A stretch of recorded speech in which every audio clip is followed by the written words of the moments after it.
Hi everyone, my name is Lara Land. I'm the owner of Land Yoga and co-producer of SOULFest. I am streaming to you today from the Catskills in upstate New York. We are so excited to have you for a fun day of yoga and wellness. Hi, my name is Yana. I'm the publisher and editor-in-chief of New York Yoga Life magazine and co-producer of SOULFest, coming to you from New York City. Join us today for a full day of yoga, dance, meditation, and a whole lot of fun. Thanks for joining us. I'll be leading a discussion on diversity, inclusion, and transformation for the yoga community. We're going to dive into art, creativity, and the power of the mind, so don't miss it. For SOULFest 2021, I'll be teaching live from Singapore. So I hope you'll join me and feel a lovely stretch and release and some relaxation from the class. Let's get on our mats, let's groove, let's move, let's enjoy SOULFest. Join me in learning about cultural awareness and sacred objects. Many blessings.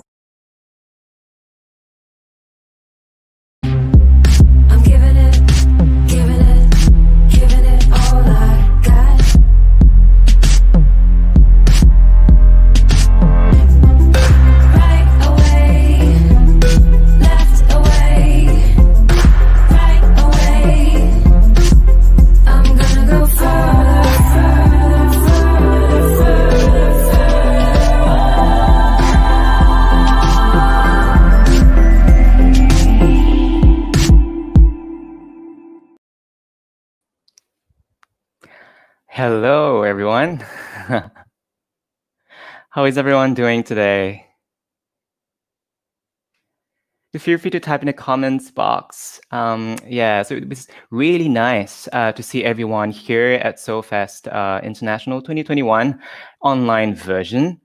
And I'm super honored and delighted to be able to live stream from our live stream studio here in Singapore.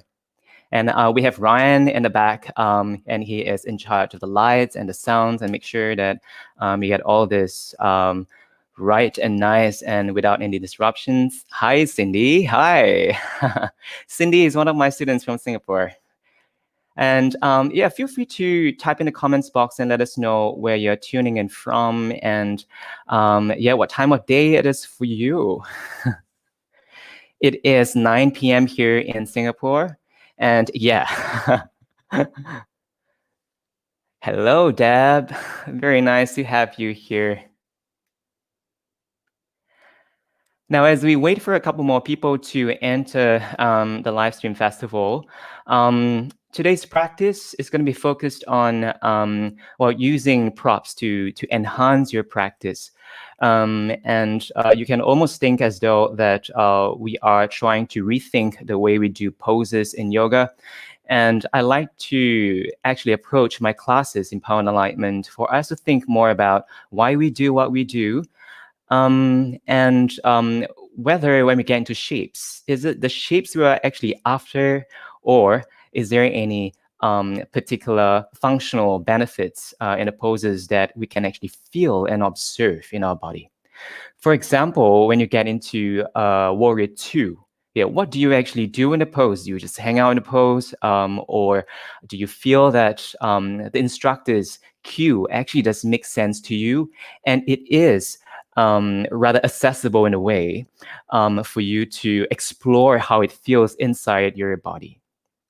And I'm going to focus a lot more on the power aspects today, not so much on the alignment bits. That would take us 3 hours. I wish I had 3 hours, but we have 45 minutes to work through this. We will need a couple of props. If you don't worry about that. If you do, I'm just going to scoot out to the side so that I can introduce the important members of today's session to you, the props. We've got 2 blocks. If you can place them at the front of your mat on either side, that would be excellent at the start. I typically have a blanket, a folded blanket for me to pat my knees and for me to, when I come into a seat. So it elevates my sitting bones so that I am not slouching over in a seated posture. I also have an extra block with me. You'll see why in a while. And I have a bolster, and I'll typically use that towards the end for Shavasana. A strap as well. Okay, so you can pick anything in the space that you are in to mix and match and feel free to substitute them, and feel free to be creative, really, because I suspect that most of us are at home currently. So, you would probably have hopefully figured out certain props that you can use in your practice. And yesterday you had a class with Diane and Donna. Yeah. So you probably would have a sense of how to substitute the props and where to place them, so on and so forth. Yeah. Right. That was a lot. Take your time to set up your space. Then once we are ready to begin, I'm just going to head on to my mat, but I'll let you know that although I'll be cueing the poses and suggesting certain poses to you, know that you should always honor your body and know that you're most welcome not to take any options that I suggest. If you know any other options that you would like to be in, feel free to be in that space, okay? All right. Take care of your body. Be safe. I can't see you. You can see me. So I can only suggest to the best of my ability. And a lot of times when I cue different variations, these are suggestions for you to explore into. Okay? Okay. So I'm going to go onto my mat now.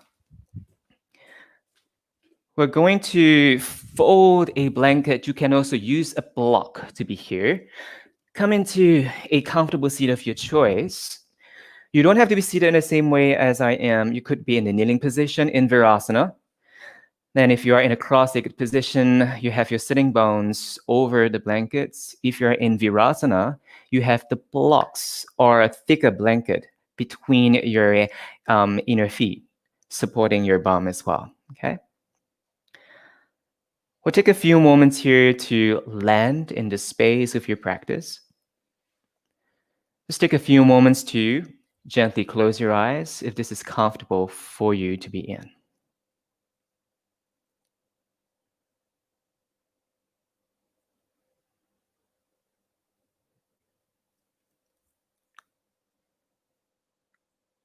You want to feel like you're not trying to create the breath or mimic the breath in any way. And I encourage you to perhaps feel that you are allowing your sense of body weight to land into the ground.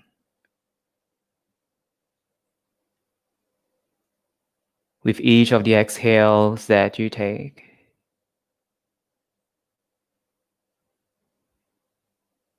allow the body weight to drain so that you can bring your mind's eye inside your body. Being here on your mat.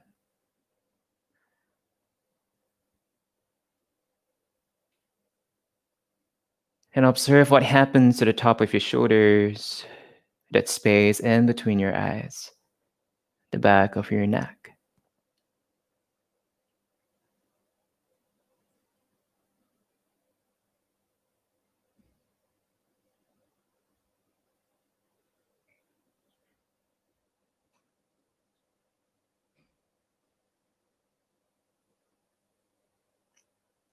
And once you allow the exhales to very naturally occur, and observe the entire body grounding down, anchoring in the space.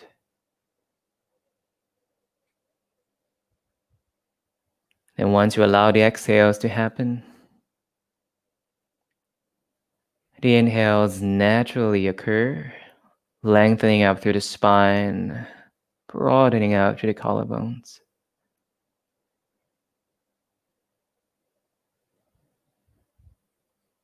Let's take 2 more cycles of breath here.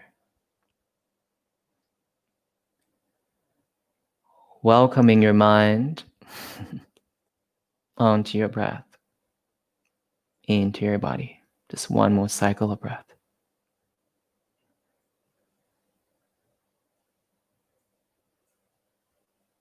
And I invite you to fold your palms to your heart.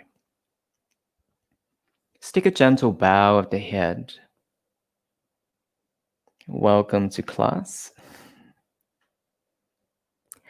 Welcome those who just joined us, just tune in. We are going to slowly place your right fingertips on the ground behind you. Lift your entire left arm up towards the sky. So to find a nice length into the left side of your body. Next time you take an exhale, can you place your left forearm or left palm onto your right of the thigh? Take an inhale to lift from your chest. Next time you exhale, turn from your left ribs towards the right side.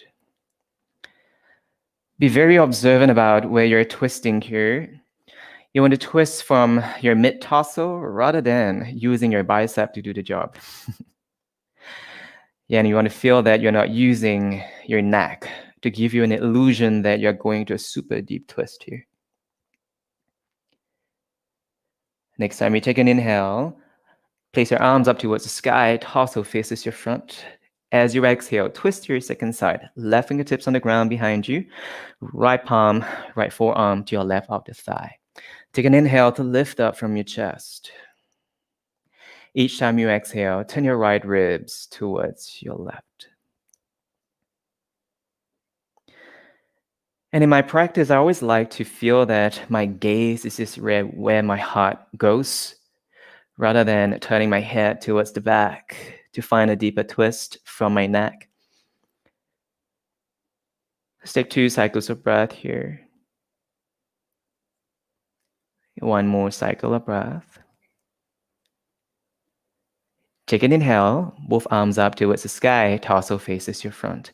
Next time you exhale, place the webbing of your index finger and your thumb towards your hip crease. Start to push into your legs. Next time you inhale, lifting up from your chest. Think of arching into your spine and gently lift your chin up towards the sky.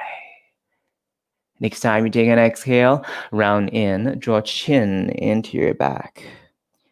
Feel as though you're trying to breathe into your back ribs. Next time you inhale, lifting up from your chest. Think of drawing your collarbones back as well. And as you exhale, round in, breathe into your back ribs. 1 more cycle just like this. Take an inhale. And take an exhale, round back in. Next time you inhale, torso upright, right fingertips on the ground beside you. Now, feel free to keep your right elbow bent, but go onto your fingertips and slowly inhale, left arm up towards the sky. As you exhale, lean your left fingers, reach it towards the right side. Try to ground through your left hip. So ground to the left hip, left fingers reach actively towards the right side so that what's in between starts to open up into space. Feel free to turn your gaze towards the ground or turn it up towards the sky. Next time you take an inhale, torso upright, arms up. Exhale, left fingertips down onto the ground. Set up in the same manner. You ground from the right sitting bone. Right fingertips reach up high. Lift from the right outer shoulder blade. Next time you exhale, slowly lean over and find length in the right side of your ribs. Take time to explore as well for you in your body. How it feels to turn your neck towards, turn your gaze towards the ground. How it feels to turn your gaze up towards the sky. Next time you take an inhale, both arms up towards the sky. As you exhale, arms along the sides of your body. Okay. Then we're going to place the blanket out towards the side for now. Find a strap and 1 block. You are going to use this to explore into the muscular energy in the legs, in the back side of your body specifically. So feel free to make a loop through your strap. If you're using a rope, a tie, a scarf, you can also achieve the same experience as well. Yeah. Place your legs through the strap. You're going to create a somewhat tight loop where you can place your block. in between your inner thighs. Then from here, you're going to strap up further as much as you can. Now, trust me, you can't go too tight with the ropes. Now, once you get that, you're going to go onto your hands and prop yourself torso back down onto the ground. And once you're here, just imagine that you're propping for a bridge pose. And you are going to have your arms in robot arms. So upper arms along the sides of your ribs and your forearms, and all the fingers are pointing up towards the sky. You want to feel that you are able to lift up from your mid-torso up towards the sky with your tailbone down, sitting bones down, and the top of your shoulders down onto the ground too. Squeeze in into the block. And as you squeeze in into the block, observe what happens with the engagement on your inner inseam of your legs. And once you get that, don't lose that, keep that, but now you add pushing out into that strap that surrounds your thighs. Keep squeezing in and pushing out. In a lot of standing postures, a lot of warrior postures, I typically cue a lot of things like squeeze in into your legs as though there's an imaginary block there, and then push out into an imaginary strap. Once you get a sense of energy in the legs, now, arms in robot arms, gently draw your chin into your chest.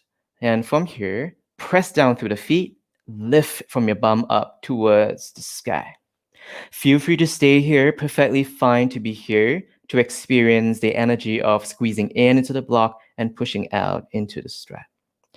If you'd like to go into a variation, make sure that your left foot is grounded. Straighten your right leg, point your right toes. All this time, you are squeezing in into the block and pushing out into the strap.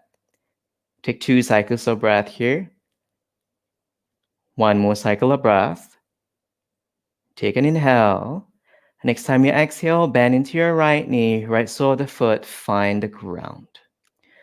Reset your legs. From here, ground through the right leg, straighten out your left leg, point your left toes. Keep squeezing in and pushing out. 2 more cycles of breath here. 1 more cycle of breath. Bend your left knee, left sole of the foot down. Take an inhale. Next time you exhale, back body all the way down. Now, start to come into your goalpost arms. Bend your elbows. Keep squeezing into the block. Start to find stability in your pelvis and allow both knees to draw into your chest. You're going to come into your supine twist here. Next time you exhale, allow both knees to fall towards your right armpit. If it feels okay for you, turn your gaze towards your left.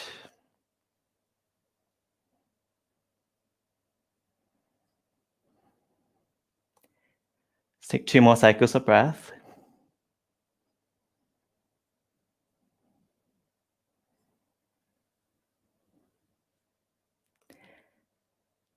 Slowly squeeze the block more. Use your core, draw the knees up into the sky. Take an inhale.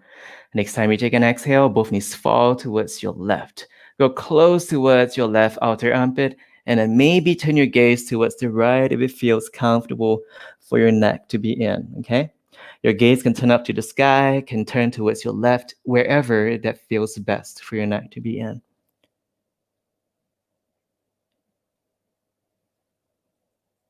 Then activate your core, squeeze the blocks, draw knees up once again. Very nice. From here, release the block with one hand, place it out towards the side, and release the strap as well. Once you release the strap, place the strap out towards the side. Now, roll onto any side of your choice. Then we'll start to meet in your tabletop position. Whenever you bow it onto your hands, please be really mindful of pressing down from your index finger and your thumb mounts, okay? And from here, lift the knees up, coming into your downward facing dog. Pedal out your legs. Move the hips from side to side. Do anything that feels good for you in your body. Although I'm cueing and suggesting poses to you, this is your practice. You want to do what feels and makes sense to you, not just because I called them out. Then as we meet in your downward facing dog, now think of bending your knees. Lift the heels up. Then press your chest towards your thighs. See how that feels on the inside. As you press the inner of your hands down onto the ground, feel as though you're squeezing a block in between inner thighs. At the same time, push out into the imaginary strap. See how more spacious your lower back may feel. Take one more inhale here. When you next exhale, slowly walk your feet forward to meet your hands. Come into your standing forward fold. Halfway lift, the version that I take in PNA is to bend your knees.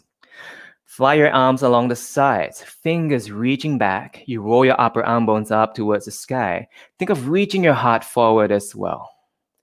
It feels, orientation-wise, it feels like a chair pose, but you're reaching the hands back and open up into the collarbones. So it feels almost like you are doing a deadlift to give the hamstrings some time to engage and stretch while in the beginning of a sequence. It also gives you the time to strengthen into your back muscles, which is what a lot of us may need, okay? Next time you exhale, take a bow, forward fold. Halfway lift as you inhale. Fly your arms, reach back. Shine your heart up towards the sky. Next time you exhale, slowly bow. Just one more, just like this. Take an inhale, reach your arms back, chest up. Next time you exhale, forward fold. Ground through the legs. Inhale, sweep your arms up to the sky, reach up high. Next time you exhale, forward fold all the way to the ground. Halfway lift as you inhale. Next time you exhale, fingers down, right leg steps back. Now, if your knee bothers you to be on the ground, place a blanket across your mat and have that right knee onto the ground. Next time you inhale, arms up towards the sky. You're going to stay here for a bit. And as you exhale, place your hands onto your hips. While here in your low lunge, can you imagine squeezing a block in between your thighs while pushing imaginary strap out towards the side? See how engaged and supportive this sort of variation of working to the muscles provide for stability in your pose. Next inhale, arms up towards the sky. As you exhale, place the hands down, lift the back knee. Slowly take a step back into a high plank. Inhale in your high plank. If you're using a blanket, as you exhale, place your knees down, pelvis onto the ground. Then your blanket serves as that padding for your cobra. Set your hands along the sides of your chest. Take an inhale, lifting up from your chest. And draw the shoulders down your back and feel as though you're lifting up from your chest, just like your halfway lift. Next time you exhale all the way to the ground. And lift your hands off the mat. Think of lifting up from your chest, so using your back muscles independently to work into the pose, the posterior side of your body. Next time you exhale, transit slowly into a downward facing dog. Next time you take an inhale, sweep your right leg back up into a three-legged dog. Bend your left knee, lift your left heel, and stretch and press that right heel up into the sky as though there's a strap holding on to your right foot and try to push into the strap to provide a feedback. Next time you take an exhale, right leg forward, left knee onto the ground or the blanket. Inhale, arms up towards the sky. Next time you exhale, place the hands slightly forward and down, step to the top of your mat. Halfway lift as you inhale. Forward fold as you exhale. Root down from the inner arches of your feet. Inhale, sweep your arms up to the sky. Next exhale, forward fold all the way to the ground. Halfway lift as you inhale. As you exhale, fingers down, left leg back, knee to the blanket or to the ground. Inhale, arms up to the sky. Exhale, hands onto your hips. Once again, squeeze in, push out. Then we add one more. Feel as though you're trying to drag your front foot and back foot in towards each other. And at the same time, you're trying to push them out away from one another as well, okay? So you feel this stereo effect of the muscular engagement, working muscles in the legs to keep your structure. Take an inhale, arms up to the sky. Next time you exhale, place the hands down, lift your back knee. Take a step back into a high plank position. Inhale in a high plank. Exhale, place your knees down all the way onto the ground. Cobra once again as you inhale, lifting up from your chest. Exhale all the way to the ground. Handless cobra, lift the hands off the ground, squeeze the shoulder blades into your spine, work the legs. Next time you inhale, lifting up from your chest. Take an exhale, downward facing dog. Take your time to transition.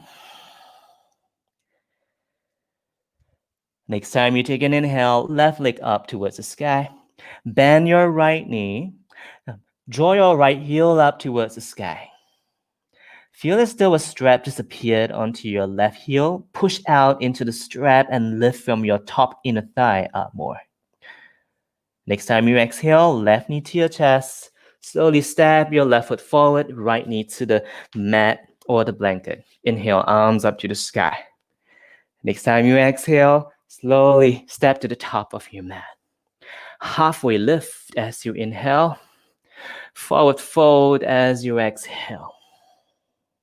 Inhale, sweep your arms up to the sky, reach up high.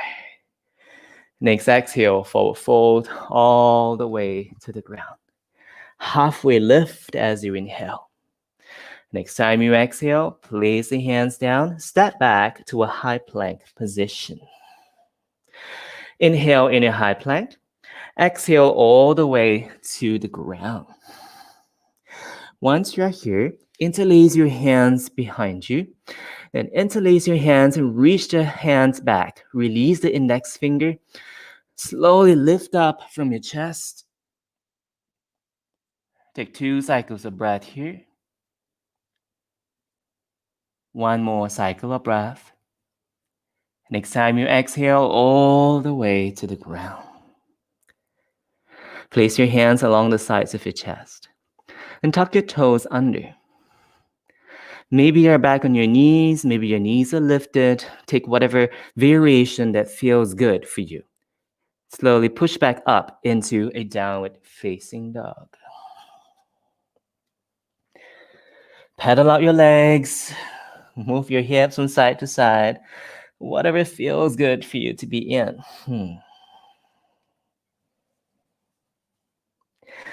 Now, the next time you take an inhale, can you sweep your right leg up into the sky? Bend your left knee, lift your left heel, then open up into your hips. Draw that top heel into your bum. You're trying to use more of the engagement in the leg that's on the ground, especially your quads, left calves. Next time you exhale, right leg forward, left knee to the ground. Very nice. Then from here, slowly rise up, torso upright. Now, if you need to place a block on the inside of the front foot, okay? First option that I typically like to take is to have your right elbow onto the front thigh, then reach the top arm over your ears to the top of your mat. Option 2, place your right palm onto the block on the ground. Size, length, and height of your choice, right? Now, typically, you turn your entire right ribs. I would cue that to turn it up towards the sky and bring your gaze to wherever it feels good for you. 2 cycles of breath. 1 cycle of breath. Then very slowly take an inhale to release, arms up towards the sky. Next exhale, slowly place the hands down, place the block out towards the side, take it downward facing dog. Take an inhale, left leg back up, three-legged dog. Right leg that's on the ground, bend your right knee, lift your right heel. And think of drawing your chest towards your right thigh so that your right thigh becomes super engaged. So is the right calf. Then open up your hips. Now let's draw your top heel into the bum. So feel as though there's a magnetized effect there in the top leg. So you work into the hamstrings as well. Next time you take an exhale, left foot steps forward, right knee to the ground on the blanket. Then maybe place a block on the inside of the front foot. Inhale, arms up to the sky. Next time you exhale, left elbow onto the front thigh, swivel the top arm towards the front of your mat overhead. Maybe option 2, place that hand onto the block. Take whatever option, variation that feels good for you to be in. Let's take 2 more cycles of breath.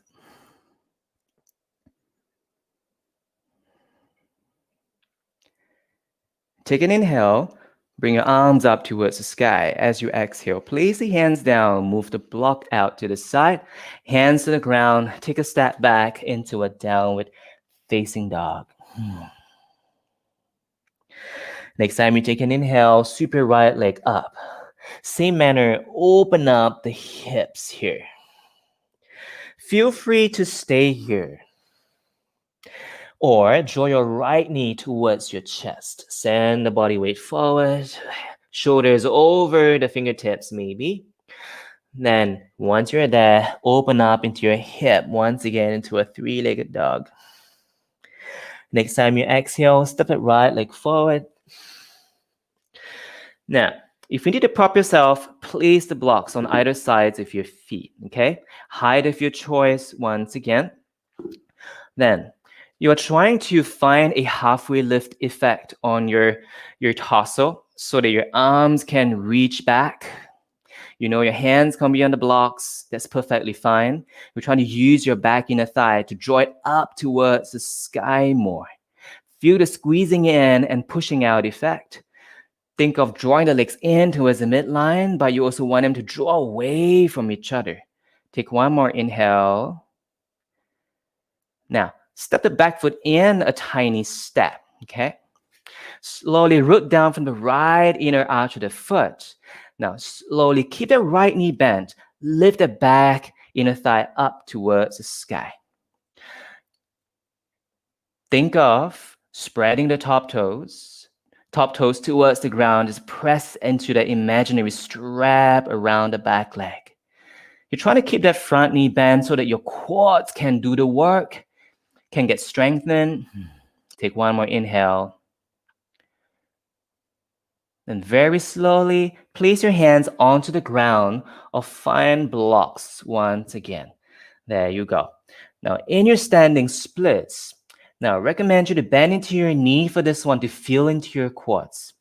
Then halfway lift into your torso. All you do, think of keeping your halfway lift in your torso, but bring your back inner thigh up towards the sky. This starts to feel like your three-legged dog in a different orientation, okay? If you're feeling a lot of engagement in the standing leg, trust me, you're not the only one. Take one more inhale here.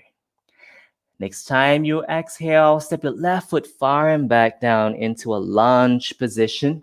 Make sure that you bring your blocks together with you for support. Then, bring the blocks out to the either sides of your mat. Place the palms down. Take a step back into a downward facing dog. Next time you take an inhale, lift your left leg back up into a three-legged dog. Then gently open up the hips in a while. Now, choose to stay here as you open up into the hips. Or left knee into your chest. Send the shoulders forward, maybe beyond your fingertips. Then we'll meet everyone back into a three-legged dog with your open hips. The next time you exhale, slowly step your left foot forward. Find a lunge position. Once you find a lunge position, bring your blocks with you if you need them. Feel free to place your hands down onto the blocks. Feel free to fly your arms along the sides of your body. Use your back heel to propel the entire body forward. Feel as though there's a strap surrounding your back heel that facilitates you to do that. Then slowly breathe.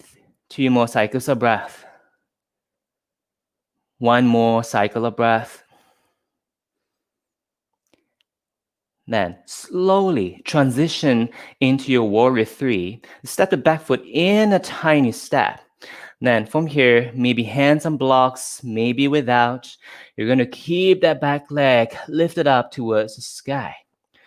Now, you're slowly trying to fly your hands out to either sides, just like airplane arms. You're going to bend into your standing knee. That doesn't look very aesthetically pleasing on social media standards, but we don't really care. We want to strengthen into our left quads in our standing leg so that we can bring our back and the thigh up towards the sky using your front leg to work the back leg. Then come into your standing splits. Place your hands down onto the blocks or onto the ground. Then from here, halfway lift into your torso. Then from here, lift your back and the thigh up towards the sky. Take 2 more cycles of breath to feel your standing leg, quads, and hamstrings working exactly the same time. 1 more cycle of breath. With control, maybe you bring the blocks back with you. Step the right leg far and back down onto the mat. Coming into a lunge position. Then from here, place the block out towards the side. Slowly place the hands down. Take a step back into a downward facing dog. Take some time here. Reset the breath. Do whatever that feels good for you. Maybe roll the heels over to one side. Bend the knees. Then onto your second side. Maybe you bicycle the legs. Very nice. And next time you take an inhale, slowly reach your right leg back up. Open up the hips once again. Bend your left knee. Leave your left heel. As you take an exhale, step the right leg forward. Turn the back heel down. Now, if you need a block, place a block on the inside of the front leg. Now, you want to feel that. You want to roll that back inner thigh in slightly, so that there's an internal rotation into the back thigh bone. That's really important. Now, when you do that, the back toes may turn in. That's perfectly fine. Most times, you have your back outer foot lined with the back of the mat. It hurts on the inner knee a lot. It feels as though you're trying to pull the thigh bones out of the socket into the hip, yeah? Now, allow the back and the thigh to roll slightly forward. Then front toes turn to face the front of your mat. Inhale, rise up into your warrior 2. Take an inhale here. Take an exhale. And bend to your front elbow onto the front thigh. Feel as though you're holding into a ball into your right palm. Left hand onto your hip. Then choose to stay here. If this is okay for you, push into your right forearm into your front thigh to elevate your bottom ribs away from that front thigh. Then reach your top fingers overhead to the front of your mat, okay? If this is okay for you, right fingertips onto the block. Choose a height that works for you. Take 2 more cycles of breath here. 1 more cycle of breath. Take an inhale. Take an exhale. Next time you inhale, rise back up into a warrior 2 position. Straighten out your front knee. You might need to think of closing the distance just shortly between your feet, just a tiny bit. As you hinge your hips back as much as you can, you see the relevance of your internal rotation of your back thigh. That is what internal rotation does, so that your entire hips, spine, and legs can be in a harmonious position without feeling stuck in any pose. Now, as you root through the front foot, hinge the hips back as much as you can. Then there you go, feeling the front hamstring. Now, front hand, sort of find a block of any height. You can place it lightly onto the front shin as well. Then slowly turn and expose your bottom ribs. Turn it up towards the sky. You feel more side body stretch. Next time you inhale, left arm up towards the sky. If you like to intensify that side body stretch, reach the top fingers overhead. Take one more inhale here. One more exhale. Next time you take an inhale, rise back up into a warrior two. Next time you exhale, place the hands down onto the ground, move the block out towards the side. Lift your back heel. Take your time, take a step back into a high plank position. Downward facing dog, or if you like to go for a vinyasa, as you exhale, bend your elbows, maybe knees down, pelvis all the way to the ground. Untuck your toes. Cobra as you inhale, lift up from your chest. Downward facing dog as you exhale.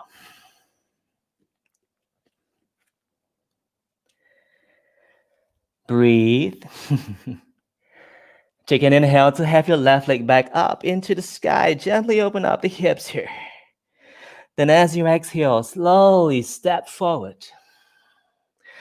Then place a block on the inside of the front foot. I'll turn around so that you can see me. Then from here, you're going to ground your back leg down onto the ground. Same thing. Back inner thigh rolled in. Then if it brings your back foot and toes to turn in slightly, that's perfectly fine. It feels as though your leg might be doing a warrior 1.5. Then from here, you're going to rise up into a warrior two position. Now start to feel the length in your collarbones all the way through to your fingers, and feel as though there's another line of energy from your spine all the way up towards your crown. Take one more inhale.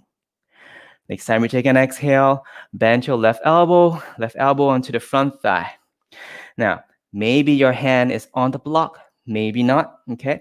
Top arm swivel overhead, reach the top arm maybe up towards the sky, maybe reaching to the front of your mat. Take 2 more cycles of breath here. 1 more cycle of breath. Next time you take an inhale, rise back up into your warrior two.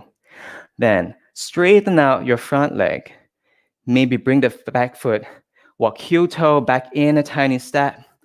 Make sure you have the internal rotation on the back leg. Hinge the hips back and away from you. You should start to feel the hamstrings working. Now, don't forget about the block and the strap. You want to feel that you're squeezing in and pushing out both legs. Front leg, back leg, drawing in together, but pushing out at the same time. Then left arm, slowly on the block, any height of your choice, maybe on your shin. Next time you inhale, top arm up towards the sky and broaden out to the collarbones here. And then slowly spin your left ribs to turn up towards the sky. Maybe reach the top fingers overhead to find the top of your mat. Find length on the right side of your mid-torso. Slowly breathe. Take an inhale. Take an exhale. So 1 more cycle of breath here. Inhale and exhale. Next time you inhale, rise back up into a warrior two. Bend into your front knee. Next time you exhale, cartwheel the hands to the ground. Place a block out towards the side. Step your left leg back. Take a high plank position. Inhale here. Then exhale all the way towards the ground. Very nice. Stay down, stay low. Place your hands just right beneath your forehead and forehead resting on the back of your hands. Take 2 cycles of breath.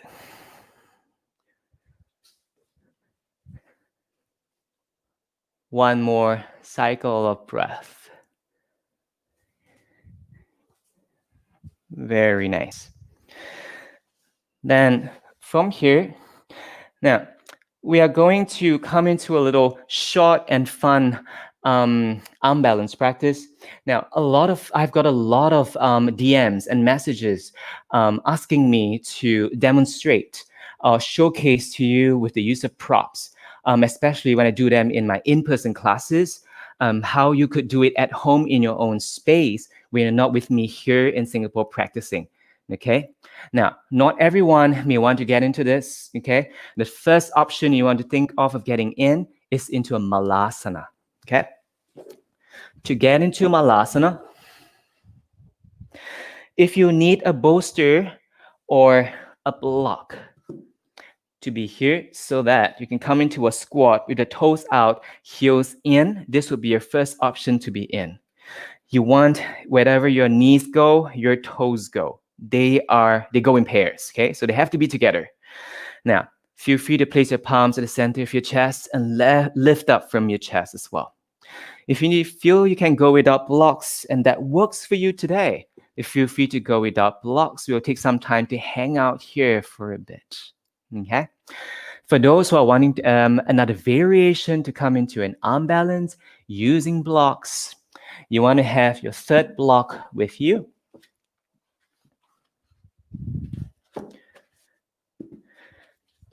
Place a block onto the left side of your mat. You're going to have your left palm onto the ground, just right ahead of your blocks. It doesn't really matter whether your forearm is quite far away or close in into the blocks, because when you place your left knee onto the blocks, now slowly draw your left heel into your bum. Right palm lands onto the ground too. Think of squeezing your arms into your outer ribs. Then slowly chaturanga your arm and check that your forearms, they are perpendicular towards the ground, okay? Maybe you are here, that's perfectly fine. Maybe you want to bring your right knee onto your right tricep. Then spread all toes that you have and draw the heels into your bum to engage into your quads. Very nice, wherever you are. I can't see you, but I know you're doing whatever you know to keep your body safe and still enjoy your practice. Take one more inhale wherever you are. Next time you exhale, slowly crow pose. Place both foot down onto the ground. Take a rest, take a break. Now, if you're in malasana, I didn't forget about you. Now, think of coming into your goddess pose, okay? So you're going to have your toes out slightly wider. Make sure that your knees and your toes are in the same orientation. Now, if this is okay for you as the other option to be in other than malasana for the second side, feel free to be in the space.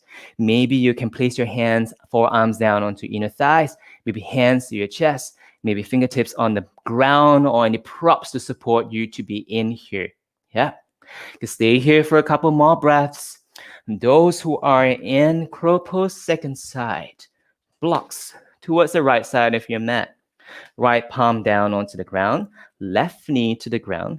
Place your right knee onto the blocks. Then from here, set your left palm. Lift your left knee. Draw right heel into your bum. Then slowly draw left heel into your bum as well. Chaturanga your arms. And place your left knee into your left tricep. Spread the toes as much as you can. Think of elevating up from your chest. Take 2 more cycles of breath. 1 more cycle of breath. Crow pose, slowly release both feet down onto the ground and place the blocks out towards the side. The goddess pose, slowly come into standing forward fold. Then those in crow pose, once you're ready, start to meet us in the shape as well. Hold on to your opposite upper arms, sway the body left and right, right and left.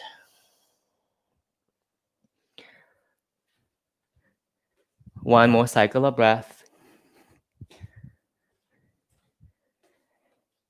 And very slowly, we're going to go into a supine twist, okay? And set up for your Shavasana, and we'll close. Slowly lay down onto your back. And from here, straighten out your left leg, draw right knee into your chest, and slowly roll. Use your left palm onto your right outer thigh. Come into a twist. Turn your gaze to wherever that feels nice and good for you to be in here.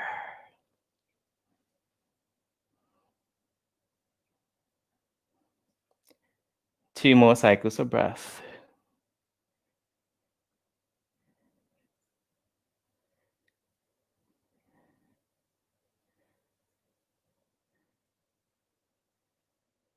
Gently untwist. Then right foot down onto the ground. Draw left knee into your chest. Straighten out your right leg. Maybe use your right hand on the outer side of your left thigh. And guide it gently across the torso towards the ground near right. Maybe turn your gaze towards your left.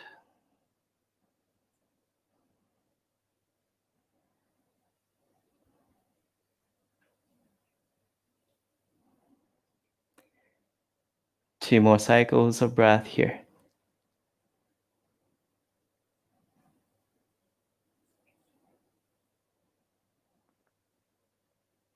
Gently untwist. Now draw your left knee into your chest, ground into your left foot, ground into the right foot as well, bend both knees. Roll into either sides of your choice and slowly sit back up all the way. I'm going to demonstrate to you how to get into a Shavasana for yourself because I've got a cue from the team and we do need to wrap up. So I'll leave the prop with you and leave you in Shavasana. Then I'll say goodbye and then you get prepared for the next session that starts in the next couple of minutes, okay? Yeah. We're going to stack 2 blocks up towards close about 3/4 way to the back of your mat. Then you're going to have your bolster, place it over the 2 blocks. Then if you feel that this gets too high to hold the underside of your knees, then do without the blocks, okay? And I know I'll do without the blocks. Then as you lay down, bolster holding the underside of your knees, heels on the ground, balls of the feet and the toes up towards the sky. Take your time to land in the space so that your lower back starts to feel the ground. Arms out towards the side, left and right. And maybe you place your palms towards your belly. Then please feel free to stay here for as long as you need for your Shavasana.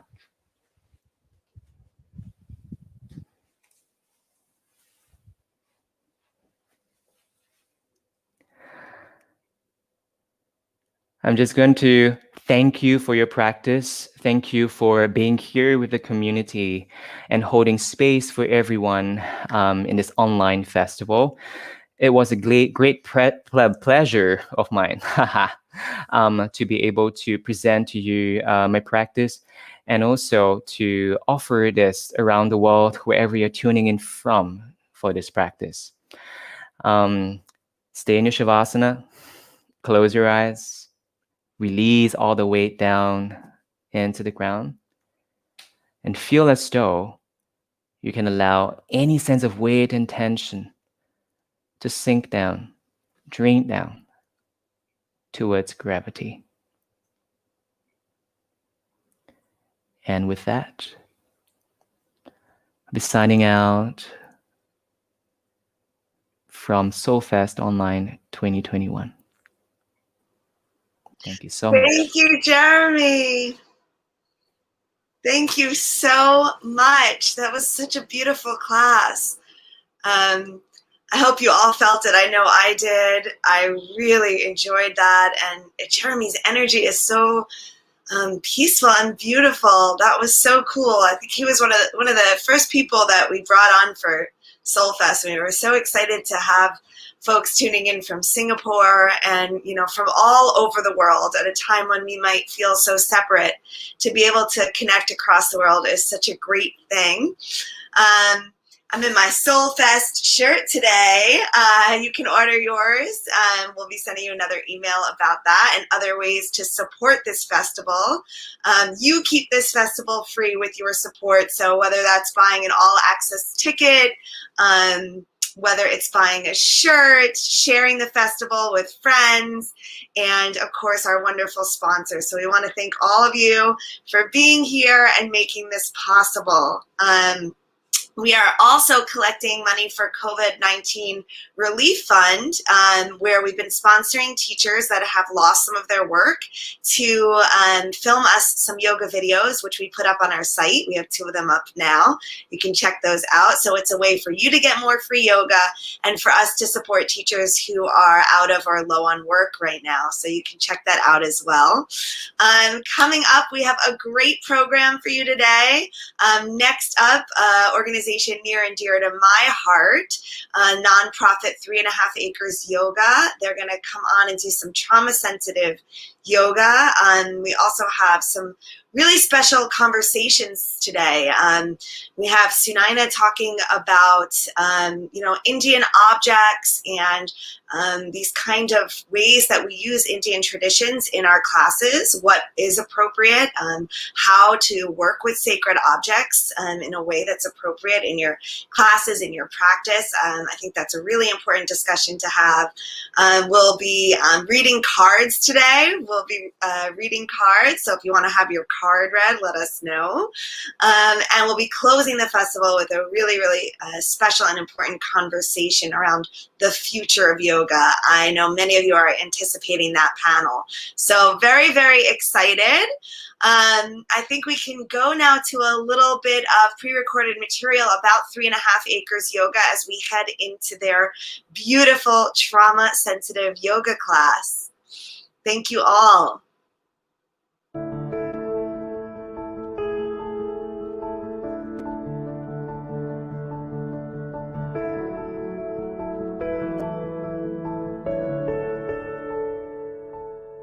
Hello, my name is Lara Land.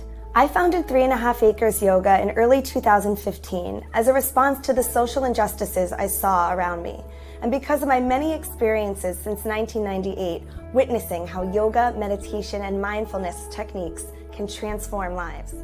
We are a Harlem-based nonprofit that partners with other nonprofits to bring them yoga and meditation to more successfully support their clients. Each year, we hold multiple trauma and diversity trainings for yoga teachers from all over the tri-state area so that they too know how to teach in these settings.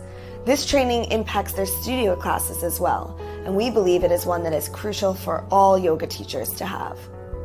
Studies show the meditative aspect of trauma-informed yoga changes the way we react to triggers and gives us the skills to manage physical or emotional symptoms that occur due to long-lasting trauma. Yoga changes our psychology so that the physical symptoms of stress and trauma, including hyperventilation, restricted motion, debilitating head and stomach aches, are lessened.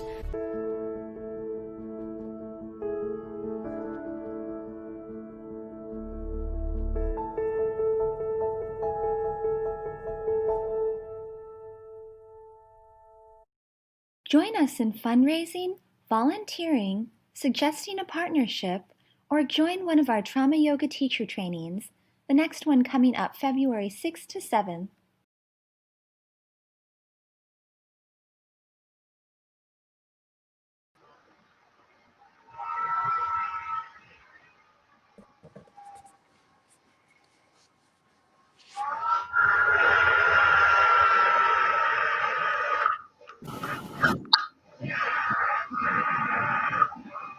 I can't hear you. Good morning. Morning. Hey, Hi, everybody. everyone. So I want to introduce everyone to the 3.5 Acres Yoga team. We have our senior teacher, Nikki Walker, who's going to lead us through a trauma-informed yoga class today, and her lovely assistants, who are also graduates from our program and teachers with the organization Safara and April. So thank you guys so much for being here. Enjoy your class.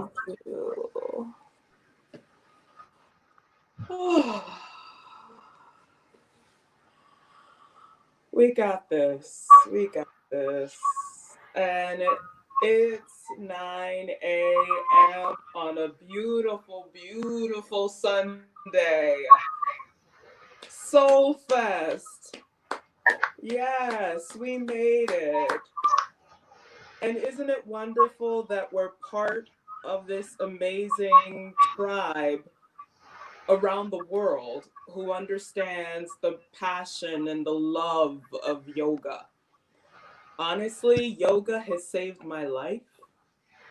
I had the opportunity to teach yoga, to learn how to teach yoga. And while I was dealing with the fact that I was diagnosed with MS, and I couldn't believe I was strong enough to teach. And in the experience, I realized yoga was making my body stronger. Who'd have thought? You know, breath, taking the time, moving slower and more deliberately. It made me learn how to live my life better, take care of my body better, honor my body better. And April, you can go sit down. We'll do a little thing first just to kind of gather us. You can relax. And sorry, my angle is a little weird. But wherever you're seated, be as comfortable as possible. And just breathe deeply. Slow inhales and slow exhales. Now, as I teach this class for trauma yoga, I was a little, I didn't sleep very well because I was taught trauma yoga from Lara Land, who blew my mind. I mean, I was so impressed with her that she changed my life. And I have to also admit, the teacher training is coming up. So if at any time you're interested in teaching trauma yoga, go to 3.5 Acres Yoga and learn, and maybe even join, because the new class is February 6th. So welcome, welcome, welcome. But another thing I wanted to say is, please know Safara and April are doing demos of different yoga poses that we'll try today, as I'm still teaching the basic principles of trauma yoga. Now, the thing is, I need to let everyone know that one of my favorite parts of teacher training is, in this wonderful manual, there's all these really great guidances, not rules. Rules is not a good word. It's just basics to help you to teach and to become more open. Now, one of the things that impressed me the most is this beautiful quote. Once you approach your body with curiosity rather than fear, something shifts. That's on page 8, and it blew my mind because I was working on fear a lot. And it's really interesting how you just let go of that fear.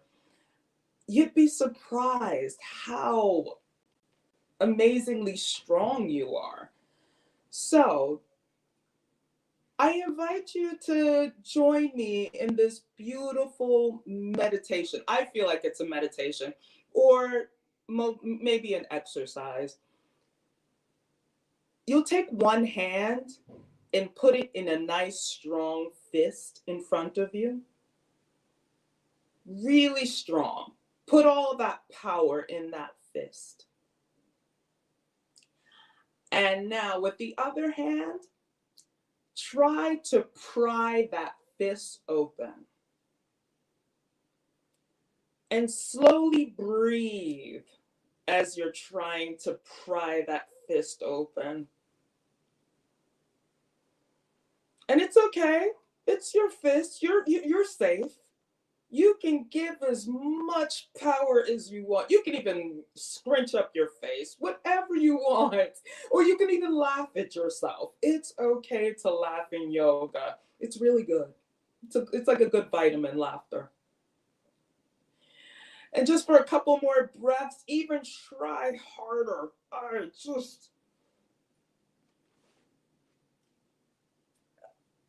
Okay, everyone, take a nice deep inhale for the last second. And exhale, release both hands down. And just breathe. And observe, how do you feel?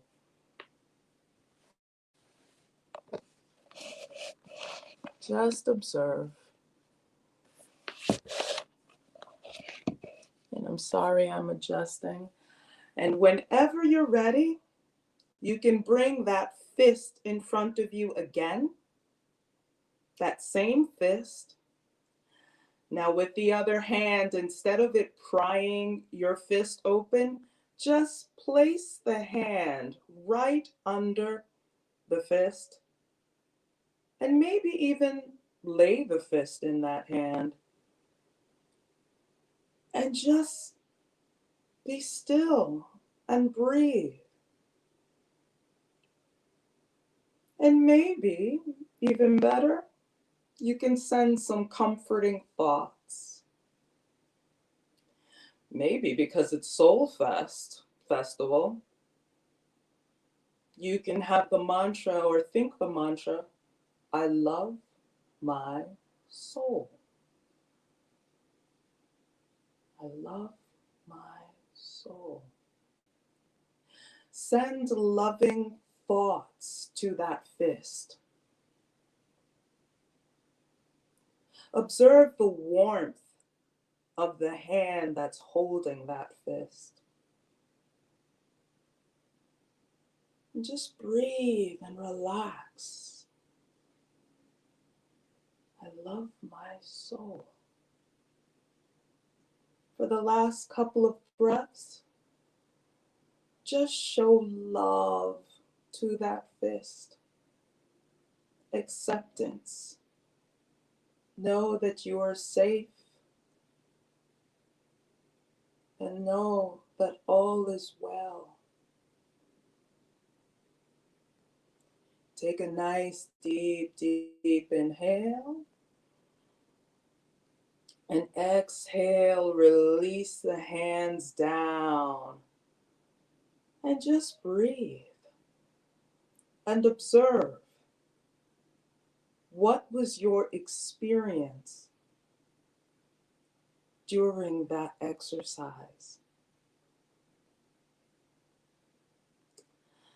Now, I was lucky that Lara Land taught the teachers, I think a couple of weeks ago, that exercise.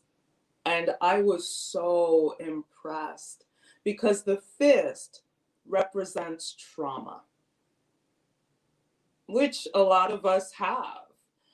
And when we think we can just pry it open, when we can fight it open, yes, that it's going to be it's going to be easier. And actually, no, your fist gets stronger. So it's your body is fighting against each other. But then just to take that time to just give ease and love with that other hand in the second part, and just show comfort and have thoughts of, yes, you're safe. Isn't it interesting the shift that you can have? Yoga has that. Yoga gives us that. And trauma yoga just gives us a little sensitivity to understanding what the yogi is going through. And be open. Be open and loving. Kindness goes a long way in the world. So, everyone, after I did that, okay, I'm going to show you the basic principles of trauma yoga. And April and Safara went through it. You guys already know it. Now, the basic principles, which I think is so interesting, and it's important. And I'm going to go through it one by one, but we're going to actually do a little yoga with it so you can have the experience going through it. Because as teachers, we need to understand what the yogi is going through. So the first principle is pace. Going at a snail's pace. Because life is like a marathon. It's not a sprint. So everyone thinks, oh yeah, if I do that quicker, no, quicker doesn't mean stronger. So this is actually harder to go at a snail's pace. So, neck rolls. I invite you to bring your chin to your chest and pick a shoulder to just bring your head to one shoulder, back to the other shoulder, and forward. Really gentle and really at a snail's pace. And please remember to breathe. And is it possible to breathe a little slower every single time?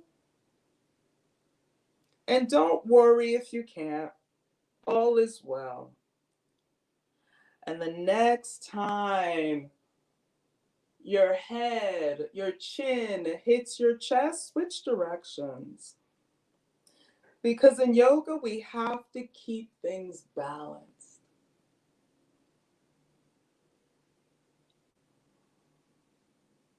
And just observe, yeah, doing neck rolls this slow is a challenge. Because you're getting to know different parts of your neck every rotation. And then when your chin hits your chest, just leave your head looking down. Now lift the chin up and then bring the chin down. Your head is saying yes.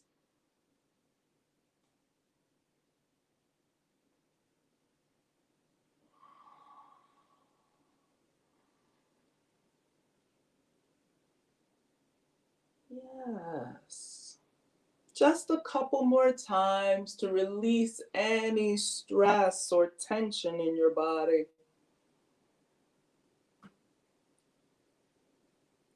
And whenever you're ready, take a nice deep, deep, deep inhale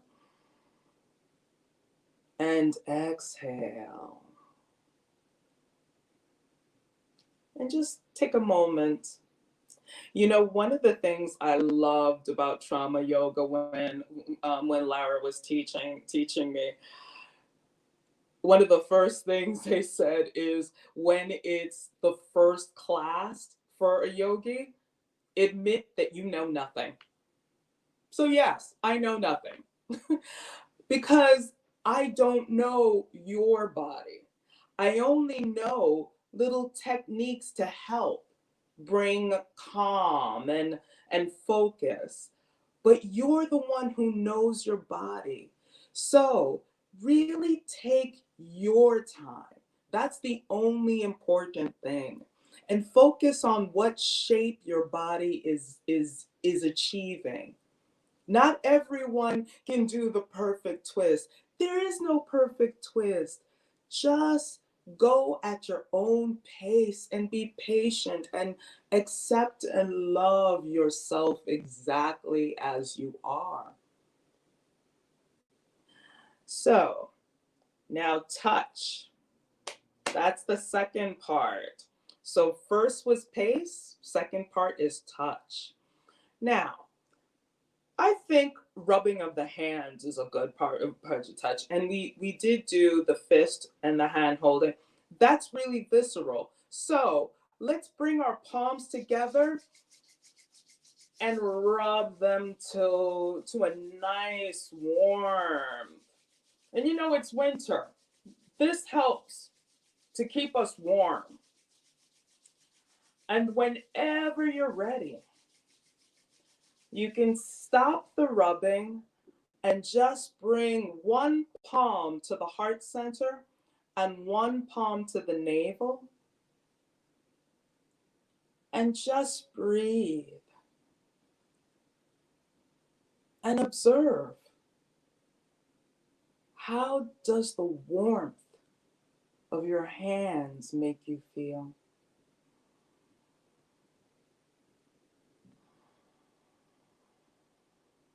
Observe if you can feel your heart beat.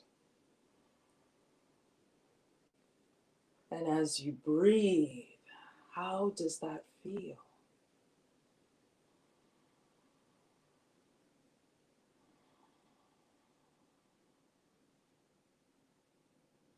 And take a nice deep, deep, deep inhale. And exhale, release the hands down. And if by chance you need a little wiggle or shake, adjust. Always constantly adjust if you need to adjust in yoga. You're in charge, whether it will in any class, in trauma yoga, but also other yogas.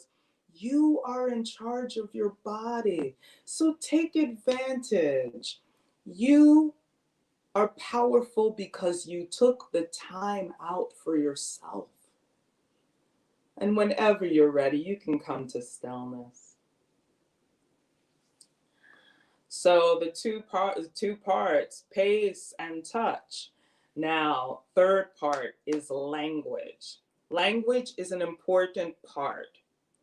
You see that I was asking, notice that, or observe, or these are the three top ones of trauma therapy when you're dealing with trauma therapy. Notice that, what happens next, and what physical sensations are happening in relation to emotions. This is actually really, really interesting because you don't know your student, but you have to just be as open as possible.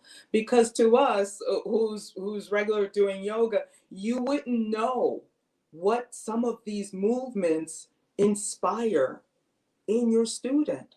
So you have to just release and relax and ask the questions. How do you feel? What physical sensations? So we'll do a few spinal twists. You'll take one hand to one knee and twist the whole torso to one side. And then you'll twist to the other side, really gentle. It's Sunday. We're not running a sprint, we're running a marathon. We're taking care of ourselves. Just keep it nice and easy.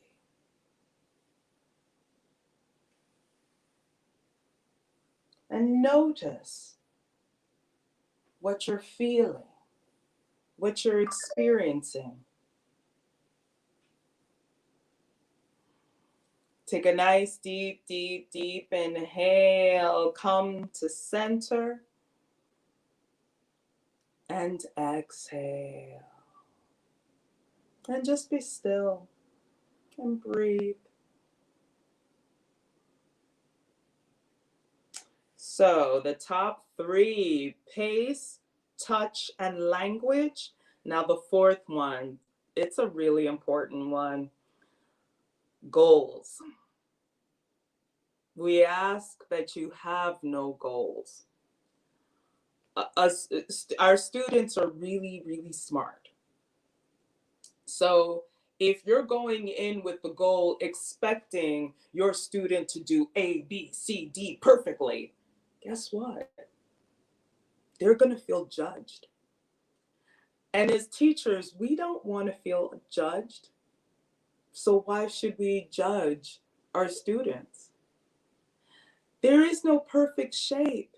It's the shape that their body is able to do that day. And you know what? Sorry, coming from someone who deals with MS, your body is different every day. And you're wondering, why am I moving differently? Yesterday it was fine. Now today I'm having trouble. Guess what? It's okay. I'm human. And our students are human. So just have no goals. And also remember that no one can cure trauma. It's just that simple. But we give them tools to stay focused and calm when they're dealing with trauma reactions. And trauma reactions are really, really normal. We have to remember that. So, moving on to the yoga section of class. Be as comfortable as you can. Now, I'll ask if you, with what I taught you in the 4 basic principles, I invite you to actually think about those principles as we're going through some of these yoga poses. And the pose doesn't have to be perfect. It just is. Just try to make the shape as best as you can. And maybe the next day it'll be a better shape or not that great a shape. But most important is breathing and enjoy the shape that you're making. Because we're international today, so everybody has different shapes. Let's celebrate everyone's shape. So spread those fingers out wide and then squeeze them into a fist just to get our hands moving. And if you need to rotate your hands at the wrist, and it can be either in a fist or fingers out, giving options when you're teaching trauma yoga is wonderful. And then whenever you're ready, you can release the hands down. Now we'll go to some cat-cows. So if you're seated, like Safara, seated on a chair, so you can be at work, or if you're on a mat, you can come to tabletop. Thanks, April. And I'm on a mat, but you know what? I'm still staying seated because I had a friend who was just like, oh, I can't do yoga. I don't have a yoga mat. And I was like, do you have a bed? And I made her laugh, but it's like, no, you can do yoga wherever you're at. So imagine I'm on a bed. My yoga mat is a bed right now. So if you're seated on a chair or on the mat or on your bed, you can place your hands on your knees. And April is on the mat. So you're going to flex your spine forward as seated, but when you're on the mat, you're flexing your spine downward and your head looking up. And then you're going to flex the spine back and the head looking down. And I invite you to go at a snail's pace. Now observe. How does this feel going that slow?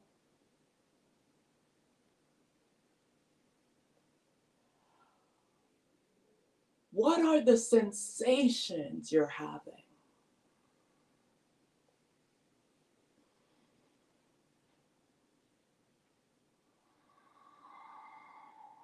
How is the breath in this pose?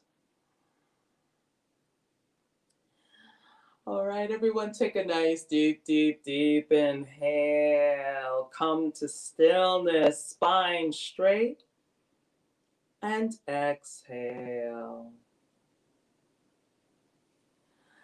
Now come back seated, or if you want to stand, that's awesome. Thanks, April. Now we'll do a full body stretch. And I invite you to go as slow as possible, because you'll experience this in a different way. Just enjoy what you're experiencing. The joy, the joy you create, the peace, you're creating peace. So just trust your body and trust yourself. All right? So bringing whatever hands, maybe you want to shake it out. That's a good shake. Shake off anything. Just throw it away. Throw it away. Throw it away. Yes, yes, yes. And whenever you're ready, you can come to stillness. Now the full body stretch, it's really slow, like at a snail's pace, but it is really enjoyable. And remember, go at your own pace. Everybody take a nice deep, deep inhale. Bring the left hand upward, overhead. Feel the spine straight. And exhale, lean to the right. And your right hand can be on your thigh or on the ground, wherever it is to help that lean that you feel on the side of your body. Now take a nice deep, deep inhale and bring that spine straight, hand overhead. And exhale, release that hand down. Now inhale, raise the right hand up, spine straight. And exhale, lean to the left. And feel that stretch. And observe. How does this feel? Now take a nice deep, deep inhale. Bring that hand overhead, spine straight. And exhale, leave that hand down. Now take a nice deep, deep inhale. Both hands overhead. And exhale, lean into a nice back bend. But keep it simple. Don't go too far back. Observe, how does your body feel in this back bend? Now take a nice deep, deep inhale, the spine straight, hands overhead. And exhale down into forward bend. Oh, and how does your spine feel? Just observe. We don't need to judge, just observe. Now take a nice deep, deep, deep inhale. Arms overhead, spine straight. And exhale, release the hands down. I think we got one more time in us. Everyone take a nice deep, deep inhale. Overhead, left hand overhead. And exhale, lean to the right. Inhale, spine straight, hand overhead. And exhale, release that hand down. Inhale the right hand up overhead. And exhale, lean to the left. Inhale, spine straight, arms over, a hand overhead. And exhale, release that hand down. Inhale, both hands overhead, spine straight. Exhale, lean into a nice back bend. Inhale, spine straight, arms overhead. And exhale, lean and down into a forward bend. Now inhale, hands overhead, spine straight. And exhale, release the hands down. And just breathe. Slow inhales, slow exhales. And observe. Notice what sensations your body is feeling.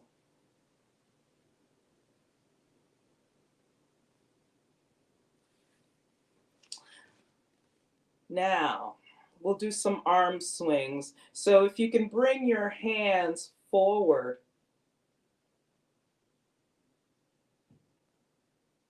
And then bring it down a little. Just lifting it up. And then down. Now we'll do the full swing. You'll bring your arms forward, up, back, and down. Now really take your time and observe. Notice what sensations you're feeling.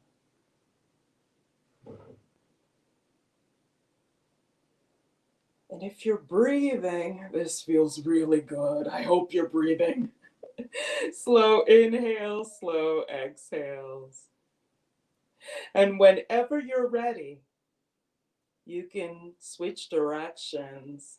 Remember, yoga, we love to keep things even.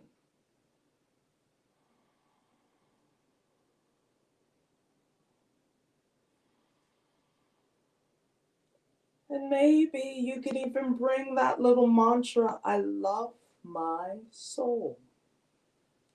How does it feel to think loving thoughts? I love my soul. And whenever you're ready, take a nice deep, deep, deep inhale. Bring the arms overhead. And exhale down into forward bend. Wherever forward bend you are, I find it funny. Forward bend is really releasing and relaxing because also forward bend brings your heart over your head. That's a powerful move.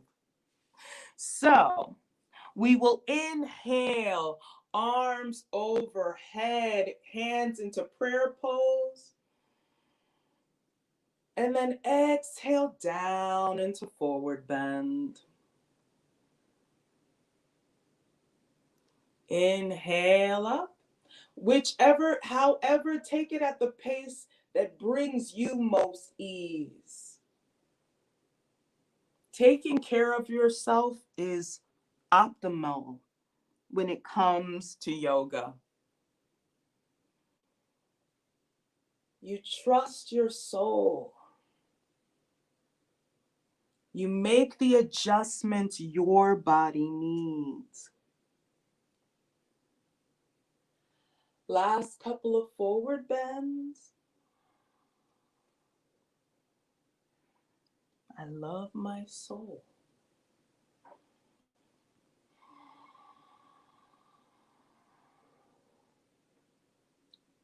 Take a nice deep, deep, deep inhale, hands overhead. And exhale. If your hand's in prayer pose, bring that prayer pose right at the heart center. And breathe. Slow inhales, slow exhales. And observe, if you press the palms together, how does that feel? Release the hands down. It's okay. Now, wherever you're at, I love my soul. That's pretty simple, but it's profound.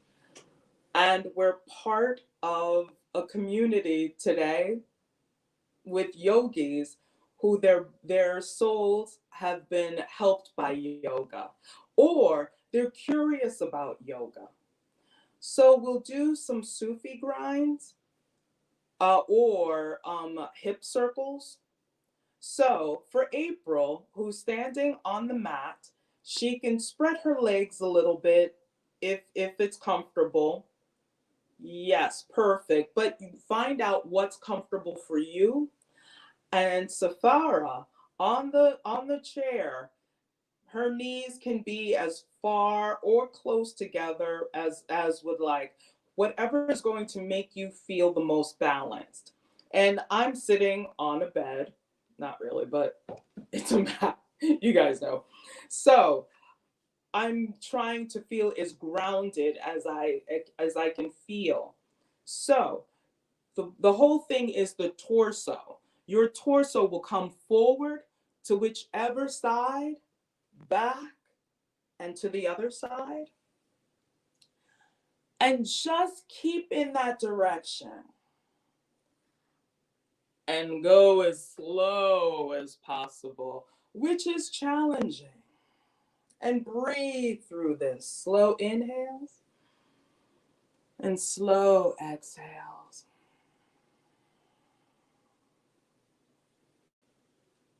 And just notice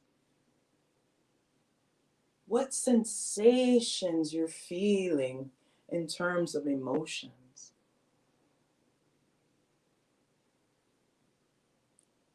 And please don't judge. Just observe from a distance. You're safe.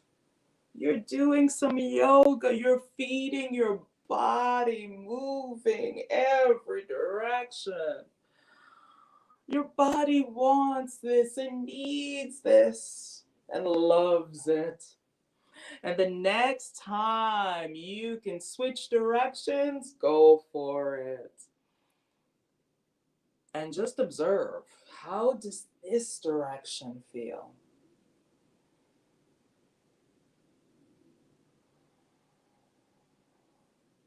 And please remember, as teachers, we're just giving suggestions. You might find something that feels better. Go for it.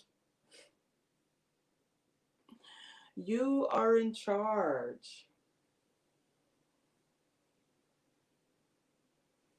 And just give loving thoughts to your body.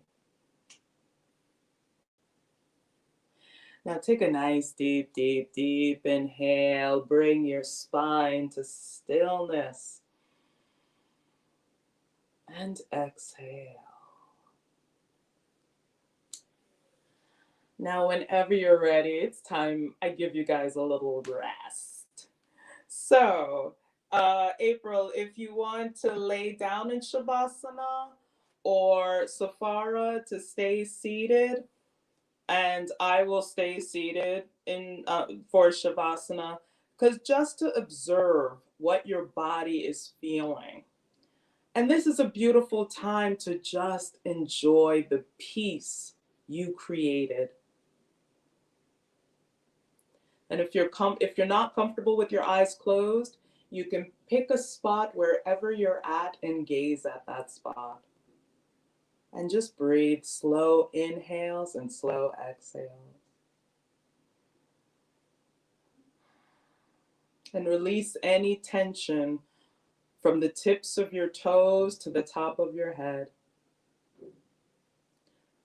Release any tension in the soles of your feet, your shins, your calves, your knees, your thighs.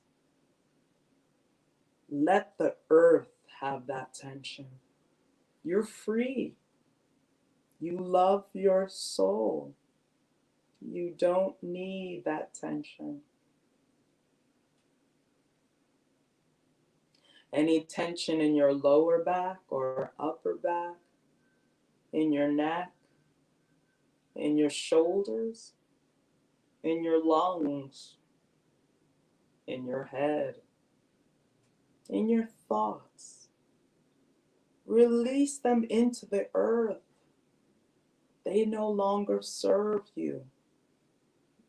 Your soul is free. Why?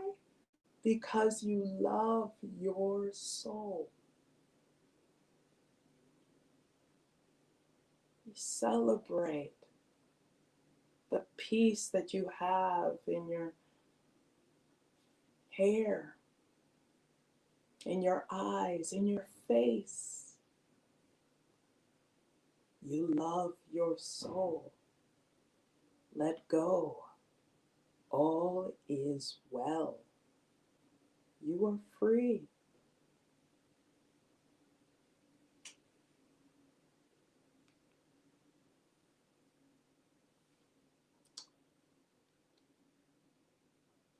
And whenever you're ready,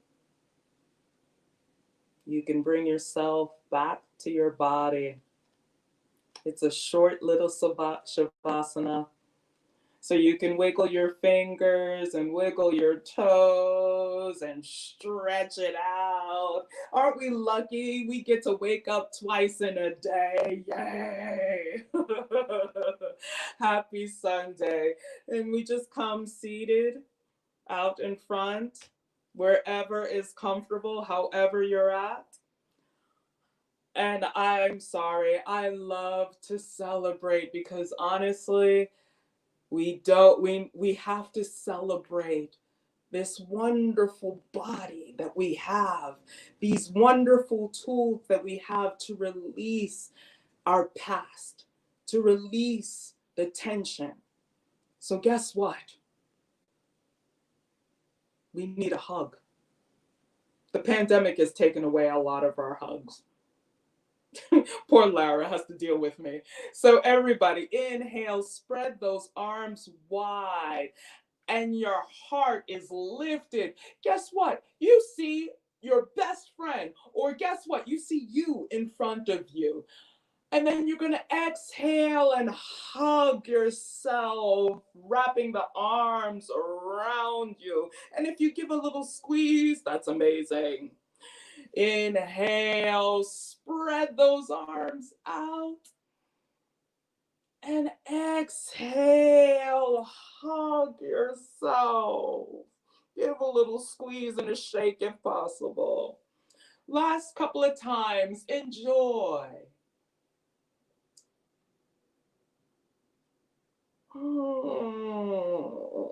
And if you want to say, I love my soul, that's a beautiful thing. Last time, inhale. Make it the biggest inhale ever. And exhale.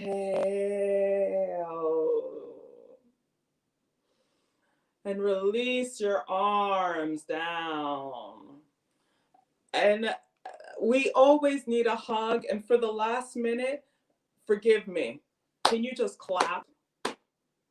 We have to give ourselves an applause. I love my soul.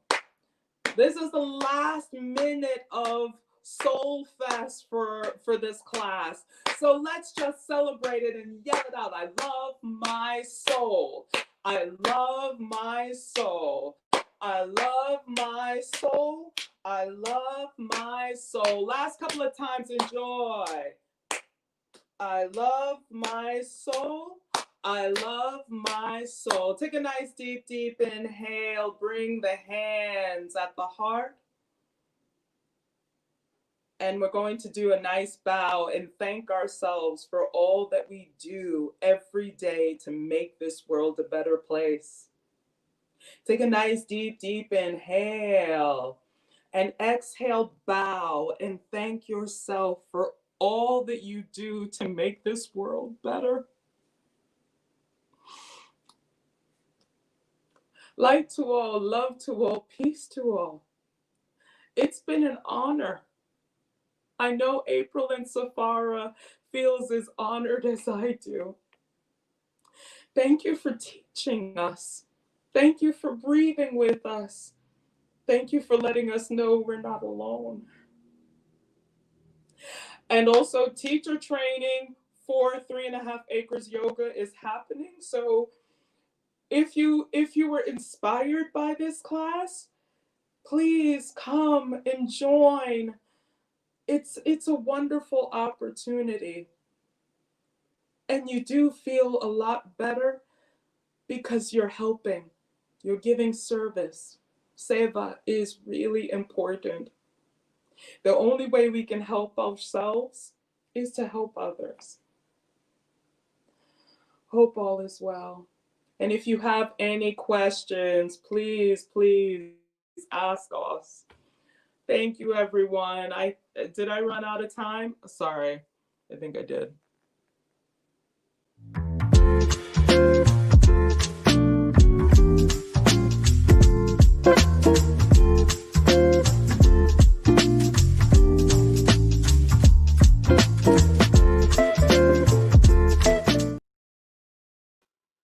I love these sponsor videos, and I cannot wait to have my card read.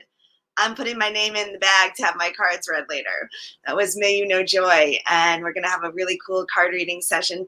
Thank you, Nikki. You talked about me way too much and said way too many nice things, but I'm glad that trauma training has been something that's been great for you.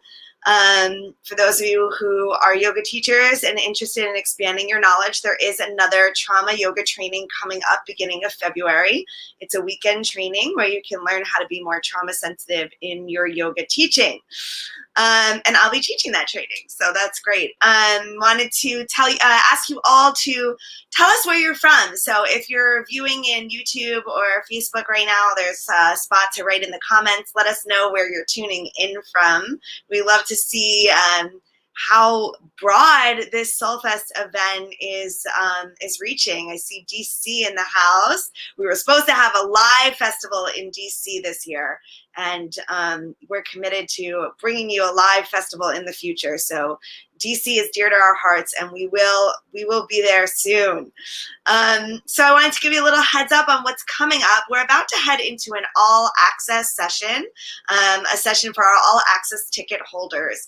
If you haven't purchased an all-access ticket, there's still time. You can go to the Eventbrite link and purchase an all-access ticket. They're $35, and that will allow you into 2 extra sessions today. The first one coming up at 10 is a yin and crystal session. I have to tell you, I've taken crystal sessions with Paula before. She is fantastic about teaching us the powers in different kinds of crystals, how to use them. I always learn something every time I take her class. So we're going to be heading over into Zoom for our all access ticket holders. There's also going to be a sound bath today for our all access ticket holders. So you get 2 extra sessions. If you're not joining us in those, no problem. Take a little break, get your water, and we'll meet you back here at 11. We're going to put up the schedule for you now so you see everything that's coming up in this great day.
Hi, I'm Shari, and I have the best job ever. I share yoga with toddlers through teens of all abilities. Kids yoga is loud, fun, and playful. You can learn how to share yoga with children too in our 30-hour certification course. You'll receive our 242-page comprehensive manual and a certificate of course completion. Find your inner child all over again and come play yoga.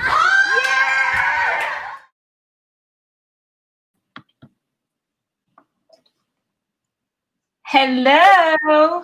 Good morning, Francis. How are you? Good morning. You hear me perfectly fine? Yes, I can hear you. Can you hear me all right? Yep, perfect. Okay, great. Welcome. Thank you. Thank you. Thank you. So excited for this conversation. Full disclosure, I've taken lecture with you, so I am familiar with the material and look forward to experiencing again with our audience. So I will start by an introduction. So we are, so this is honoring Indian culture in the modern yoga world with Sunaina, who goes by the pronouns they, them. Sunaina brings an invaluable perspective as a queer Indian immigrant that was raised in America. They fully embody their intersectional identity as a practitioner of yoga with a degree in physiology and deep understanding of mind-body connection. They are a humbling resource for their students. They value the importance of individuality within each student's practice and have carried these values in their teachings internationally. Their vinyasa is intentionally holistic and expands beyond asana to include breathwork, mudras, and cultural education. During their lectures, they encourage students to explore, to connect back to one's ancestors and find practices that benefit oneself with respect and honor to the culture. Outside of their yoga teachings, Sunaina works in the pharmaceutical tech industry and also a professional model. As a practice of seva, a Sanskrit word for active service, Sunaina funds their family's school, Tom and Jerry Nursery, a school for children with special needs located in Bangalore, India. After completing one of the best 300 training sessions with Susanna Barkataki, who will actually be joining our community conversation with Sean Korn at 4 p.m. Eastern. So please come back and join for that. They are now 500 hours certified to teach, although yoga is a lifelong journey for them. I'm going to place the link for their Tom and Jerry Nursery Facebook page, as well as a link for donations in the chat. So what we're going to do is open it up for you to have this amazing presentation, and I will come back in about 10 to 15 minutes towards the end with a Q&A portion. So we invite the audience to please enter your questions in the chat, and so that we can have a nice conversation with Sunaina. So take the floor, Sunaina. Thank you so much, Francis. Appreciate that a lot. Very warm welcome to everybody. Namaste. So my name is Sunaina, and I'm really excited to have this conversation with you. It really means a lot to me. A little bit about myself. I am an immigrant. I was lucky enough to gain my citizenship here when I was 16 years old, although I was raised in America the whole time. And a little bit about my practice and my family as well, my upbringing. So I was brought up in a fully Hindu household, practicing Hinduism very deeply with my parents and my grandparents as well. So for me, yoga is a little bit deeper than just a spiritual practice. It does involve a lot of religious aspects as well. So again, taking that into consideration as we have this conversation. Let's go ahead and drop in really quickly just to set the space, set the tone for the class today. So wherever you are, go ahead and just take a comfortable seated position. Maybe you're sitting on a ball like me. And roll your shoulders back. Very gently find one spot to gaze at or look at. And if it calls to you, if it feels comfortable and safe, you can close your eyes as well. And take a moment to just notice the energy in your body exactly as it is. And again, if it calls to you, placing your palms together in Anjali Mudra at your heart center, the mudra of offerings here. And take a moment to ground down through your feet, through your tailbone and your sit bones. Starting to deepen the breath. We'll take a moment here to acknowledge our teachers, our ancestors.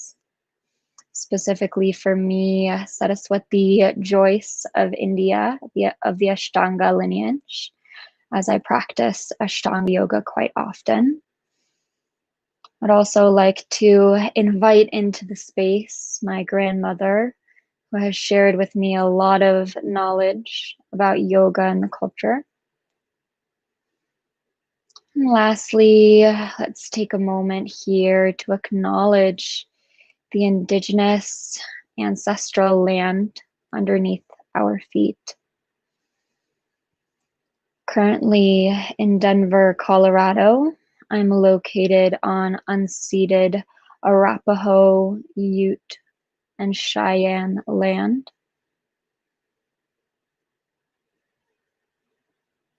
Acknowledging all of the people who had to come and cultivate this land in order for it to be this house, this space. And we'll close with 3 deep breaths and then the sound of my bowl here. So take a deep inhale through your nose, and then a deep exhale out of your mouth, releasing any noise, any energy. 2 more like that.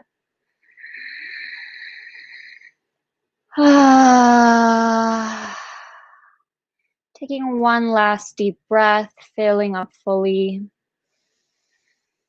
and releasing fully.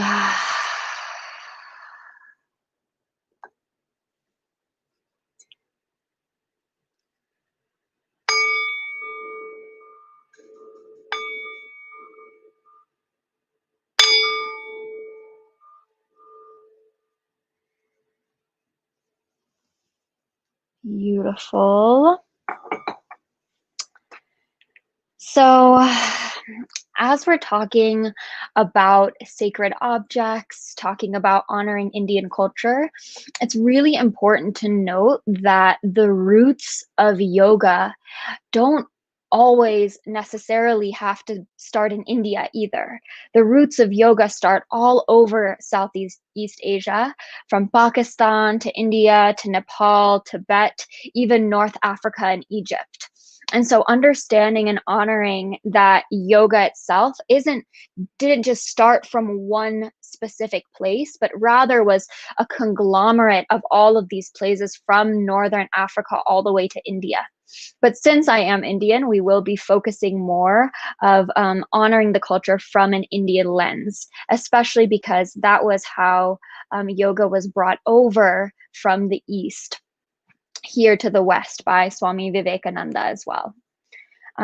So again, keeping in mind that everything that we talk about, everything that we discuss here is from my perspective as an Indian American woman. And I never want to push you or tell you what to do or what not to do. Everything that I talk about is from my personal experience and is also it's very important to recognize and realize that, you have your own practice, right? Each one of us has our own practice, and we have to acknowledge and honor where we're at in our own journey. So where I'm at in my own journey is not going to be where you're at, or where your mother or your friend or your uncle, anyone else is at either, right? So while we talk about sacred objects, we first have to understand the power structures and the dynamics that go into the Western yoga world. So as we've kind of seen yoga evolve and become what it is today and be a really large, global, powerful force, we have to understand that there are different power dynamics in play. And as these power dynamics have gotten larger and larger, and we see the corporate yoga scene come into the picture, we understand and see that Indian people and folks of color and marginalized people have been pushed out of the mainstream yoga scene, and the focus has been predominantly white yoga practitioners. And when we talk about harm being done in the yoga space as well, we have material harm, which is harm that comes from, using sacred objects inappropriately or without honor. But then there's also that disrespectful harm as well, right? Of maybe not fully respecting the culture, maybe not understanding the culture, things like that. And all of that plays into the power dynamic that we have built here. So as we talk about the practices and the religion and all of these kind of aspects that intermingle, again, my perspective is yoga as a religion, right? Yoga as Hinduism for me, that's what it is. So that's my perspective.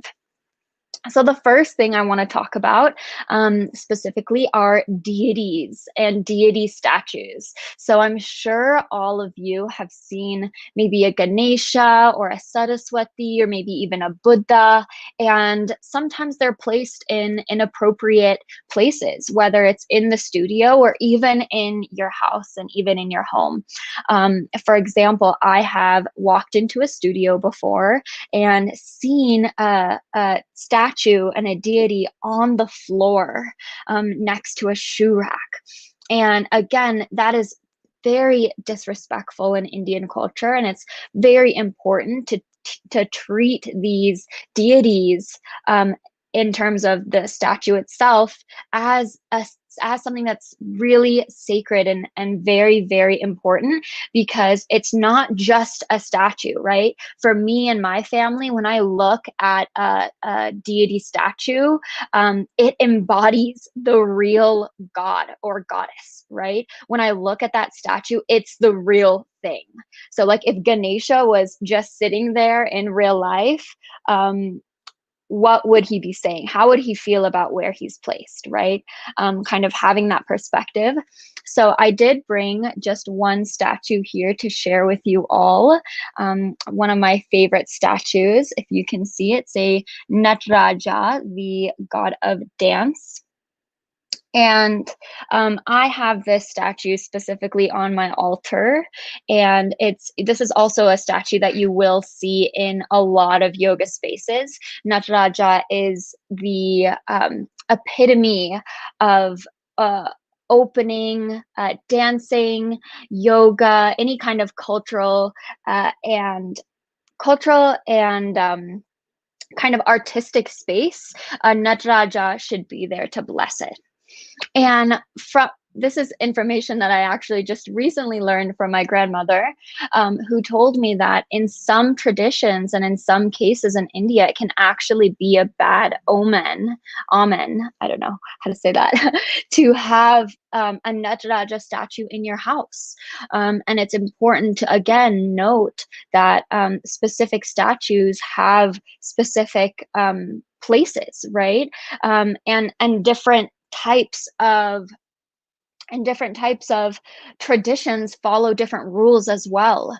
So making sure that if you are using deities and you are using statues, that you're doing so in a way that's respectful, you're cleaning them, they're not accumulating dust on them, and they have a very specific space.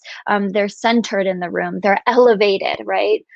Because we want to be able to honor and truly respect these statues.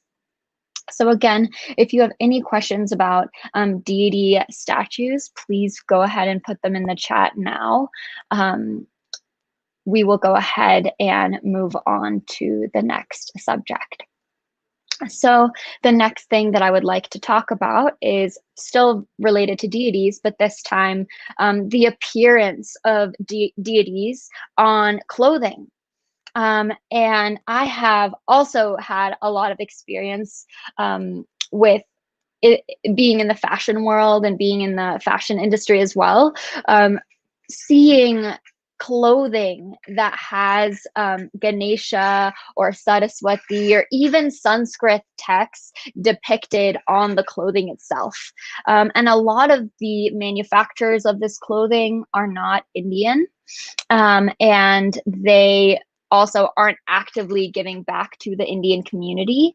And that's when it falls into the line of appropriation, right? When you're taking something from the culture and not honoring the roots, and also monetizing off of it without giving a little bit of that money back to the source culture. So again, being really aware of the clothing that we're wearing as we promote ourselves and as we promote yoga as well, making sure that we are not wearing any clothing that has Sanskrit on it unless you know what it's saying, unless you can speak fully about the god or the goddess that's on it. But again, if it's not, your own culture and your own source culture, I again can suggest staying away from that. The third thing that I would like to talk about is currently what I'm wearing here on my forehead. This is called a bindi. Bindi, bindi. And a bindi is a huge signifier of being an Indian or South Asian woman or person. Men can also wear bindis, especially nowadays. It's been a little more kind of lax with how things are going, but yeah, bindis are really important, and they have always traditionally marked a South Asian or Indian woman. And this is really, really important because it is a traditional marker of my culture and of my tradition and lineage, right? And it's been used for hundreds and hundreds of years. It symbolizes your third eye chakra or your Agnya chakra located in between your eyebrows. And it also brings awareness constantly to this space in your forehead so that you're aware of your thoughts, you're aware of the energy going into your mind and how your mind is connected to the rest of your body, right? It's a very, very important part. Now, bindis I have seen in so many different in so many different ways. Specifically, the biggest example I can think of is Coachella, and using bindis as a fashion accessory, which also does happen in India as well, right? Like using bindis as a fashion statement does also happen within Indian culture. But again, the use of the bindi outside of that now, in the mainstream fashion world is predominant, right? We see it all of the time. We see people constantly just putting bindis on their forehead and and going out and taking photos, going to the club, going to dance parties, doing so many things like that. And we have to honor the fact that the bindi is a representation of South Asian and Indian cultures. Very, very important. Now, I want to just touch on the difference between appropriating a bindi and really honoring the bindi as a sacred object as well. When we honor the bindi, and if you're a non-Indian or South Asian person who has worn a bindi in specific cases, there's so many gray areas, right? And one of them is being invited into the culture by somebody of the culture. So I recently had an amazing time going to my good friend Deeplata, her wedding. And a bunch of our coworkers came along, and I had the honor of being able to dress them in saris and bindis, everything like that for the wedding ceremony. And in that case, you know, it was totally okay and valid, because I was the one who was allowing them to come into the culture, as well as the person getting married, right? It was her ceremony, and she wanted everyone to be in Indian attire to honor her ancestors as well. So in those cases, you know, they were invited into the culture and into the ceremony by somebody of this, someone of the source culture. So that is the third thing that I would like to talk about, which were bindis. Again, any questions about bindis, I would love to answer.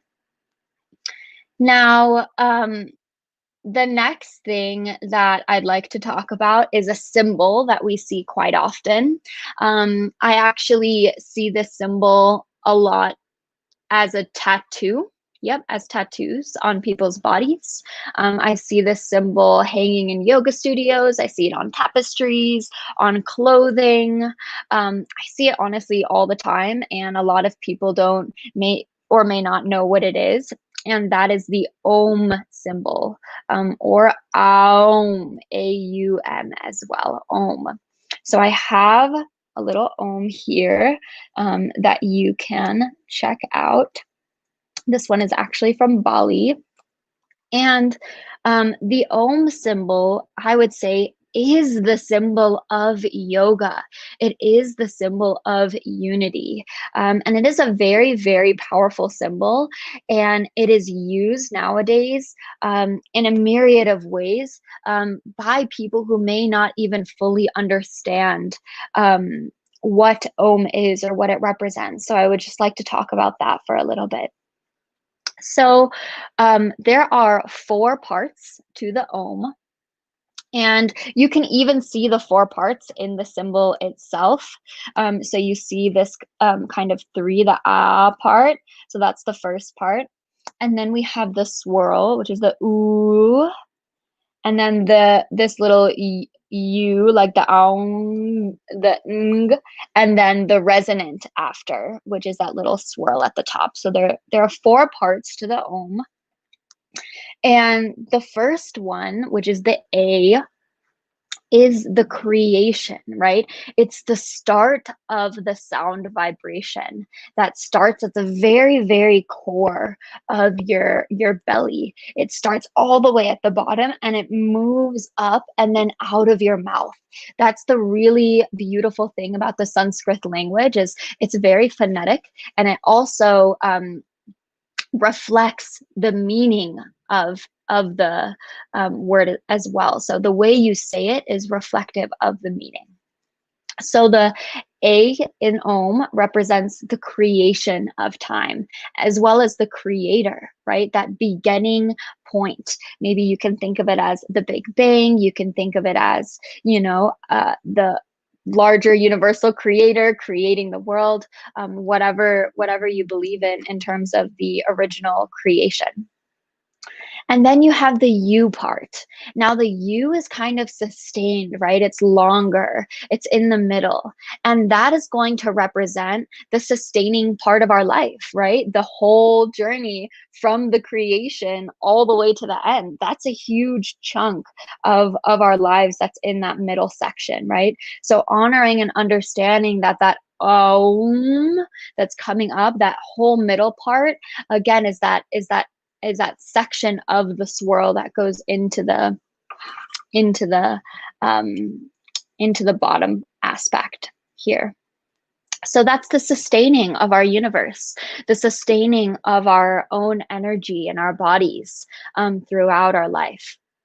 And then at the very end, you have the M or the NG, the Aung, right? The very end.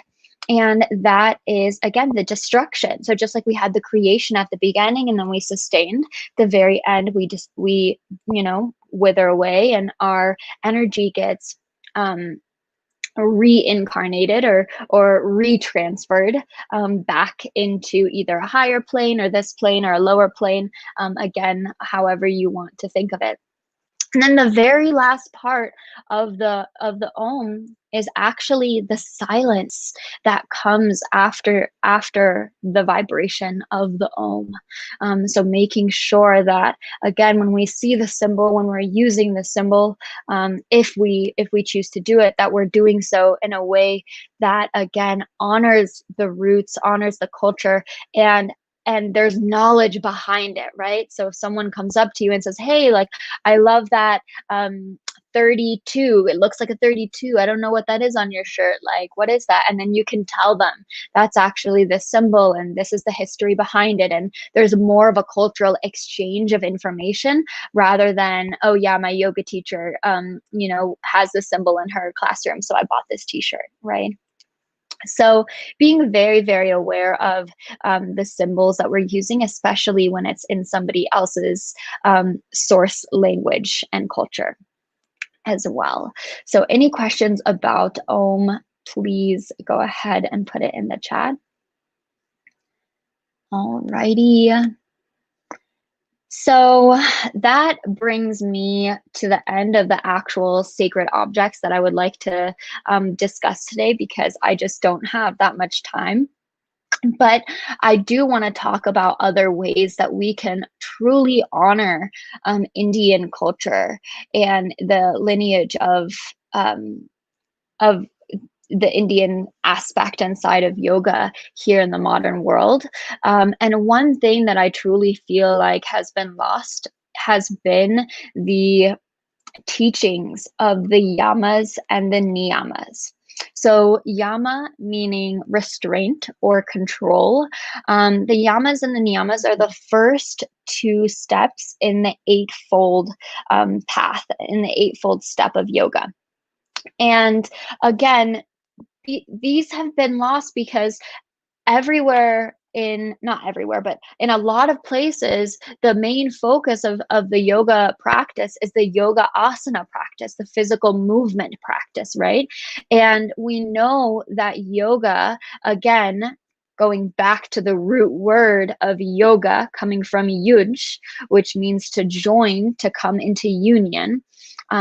And that, again, is your union with yourself to your higher self, right? Not the ego self, not the self that says, I'm Sunaina, I have curly hair, I'm wearing a bindi, all this stuff. Like, that's all the ego self. But I'm talking about the eternal uppercase self, right? The same self that's in each one of you, the same self that's in your plant, that's in your dog over there, and your cat, right? That life force energy that's ever pervading within us. That is the practice of yoga. So we get distracted, right? And we get attached. We get attached to relationships and objects and material things and non-material things and emotions. So the yamas and the niyamas really help us cultivate a sense of detachment. And detachment doesn't mean I don't care about anything and, whatever happens, happens. It means when you have this relationship with, the person or the object or whatever, when it doesn't necessarily work out as you were expecting, right? There's not a whole downfall of emotions and upset energy, and you're able to remain very neutral as you're able to control the mind more and more, and it starts to fluctuate. So regaining knowledge and practice of the yamas and the niyamas is essential to honoring the yogic lineage and tradition from an Indian perspective. Specifically, I do want to talk about one yama, which is satya. Satya. So satya means truth. Sat is truth. And it's not necessarily truth from a perspective, right? It's not just my truth or your truth, but it's the truth it's a universal truth, right? Of this moment as it is from every single one of your perspectives, from my perspective, from the perspective of my table, from my computer, from my light, from my backdrop, all of these perspectives all coming into one and it creating a universal truth.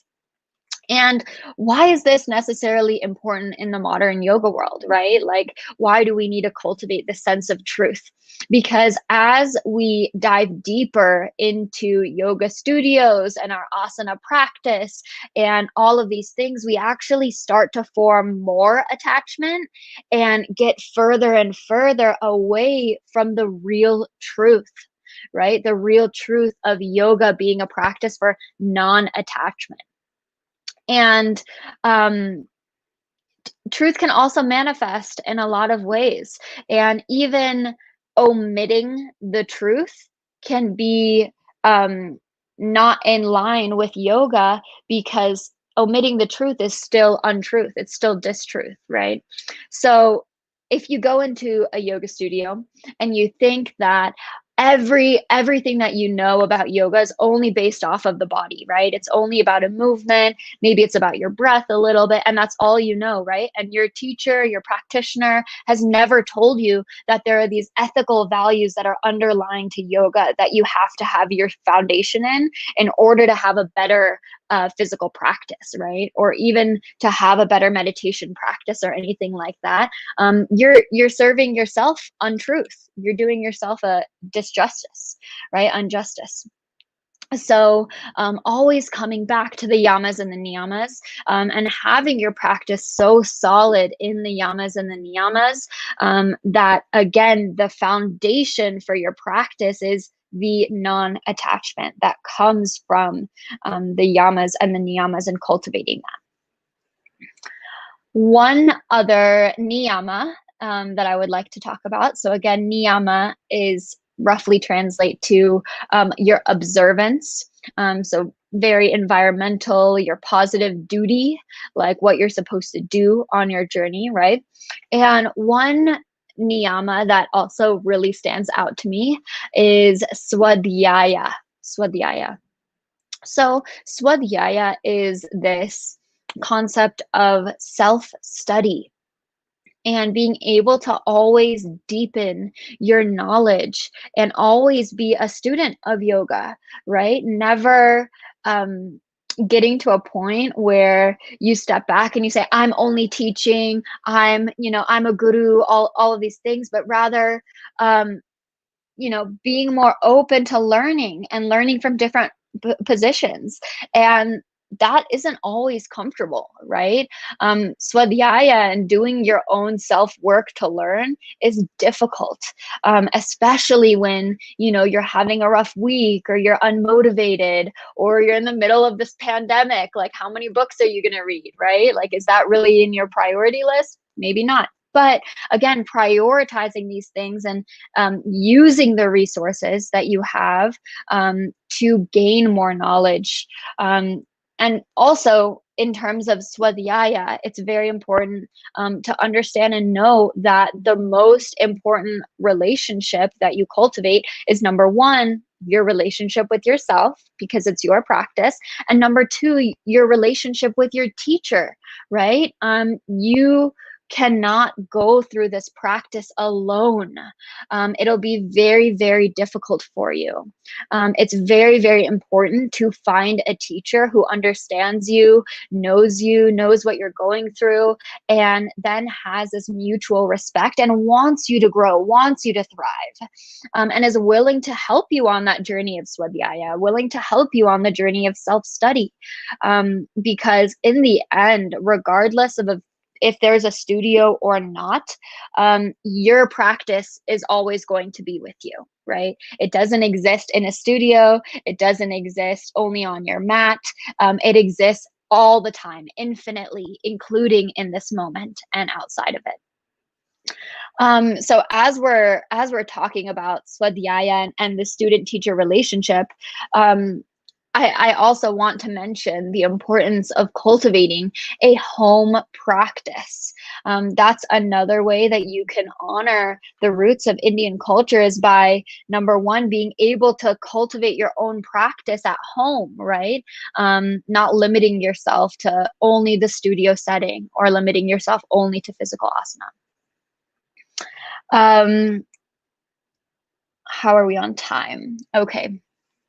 So as we solidify the yamas and the niyamas, I want to also emphasize that the 8-limbed path in yoga is not necessarily linear, right? We're not walking on the straight path, like after I memorize all the yamas and I have them good, then I go to the niyamas, and then asana, and then pranayama, and then it's not direct. It's kind of like a tree that has branches, and all of these branches blossom and bloom at different times.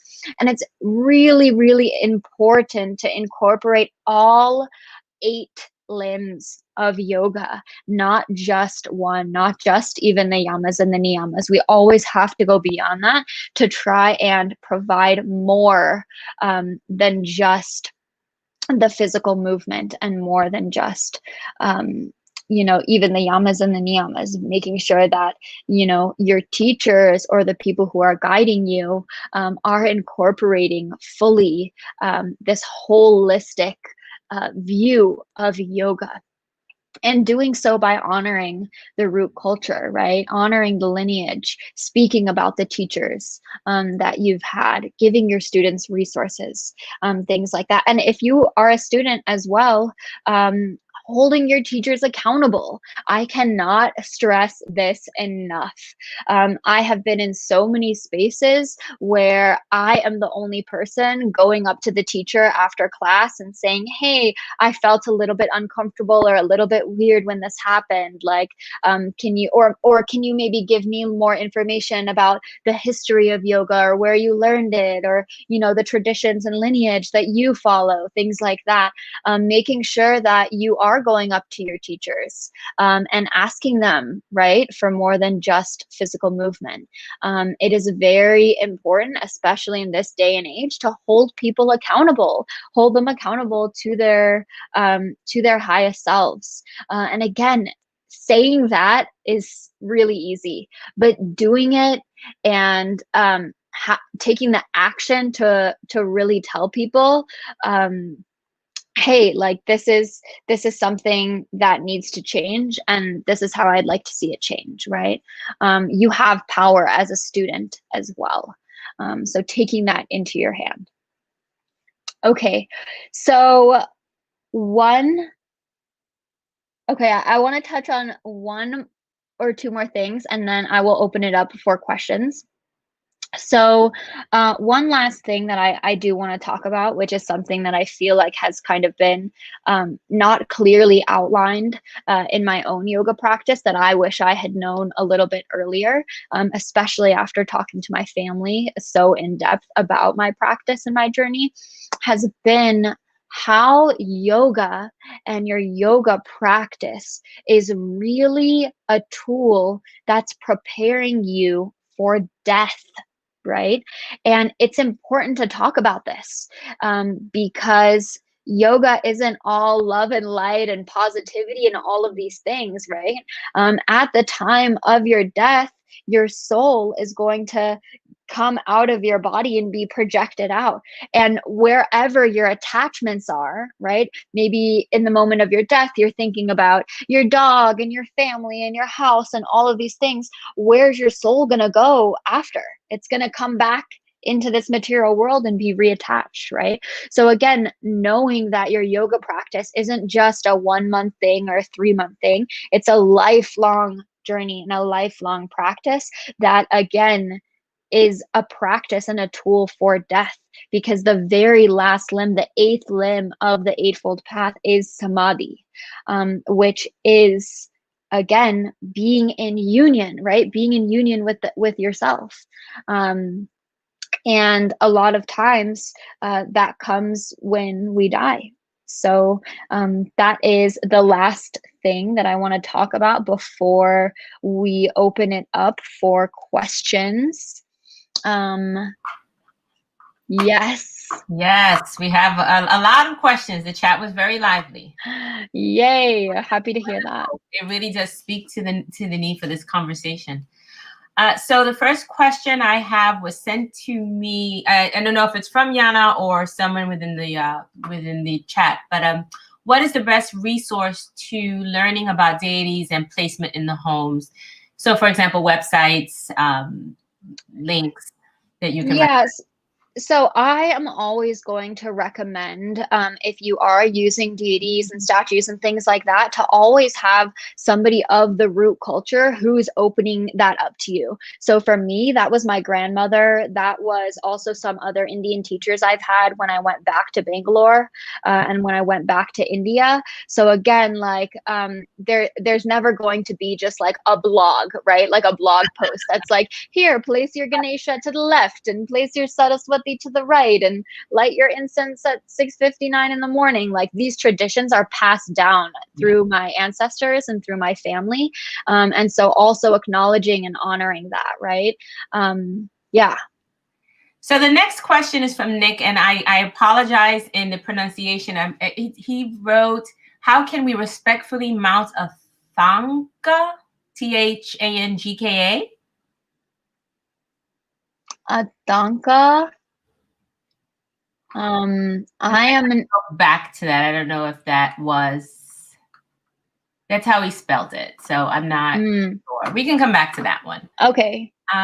Jennifer asked, thoughts about intermingling statues and relics of different religions. For example, having a Ganesh near a Buddha and Christian cross in her home. Yeah, absolutely. I think that, again, whatever serves you the best, right? It's your practice.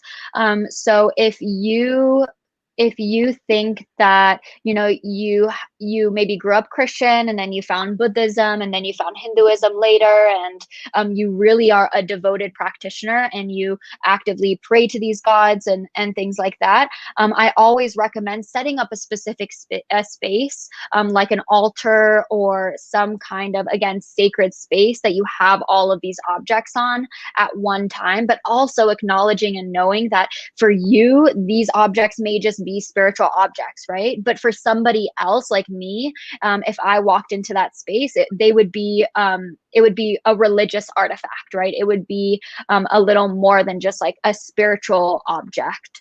It would be the real life form of Ganesha or of Saraswati sitting there. So I think, again, in my opinion, that's totally fine. But again, it's not my validation that you want. It's your own validation that you want, right? So turning back on yourself of, why do I feel the need to use these statues? Why do I feel the need to honor them or set up an altar for them? What do they bring me? Am I doing so in a way that's acknowledging the root and the culture? And do I have enough knowledge to do that, right? If somebody of the culture, if I walked into your house right now, right, and I saw your Buddha sitting on the shelf or sitting on the, maybe like next to the bookcase and stuff like that, how would that make me feel? And would that make you feel a certain way, right? Yeah, makes sense. The next one is from Alicia. When I lived in India as a student, I remember being told that the red bindi is usually worn by married women. Is this true? I was given a colored bindi to wear for certain events. Yeah, so like I said, bindis now in India have kind of, they're definitely taken on a more fashionable stance. Traditionally, there actually was powder that was used. So you have like a red and an orange powder that's used, and it's actually given at temples. So if you mix both of them, the red and the yellow, and you put it in your hairline here, you put it on your forehead, that signifies being married. And then if you're using red by itself, that can signify and I'm talking about the powder itself. If you use red alone, that can signify being single. And then if you use yellow by itself, that would signify being widowed. And again, these all differentiate upon different traditions and different lineages, right? So this is only true for what I know in my family and in my lineage. That's a great question, though. The next comes from Yana. A common practice when people complete their YTT is being given a Sanskrit name by the teachers. What are your thoughts about that? Okay, great question. I love that. So that's a hard one for me. I think it would depend on the teacher, right? If there's a teacher who is Indian, who's of the culture of South Asian descent, and they again are giving you this name, and you've studied with them for 10 years, 15 years, right? And then there's a ceremony, and then you're presented this name, and this name again is only used in a specific setting, right? You're not going to go back to your family being named Bob, right? And then like say, hey, by the way, like this is my new name, this is my new identity, right? Like I think that there are some problems with that, and that also is a big token of appropriation for sure, because again, like those names are indigenous names, and even if they're given, like you can't be given a name at the end of a 200-hour course, right? Like that. For me at least, that doesn't fully add up and doesn't make sense of, okay, you've completed 2 hours of yoga training and now we're going to present you with a whole nother name that's of the source culture. For me, I see a couple of red flags there. So I would say be a little cautious about that, right? If you've been practicing with a teacher for a very, very long time and they know you and, you know, in a deep meditative state, maybe they were called to then give you this name. It's going to be a little bit different. Got it. Mm-hmm. Next is from Wanda Home Yoga. How do you, and this actually came up a few times in the chat, so the conversation around pronunciation or mispronunciation, how do you feel about instructors referring to concepts by their Sanskrit names within the context of a class, and how important is accurate pronunciation? And again, someone else answered, honoring the practice of names, words, and poses. Yes. Oh my gosh, absolutely. I'm so glad this was brought up. Sanskrit is, like I said earlier, very phonetic, right? So the meaning of the word that you're speaking is spoken out loud, right? So like even as I say, like for example, like I'm like Trikonasana, right? Trikonasana, it's a triangle pose. Even as I'm saying that whole word, Trikonasana, it's coming out, and it's literally saying, as I'm saying the word, how to do the pose, what the pose is supposed to feel like, what the pose is supposed to be like as I'm speaking it. So when I'm mispronouncing it or saying it wrong, you actually could be saying something else, or you could be just, again, I would say that's a part of honoring the culture, is being able to pronounce it correctly, definitely. But also when you're using Sanskrit in class, make sure that you're translating your Sanskrit, right? Don't say Trikonasana and then nobody knows what you're referencing and no one knows what you're saying, right? Like make sure that your teachers are saying triangle pose, also known as Trikonasana, right? So that there is some kind of translation between the English word and the Sanskrit word, and that translation is clear. And I think that's an interesting conversation, because as someone whose English is my first language, but I also speak Spanish, so the way certain letters roll off my tongue are different. So it can be confusing with words like mudras. And it's like, is it mudra? Is it mudras? Is it, which is easy for me to say, but now am I making it and even within India, if you go to North India, the way that they speak and pronounce Sanskrit is going to be completely different than if you go to South India. And because my mother tongue is Tamil, that's what I speak at home. And everyone in my family, again, when they pronounce Sanskrit words, it's so different than what I've learned even from some teachers that I've had, from some Sanskrit teachers that I've had who are from North India. So there's a lot of variance. So again, the most important thing if you are learning Sanskrit is learning from a teacher of the culture, learning Sanskrit from someone who's South Asian or Indian, or who has a very deep understanding and practice of it. Got it. Aaron Wilbanks Fuson. Any tips on finding a teacher you align with, especially in COVID times when going to a studio isn't the safest idea? And sorry if I butchered your name, Aaron. Yeah, absolutely. I mean, sometimes you're going to have to search around too, right? Like, it's not always going to be that simple of finding one teacher and then sticking with them forever, because a lot of teachers nowadays, with yoga being a whole industry, right? People aren't necessarily focused on having a very singular student to teacher relationship. And so to even find teachers like that, it is difficult. I'm not going to say it's easy, but yeah, I would say find teachers of the lineage. There is a lot of resources on Instagram, of course. There are, the Yoga is Dead podcast. They have a whole page actually of resources.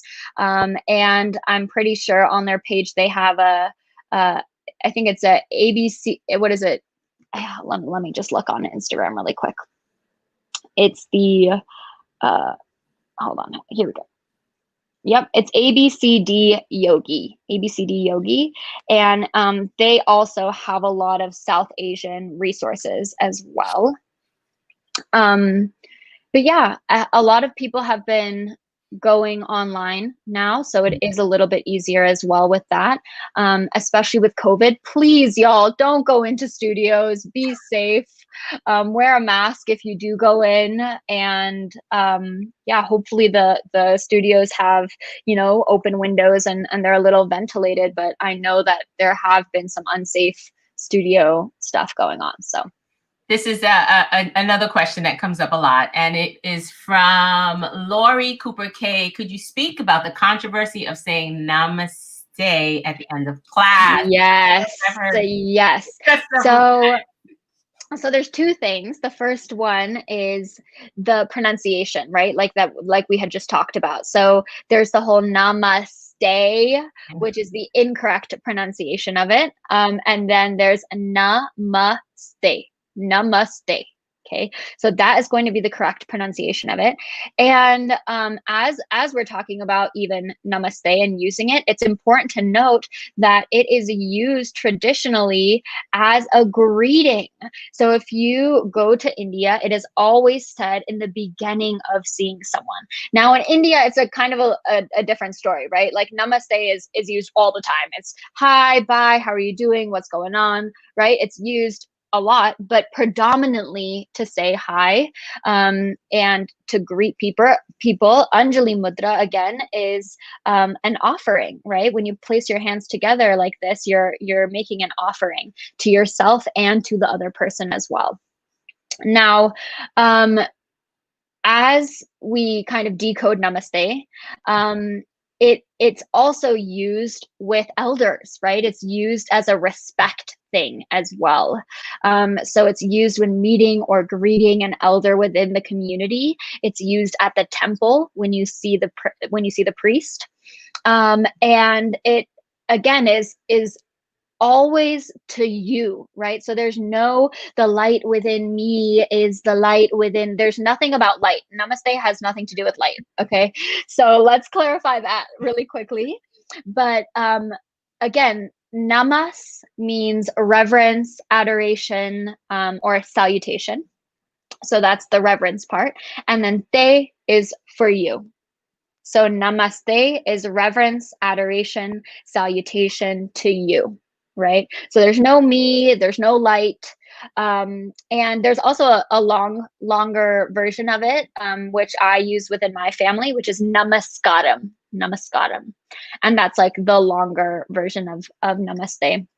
And also, when we end class with namaste, it also kind of puts in a power dynamic, right? Where like everybody is on the edge of their seat and they're kind of like waiting for the teacher to say it, right? The teacher like comes and their hands are closed and then everybody feels like they have to say it back and bow back. And it does kind of create a power dynamic as well. So I would say if you are going to use it, if you really feel attached to using it, number one, why do you feel the need to say it at the end of class? And did you know this information, right? Like, did you know what namaste meant?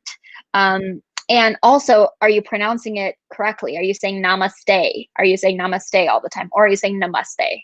And are you attached to it, right? This whole practice of yoga, again, is a practice of detachment and non-attachment. So if you're feeling all these feelings about not being able to say namaste at the end, again, that's a sign to turn inward and look inward. So we have a few more minutes, and this last question might open up a longer conversation. So I think this will probably be the last one, and it is from, I know I wrote it down because it was a good, okay, Michaela Thorne. I'm sorry, I don't want to be to disrespect you or the culture. Basically, how do you balance religious differences and respecting all aspects of yoga? Yeah, that's a great question. So I would say that yoga is not religious, but religions can incorporate yoga, if that makes sense.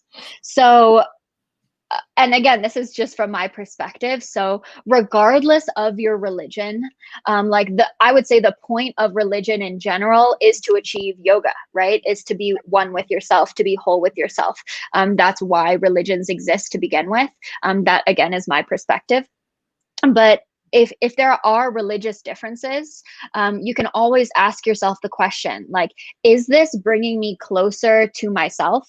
Is this bringing me closer to my values? Is it aligning with my values? And if any of those answers are no, then it's not serving your higher self, right? So this balance of religious differences, again, is nothing more than within you and within yourself.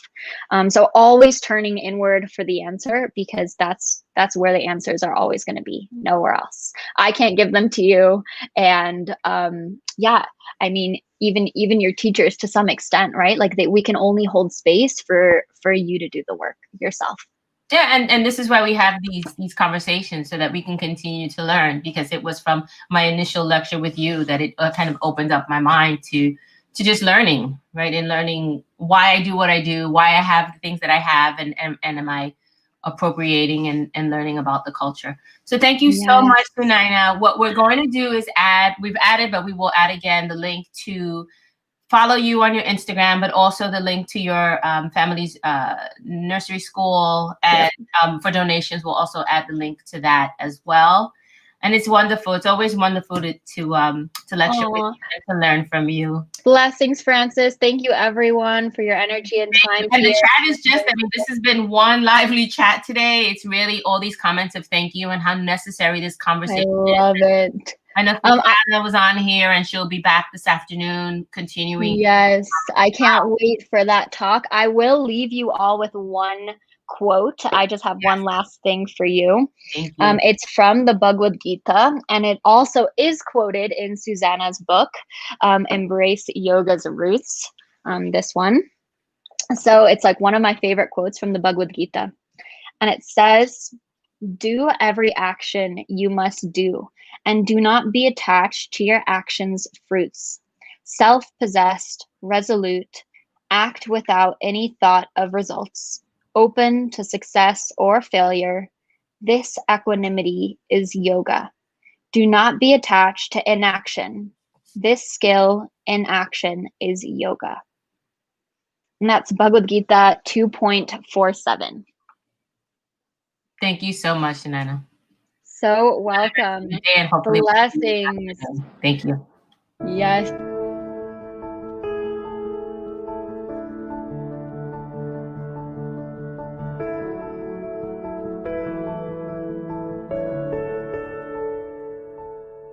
Hello, my name is Lara Land. I founded 3.5 Acres Yoga in early 2015 as a response to the social injustices I saw around me, and because of my many experiences since 1998, witnessing how yoga, meditation, and mindfulness techniques can transform lives. We are a Harlem-based nonprofit that partners with other nonprofits to bring them yoga and meditation to more successfully support their clients. Each year, we hold multiple trauma and diversity trainings for yoga teachers from all over the tri-state area so that they too know how to teach in these settings. This training impacts their studio classes as well, and we believe it is one that is crucial for all yoga teachers to have. Studies show the meditative aspect of trauma-informed yoga changes the way we react to triggers and gives us the skills to manage physical or emotional symptoms that occur due to long-lasting trauma. Yoga changes our psychology so that the physical symptoms of stress and trauma, including hyperventilation, restricted motion, debilitating head and stomach aches, are lessened.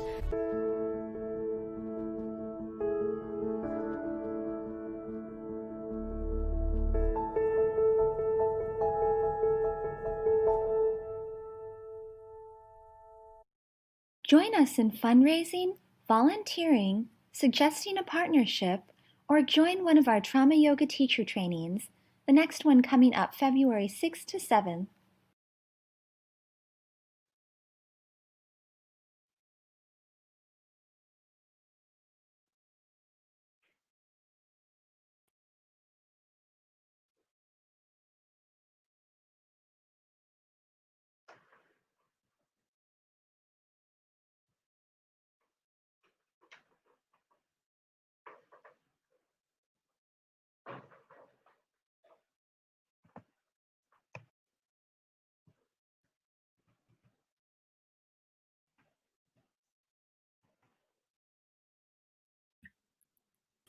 Hi, everyone.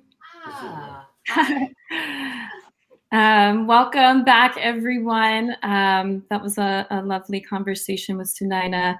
I would like to welcome Nina Boswell-Brown and her lovely assistants, Anna and Edith. Nina, we were having some trouble hearing you. I'm not sure if you want to do a quick test.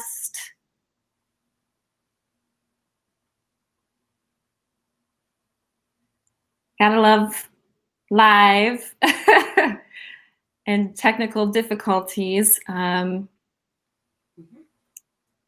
think we can hear you. Are you there? I'm still not able to hear you.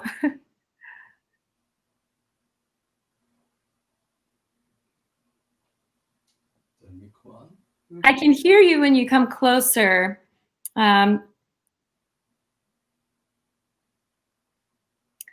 No, I'm sorry, guys. Let's try. Sorry, just bear with me trying a few things here.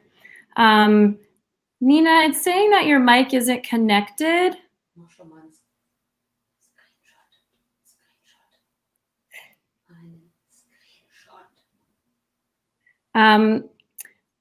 I can hear you, Anna and Edith. I don't know if maybe you guys want to introduce yourselves in the meantime. Where are you guys joining us from? Yes. Hello, everybody. My name is Anna, and I'm a yoga teacher in Sweden, in Lund, in the south of Sweden. I give classes. I've been a yoga teacher for a couple of years and teaching from the chair the last 5 years. Amazing. Welcome. Thank you. And I come from Germany. I'm also a yoga teacher and I teach about 10 years. Very nice. We're so happy to have you. Nina, it still appears that we're having some trouble. I'm going to just try and reconnect, Nina, if you can log out and log back in. And in the meantime, I'm just going to see if we can still get that up.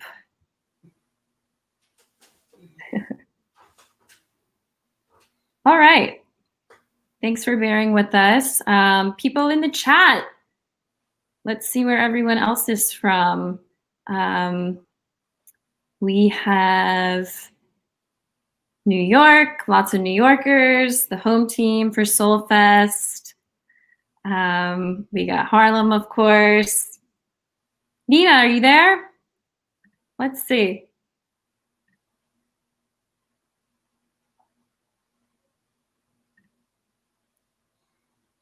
Having trouble, Nina.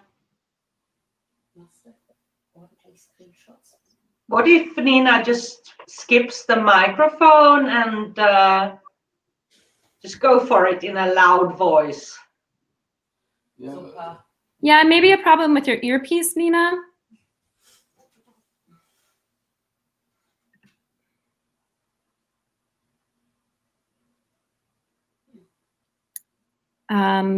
Maybe we could also. Okay, let's see if there I've you got go. Okay. Well, I'm so sorry about that. It said I had connection, so I can't work out, and this is so reliable normally. Let's get Gotta started. love it. All right, I won't take up any more time. Thank you for all your patience, everyone. Enjoy the class.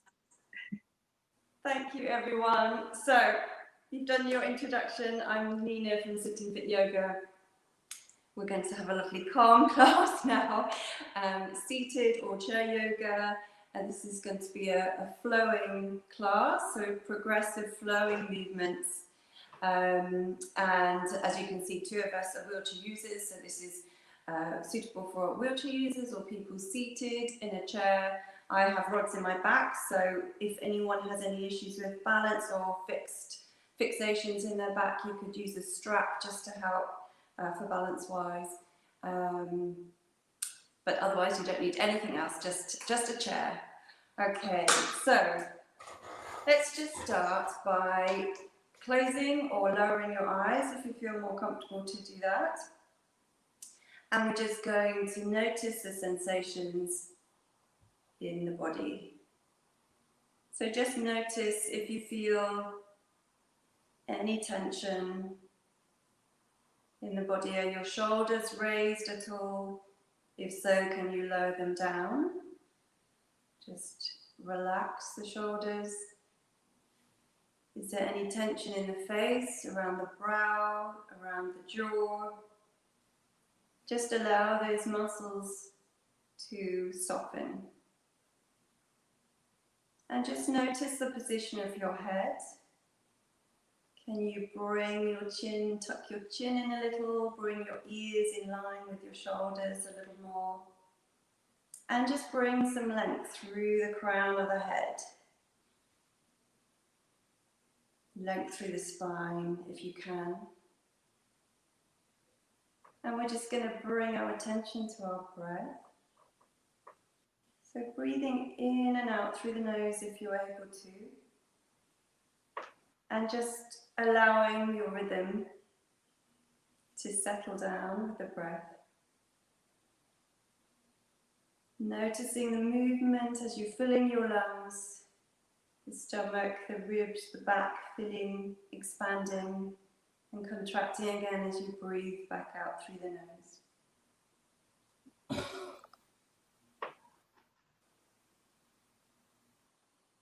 So we're going to take 5 breaths now, in through the nose and out through the mouth, through pursed lips. So just restricting that flow a little bit, nice long breaths. And you can go to your own count. So breathing in slowly through the nose and slowly out through the mouth.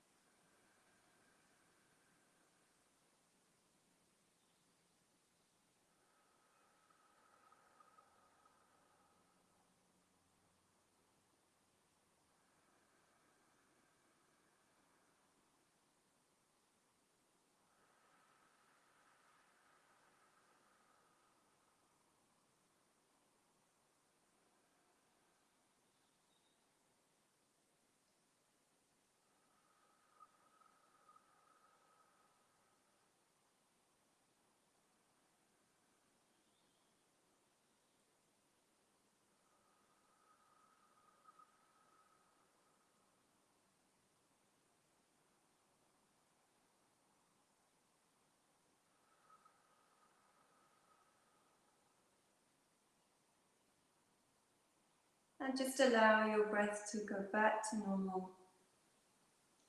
We're going to take our arms down to our sides, open your eyes when you're ready.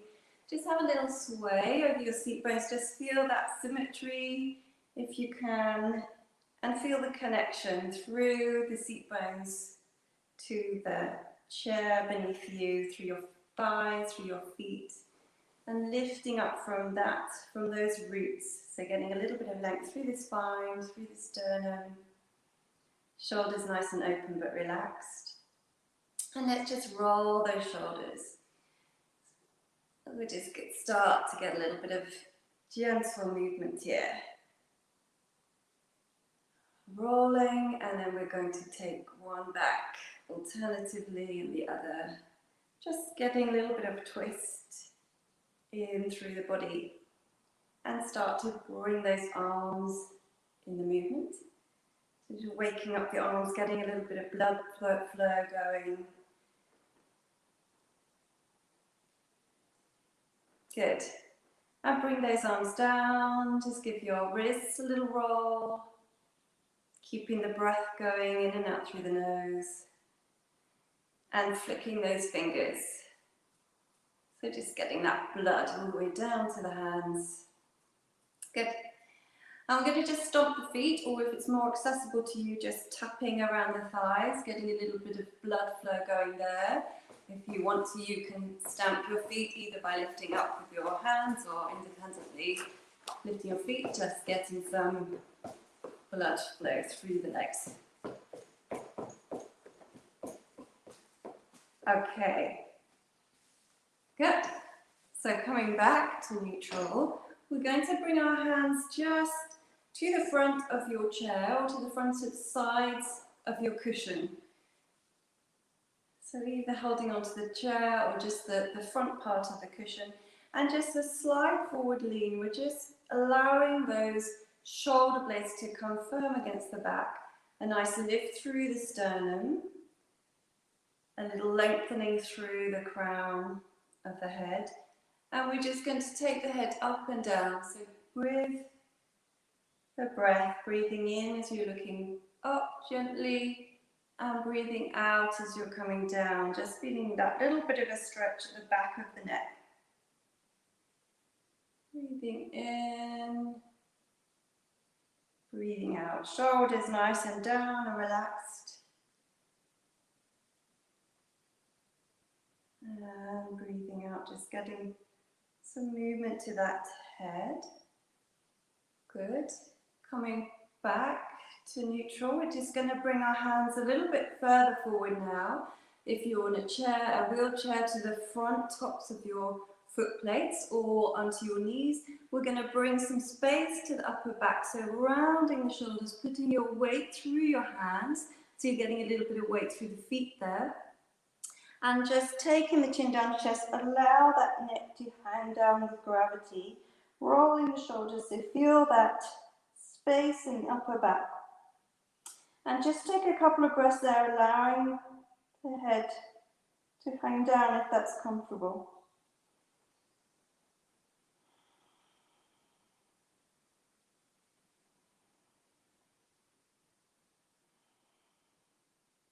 Now coming forward into Cobra, so leaning over your lap, bringing the chest forward, shoulders back. Lovely, looking up a little with the chin.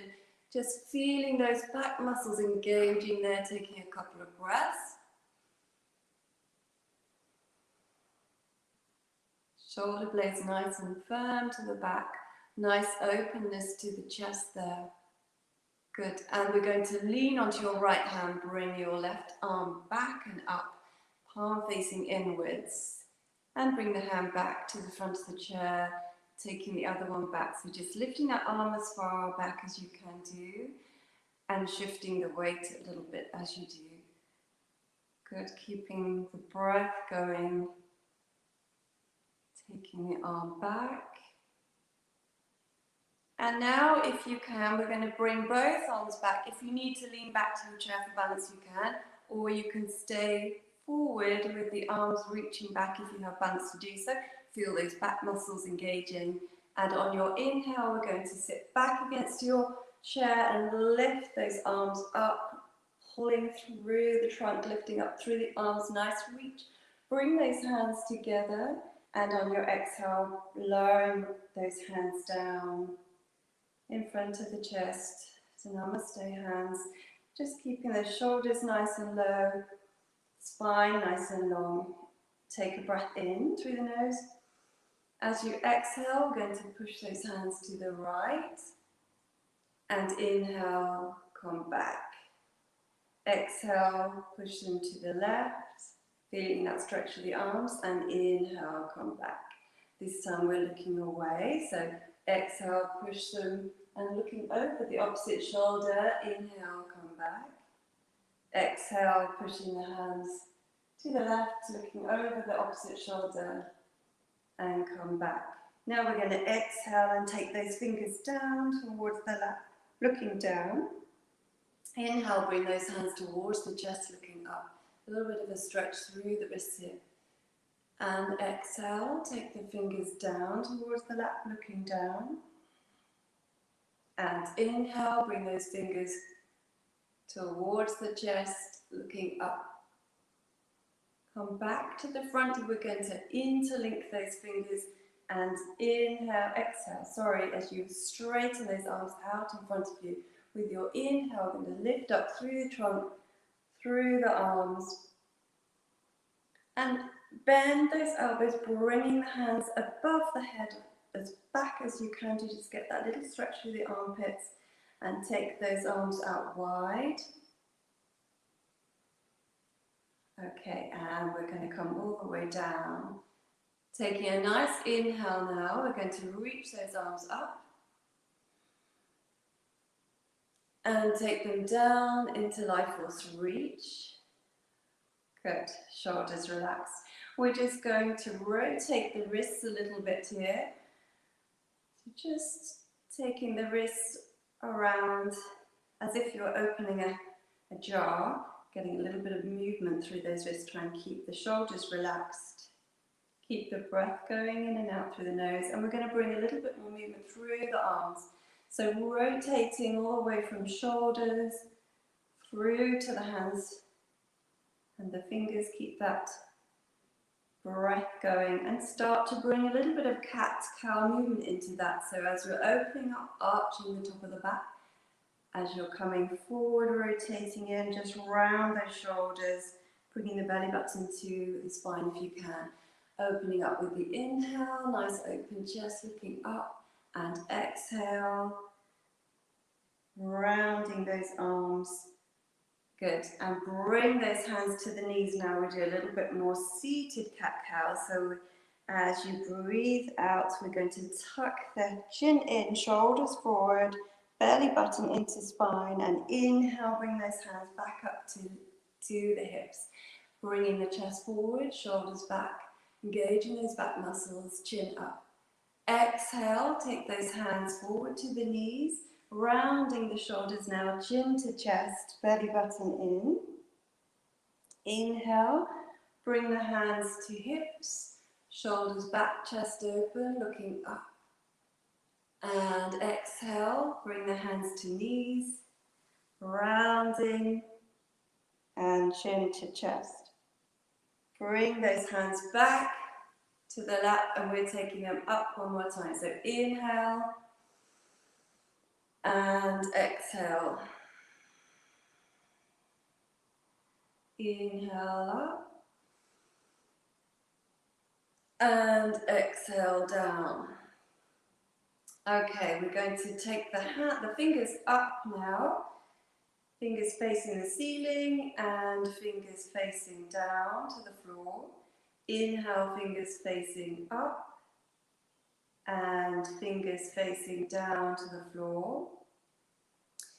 Let's make a fist now, and we're going to roll those wrists as we gently bring the hands back down to the lap.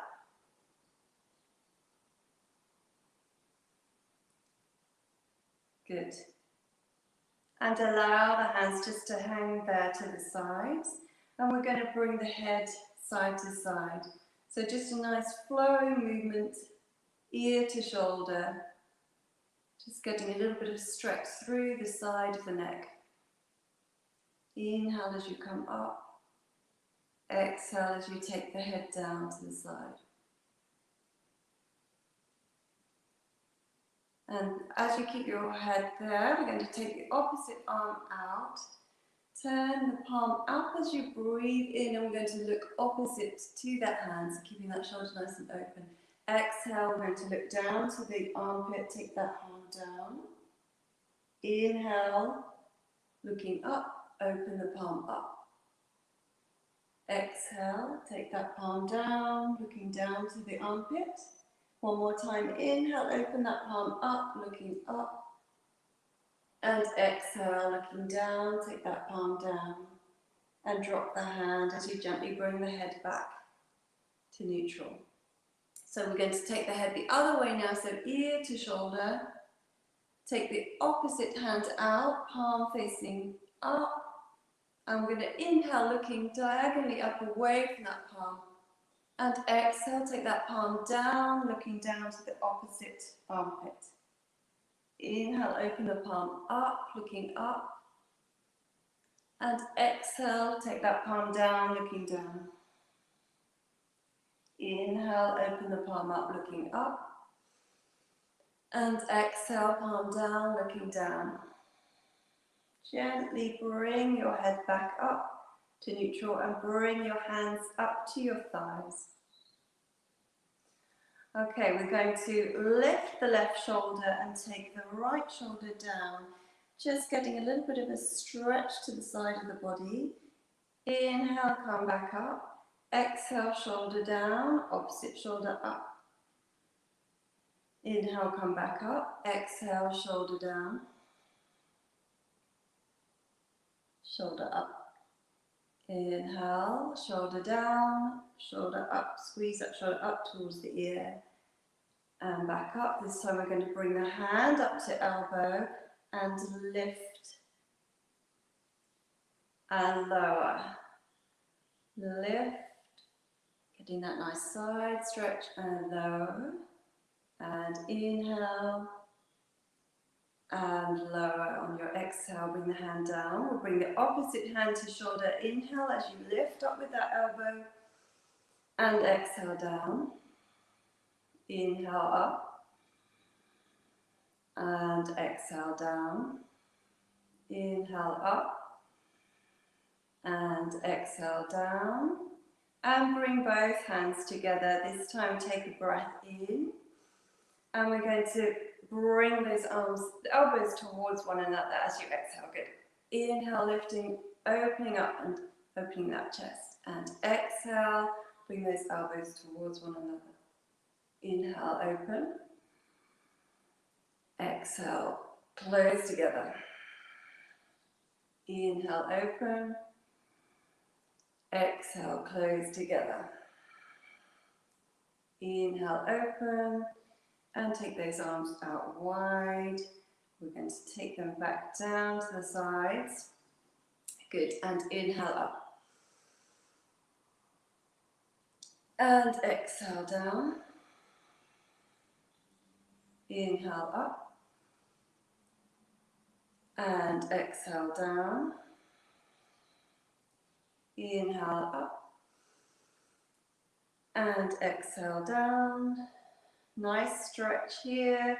Fingers pointing up on the inhale and down on the exhale.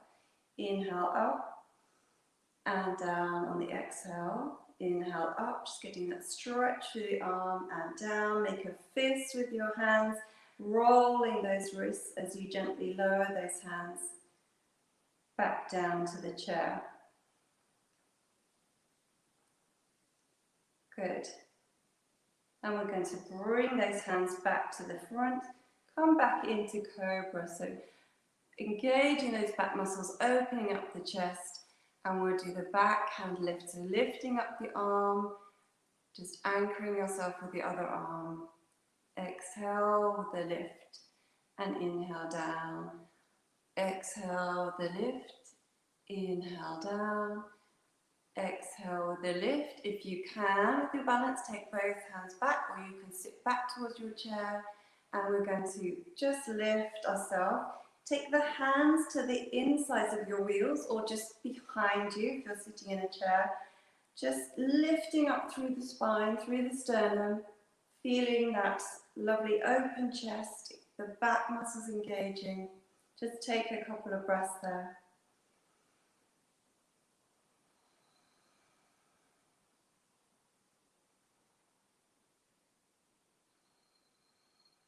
Good. And we're going to bring those hands together now behind us. So just linking your hands, holding your hands whichever way is comfortable, pulling those shoulders back and down. And we're going to take those shoulders to the right, to the hands, sorry, to the right, and drop your ear to right shoulder, just getting that little bit of extra stretch through the neck and the shoulder, taking a couple of breaths there.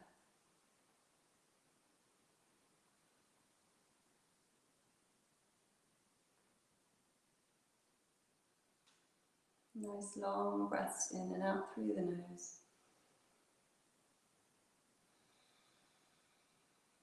And coming gently back up, bring your hands to the center. Just have a little wriggle, take a breath there. And we're going to take the hands to the other side, so to your left now, and ear towards shoulder. Just feeling that stretch down the side of the neck, the top of the shoulder, taking some nice breaths there in and out through the nose.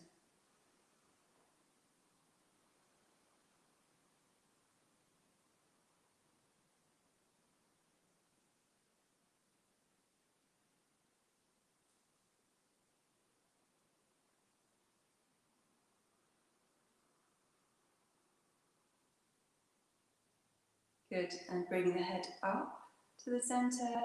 Just relax, release your hands. Give your shoulders a little roll. And give those hands a good shake out. Just making some space between those joints. Okay, so we're going to take the hands up now on the inhale. So use that trunk, use the arms. Inhale, reaching up, and exhale, taking those hands all the way down. Inhale, taking the palms facing upwards, reaching up, getting that nice axial extension. And exhale into cactus arms this time. Engaging the back muscles again. Take a breath in. And as you exhale, we're going to take the hand across to the opposite shoulder. And inhale, come back. Exhale across to the opposite shoulder. And inhale, come back. Exhale to the knee. You can bring your knee up to meet your hand if you're able to, or down to the knee. And inhale, come back. Exhale across to the opposite knee, or lift your knee to your hand. And inhale, come back. Exhale across. This time I'm going to look away from the hands. And inhale, come back. Exhale across, look away from the hands, getting that stretch through the neck. And inhale, come back. Exhale to the opposite knee. Bring the knee up if you want to. We can look away. And inhale, bring the hand back. Exhale, hand to opposite knee. Turn the head. And inhale, come back. Good. And just lower the hands down and bring those hands in front of the chest. And we're coming up now on the inhale. So inhale, take those hands up, and exhale, back down. And inhale, reaching up, and exhale, bring the hands back down into Namaste hands. Give those fingers a nice stretch now. Just making some tension between the hands, shoulders nice and relaxed. Stretching through those fingers. Good. And just release. We're going to bring the hands into genie arms now and have a nice twist. Okay, so take a breath in, and we're going to exhale. Just bring your hands down to your elbows as you twist. Inhale, come back to the center. Exhale with the twist. And start to lead a little bit more with the elbow as you twist. Take those arms a little bit further around, so the leading elbow just pulling, getting that extra twist through the top of the shoulder. Inhale as you come forward to center, exhale with the twist.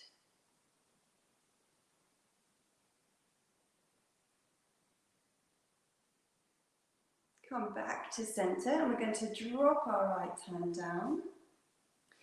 Take a breath in, and as you exhale, we're going to shove with the elbow and come back in on the inhale. This time we're extending the hand. Exhale, take the hand around you. Inhale, come back. Exhale, leading with the elbow. Inhale, come back. Exhale, leading with the extended arm. Inhale, come back. Exhale with the elbow. This time we're going to twist and lead with the elbow as we come across to the opposite knee. Exhale, squeezing out the air. You can lift the knee up to your arm if you can. If you're able to do that. Inhale, come up. Exhale, lead with the elbow. Inhale, come back. Exhale, we're extending the arm now, pushing out. And inhale, come back. Exhale with the elbow, we're leading with the elbow. Inhale, come back. This time with the elbow, we're leading, coming across to the opposite knee. Squeezing out the air, good. And come back, swap the hand down. Bring the hands up on your inhale, across the chest, and exhale, we're leading with the elbow, just getting a little bit of twist there. Inhale, come back. Exhale, extend the arms if you're pushing the air away. Inhale, come back. Exhale, twist around, leading with the elbow, good. And coming back, pushing the air away. Inhale, come back. So this time we're exhale, lead with the elbow, and then turning with the elbow, crossing down to the opposite knee. Squeeze the air out. Inhale, come back up. Exhale, lead with the elbow twist. Inhale, come back to the front. Exhale, extended arm. Inhale, come back. Exhale, lead with the elbow. We're leading with the elbow now, crossing over to the opposite knee. Exhale, squeeze the air out. Come back up, bring the hands down. And on your inhale, let's just give those shoulders a little roll first of all. Keep the breath going in and out through the nose. Good. We're going to bring the hands up to the shoulders, and inhale, lifting those elbows. Exhale, take those elbows down to the waist. Inhale, lift the elbows up, and exhale, take them down. Inhale, take those elbows up, and exhale, take those elbows down. We're going to make some forward rolls with the elbows now. Keep the breath going one more time. Good, and now a backward circle. Breathing in as you lift, breathing out as you take those arms down, getting all that synovial fluid moving in the joints. Bring your right hand down.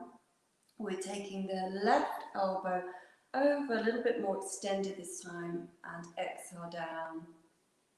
Inhale, bringing that elbow up, and exhale down. Inhale, bringing that elbow up. This time we're going to extend the arm out. Good. And on your next inhale, we're going to open that palm up, facing the ceiling, bringing the elbow back. And exhale, turn the palm down. So rounding the shoulder this time in front of you. Good. Inhale, opening the palm up, looking up, bring that hand and elbow back, just feeling that openness of the shoulder. Exhale, bring that palm facing down, shoulder forward, rounding the shoulder this time. One more time. So inhale, open the palm up, Bring that elbow back, open chest, exhale, bring the palm down, rolling the shoulder forward, and bring that hand down to anchor on your chair. Good. We'll bring the other hand now to the shoulder. Inhale, lifting shoulder, and exhale down. Inhale up, and exhale down. Inhale up, and exhale down. Inhale up. I'm going to extend the arm this time.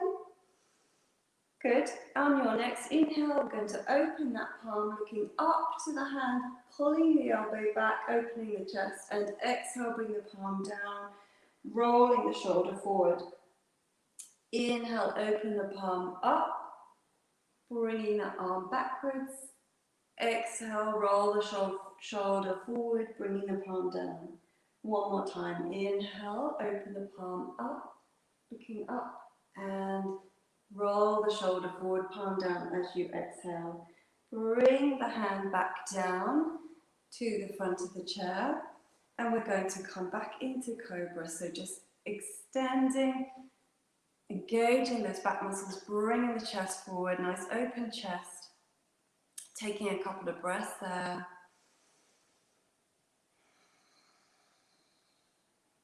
Feeling those shoulder blades nice and firm against the back.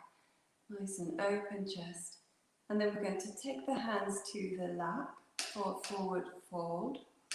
You can either just rest onto your forearms and allow your head and shoulders to relax there. Or if you want to go a little bit further, you can walk down your foot plates or walk down your calves just to get that little bit of extra stretch in your lower back if that feels good for you. So just allowing the head to fall forward, the shoulders to relax down. You could have your arms on your lap if that's more comfortable for your lower back, or come all the way down. Just taking a few breaths there.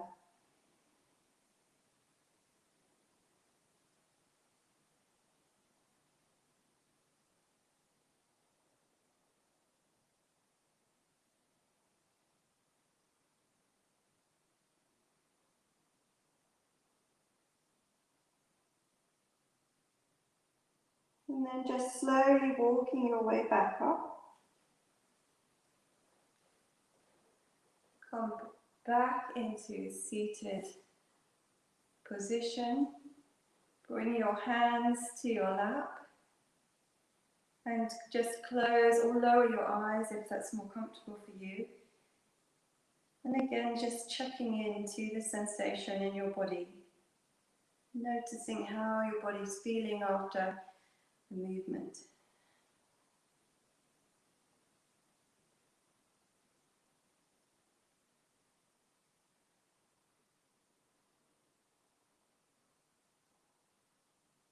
And then again, just allowing those muscles to relax around the face, the brow and the jawline.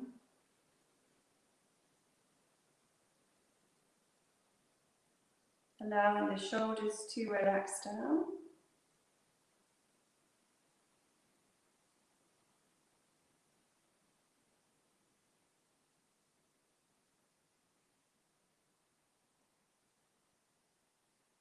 Feeling the connection between the seat bones, the thighs, the feet, with the surface beneath you.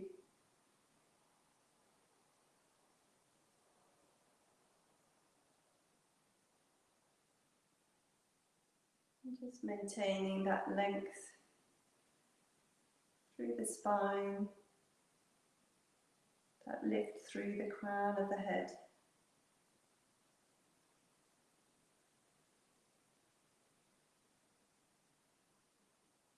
And just taking your attention to your breath now.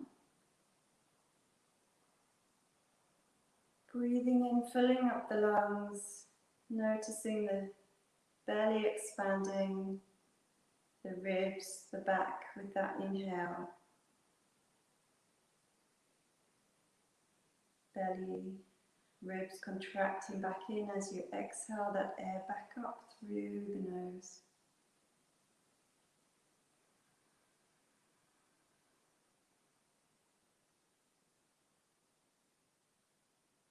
Shoulders relaxing with the exhale, completely exhaling all the air before you take your next inhale.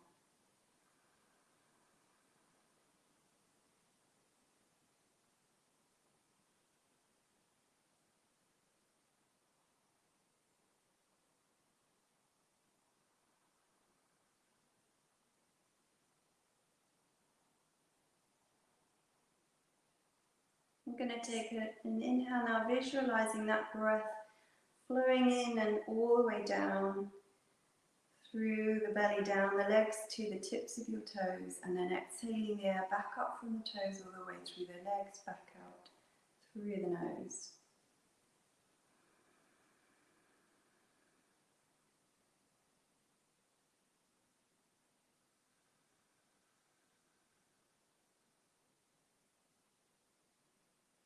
Just noticing that sensation or visualizing the toes as you take the air all the way down. So let's do 2 more breaths like that.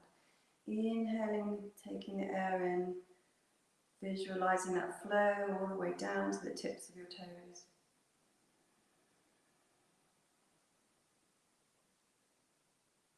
And exhaling all the way back up and out through the nose.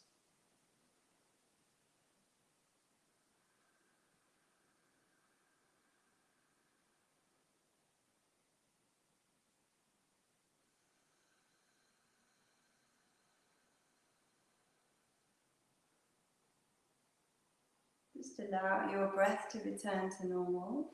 Take your hands down to your sides and just squeeze your shoulders up to your ears on your inhale and release on the exhale through the mouth. Inhale, squeezing the shoulders up. Inhale through the nose and exhale through the mouth. And one more time, inhale through the nose, squeeze those shoulders up to the ears. And exhale through the mouth. Give those hands a little wriggle, wrists a little roll. Shoulders a roll back. And thank you for joining me today.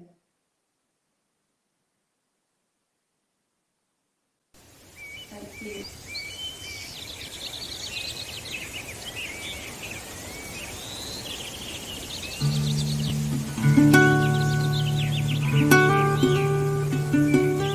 What I've learned from growing up in Mexico and my grandmother is that you can make something beautiful from very simple ingredients.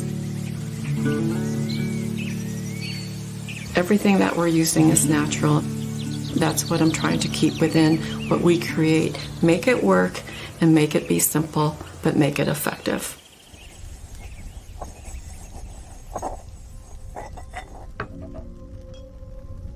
Martha created Life Elements with this idea that all the elements of life are out there and they're pretty simple. But when you combine them all, it can create magic.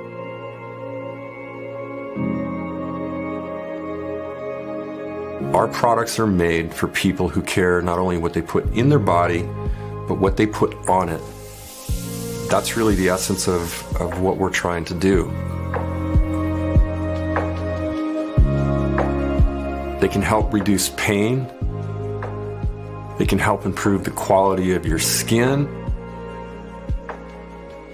It's for people to live healthy. We are one of the very few that is actually making our own product, sourcing the ingredients, working with the farmers to help grow what we're going to be using. That's what makes this different, is that we have control from beginning to end. From the time it comes into our hands to the time it goes into your hands.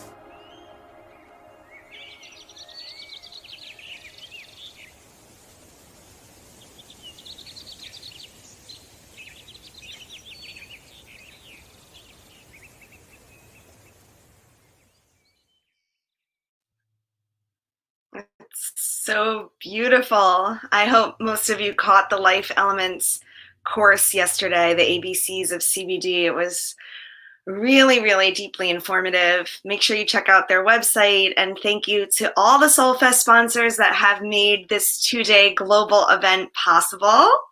And to our all access ticket holders, you are the reason we're able to pay our teachers and the reason we're able to keep this stream going. So we really, really appreciate you. And we thank you for helping others, helping us to make this a free event so that those who can't afford all access can attend. We do have an all access session coming up next. It's a sound bath. It's going to be really relaxing. I've done this sound bath before. It's very, very special. So for those of you with all access tickets, make sure you dig down your email for that special link. And for the rest of you, we'll be meeting back here at 1. We have a really, at 2. We have a really exciting afternoon planned. We have, we're going to pick some cards and do some card readings. I'm very, very excited about that. And we're going to close off this festival with a really, really special panel on the future of yoga, led by Sean Korn. I think this is going to be a real highlight of this 2-day event. Definitely a great way to end the event with some ideas about what is the future of yoga, where are we going, and we'll be popping on again to tell you how to stay connected with SOULFest, and you know, all of us creating this collective to spread yoga, the real yoga, and make it inclusive and celebrate the diversity that exists within yoga and wellness. So I thank each and every one of you. Keep loading up your comments, telling us where you're streaming in from. We love to see people letting us know that they're in from all over the world. Okay, we're gonna go to our schedule now. Where you're streaming in from. We love to see people.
Hi, welcome. My name is Adrienne Enns, and I'm the founder of May You Know Joy, and I'm so looking forward to spending the next hour with you. So before we dive in, just a huge shout out to everybody involved in creating SOULFest, everybody behind the scenes, the organizers, the teachers, facilitators, and all of you joining us. I've had the opportunity to take part in some of the classes, and wow. So my intention for our time together is to tell you about intention setting. And we're going to specifically use card pulling as a tool to do that. So what's going to happen is I'm going to tell you a little bit more about myself. I'm going to tell you about why this work is so important to me and why I want you to practice it. We're going to talk about what it actually means to be intentional, because a lot of people are like, I hear this term all the time, but what does it actually mean? And how can I apply it to my own life? And then we're going to learn how to pull cards. And we have some awesome people who have agreed to have their cards pulled. So you're going to see this all happen live.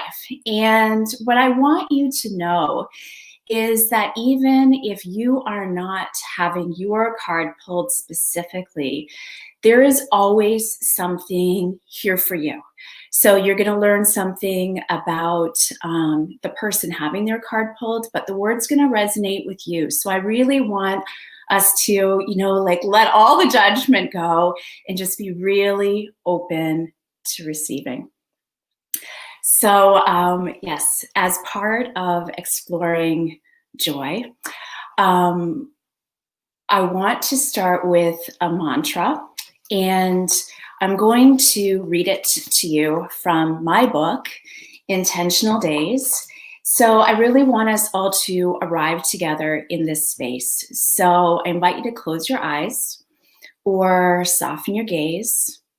I love to put a hand to the heart, hand to the belly, but I invite you to put your hands wherever you're comfortable. I want you to breathe deeply into your belly. I want you to drop your shoulders, soften your brow, and really feel your heart expand. And I want you to have these words really resonate in your heart, because to me, this is the spirit of our most intentional living. Here is the Intentional Days mantra. I have deep reverence for my moments. I know that moments turn into days, turn into weeks, turn into years. I know that my greatest joy, my deepest truth, and my highest sense of purpose are already within me. I honor them. I see them. I feel them. I will know them, embody them, and live them. I will show up in this world as the fullest expression of myself. I will be wise and knowing. I will be curious. I will be open. I will enjoy and I will celebrate. I will be kind to myself. I will love myself deeply. I will choose to nourish everything that connects me with my highest self. I will allow the radiance of this energy to extend to the people and the world around me. I remind myself that all of my intentional days create a life on purpose. The light in me honors the light in you. Namaste. I invite you to return and join me. Yes, so this practice of knowing joy is my personal work in the world. And I just want to tell you briefly how I came to it, because you might be arriving here or in this moment from any number of places. My life for a long time was not intentional at all. I didn't know what the word meant. And when I reflect now, I had no idea what joy meant. I was riddled with anxiety. I had terrible, debilitating panic attacks. I was living for everybody else, trying to meet their expectations. And I just didn't know how to cope with the anxiety, the panic, my emotions, expectations, or any of it. So I did what I knew how to do to cope, which was to drown it all out with alcohol. And I don't know if you've suffered from addiction or know anybody who has, but it's a horrible downward spiral. So I needed to seek professional help, which is the worst thing that I ever did. Worst in that I was terrified. It was extremely difficult, and I felt immense shame. Best in that when I walked through the doors of that rehab facility, I was like, you know what? I don't know what's going to happen next, but it can't be worse than this. And my life has changed exponentially. I'm really happy to be able to share with you that coming up on February 11th, I will be sober for 9 years. So these small, simple acts of being intentional have saved my life and continue to do so every single day. So the two key lessons, and there are so many more that I learned from that, was like, I have been putting so much energy into my own self-destruction. Imagine what I could do if I put a fraction of that energy into good, into taking care of myself, into creating a life that felt purposeful and nourishing and fulfilling and joyful.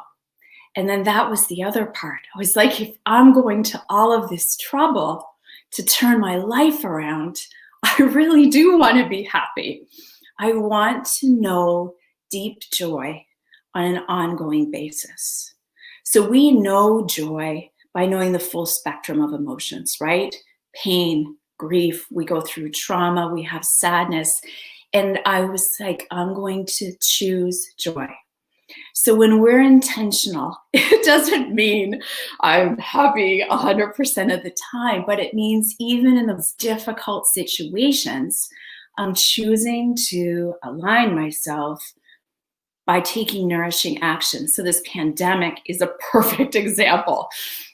You know, what are the small things that we can do every single day to align with our greatest good? So that to me is what it means to be intentional. Loving this life, having reverence for it. And we all have raw material. What are we going to do with it? So let's work through it and then take those learnings to grow and create and show up. So that is what inspires me and inspires my work. And so one of the really simple tools that I had in my early days of recovery was a card deck. And what I loved about it was, number one, words are powerful.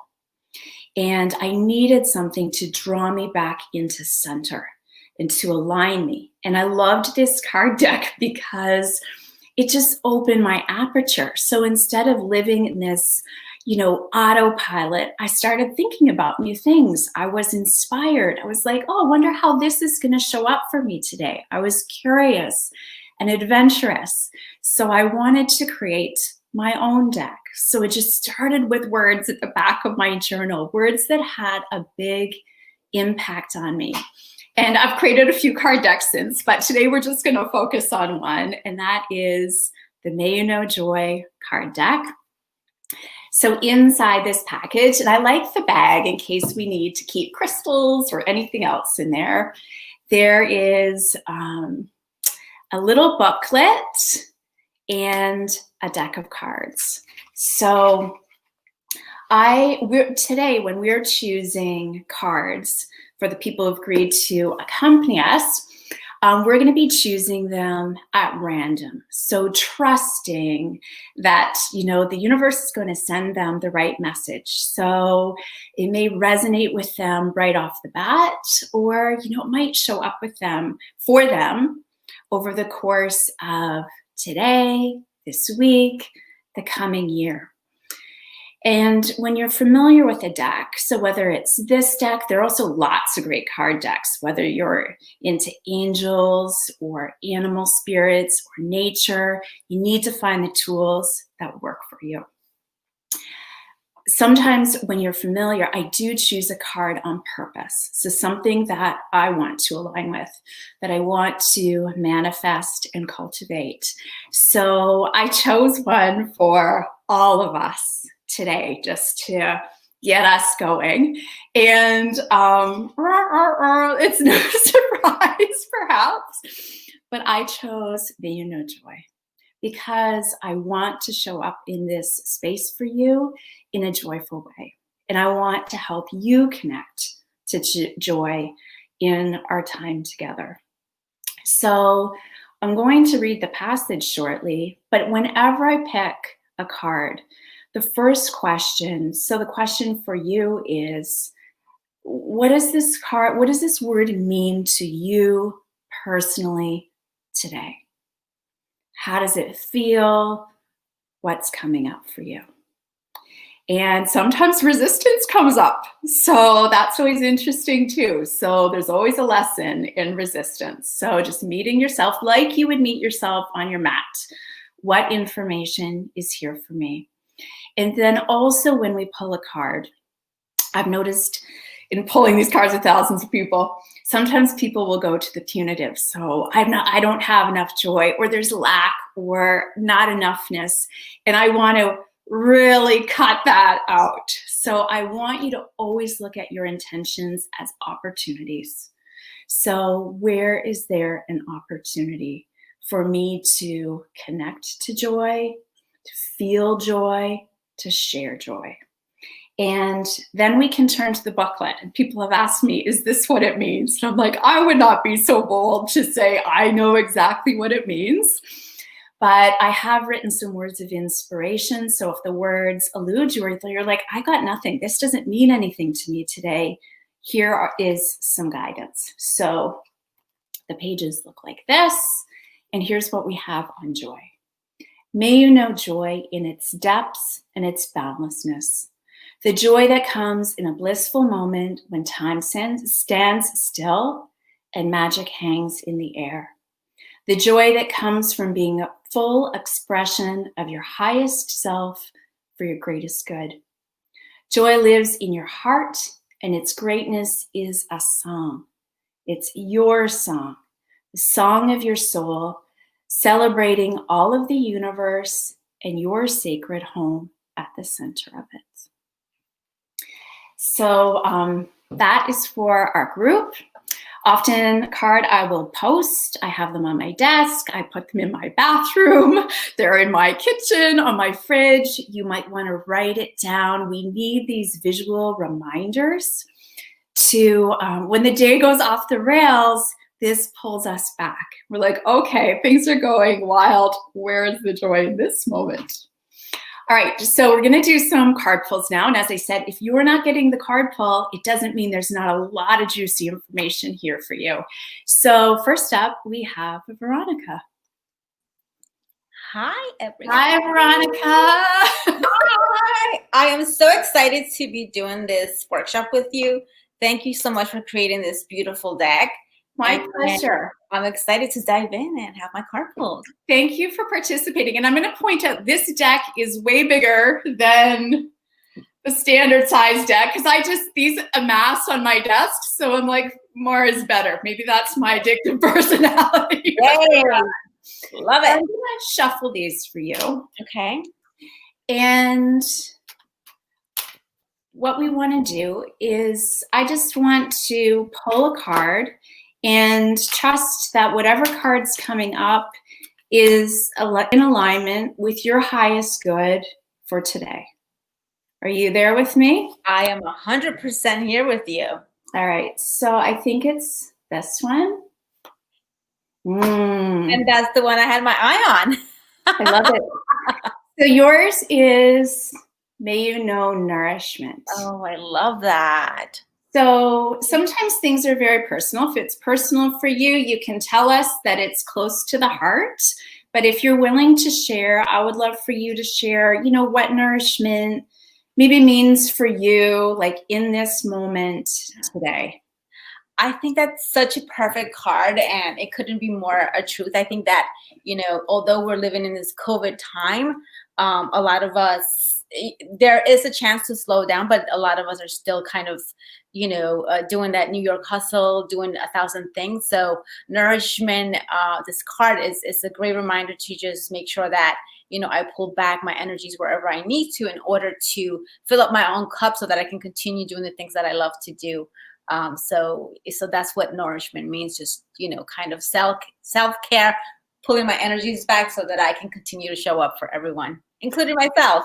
Absolutely. And I'm going to read and that's what it is. Like, we always with these cards want to go to our heart first, like what, and you know exactly what this means for you. And so I'm just going to read to you for a little more inspiration. And then I also want to encourage you. You already know what it means, but sometimes, you know, once we set this intention for ourselves, you know, all kinds of nourishing opportunities might come up for you that you didn't even expect. So being intentional is also being open. So here's what it says in the little booklet. May you nourish your mind, your body, and your soul daily. They are your divine trinity. Nourish your fibers, your ideas, and your values. Strengthening these will carry you further than you might dream possible. May you treat yourself with kindness and compassion and share your nourishment with those in need of it. They will come to you and you will both be nourished in the process. Wow, that's beautiful.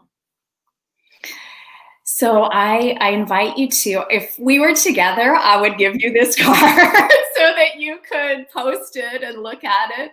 But I invite you to like write it down, or whether it's in your journal, put it on a Post-it note, but put it somewhere so when your day gets a little off the rails, you can go back to it. I actually have your cards, and I'm going to make sure that I pull that one and keep it, you know, even better. Even better. Close for me to be reminded about it. So thank you so much. This was so welcome. Fun. May you know nourishment, Veronica. Thank you. Thank you.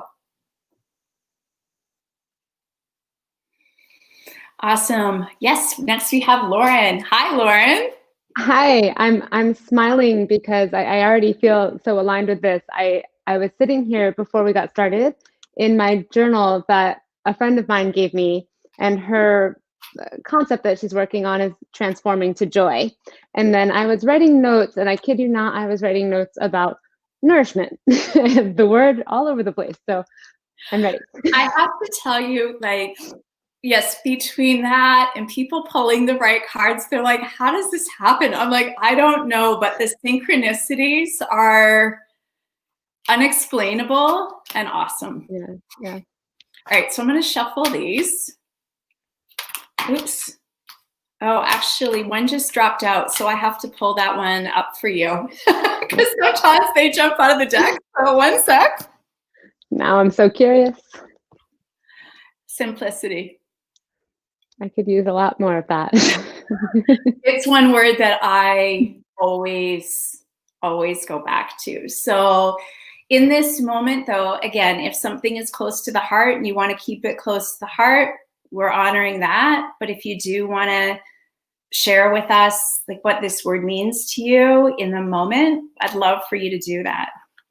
Yeah, definitely what's coming up for me is that I balance a lot of different things in my life between 2 careers and 2 kids and my husband and my hobbies.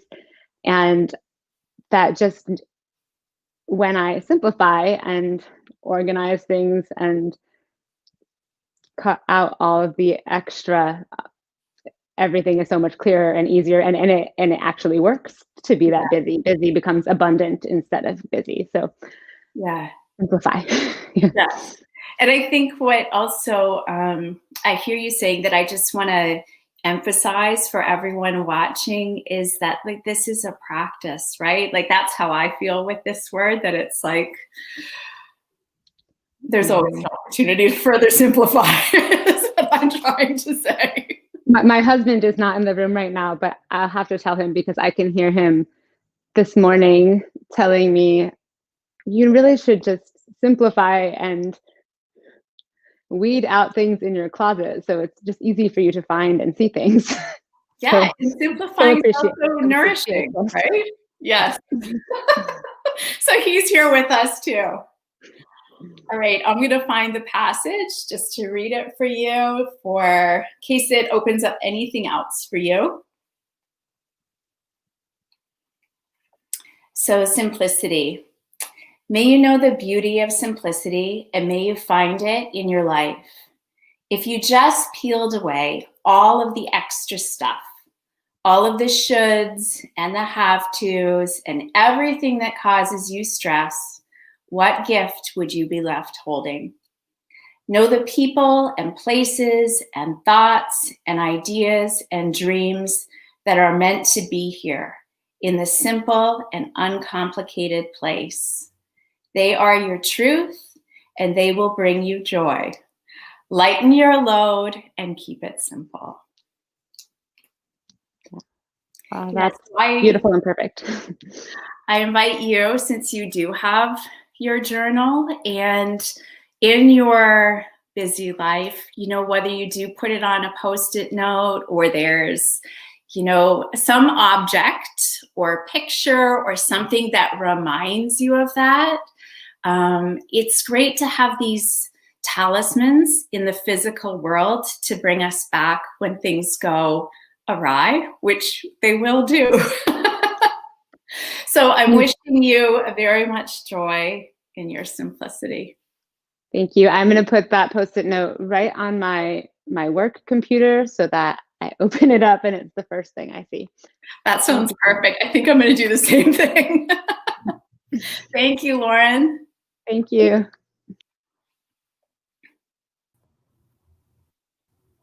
Hi. Hi, how are you? I'm well, thanks. How are you? Good, anxious. You're anxious. Okay. To see what's coming excited or anxious? Okay. No, excited, yeah. Perfect. Both of I'm gonna our cards resonated with me, so. I know, I feel too like they're all just meant for all of us. That's why I was like, there's always something here.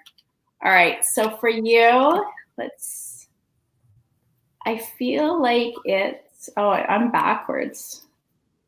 Well, where was it? Maybe it's that one. Oh, this is good. May you know truth. So again, if it's a close to the heart thing, sometimes, you know, things for us. Wow. If you want to keep it close to the heart, you just tell us, or if you want to share what truth means to you, I invite you to do that. I don't really know, to be honest with you, on so many different levels that can hit. So I guess that's one of those things I'd have to think about and kind of, you know, reflect on and see what exactly that's trying to bring out. Absolutely. And this is a perfect example because sometimes that is the case. Sometimes we immediately know, like, okay, this is speaking to this specific area of my life.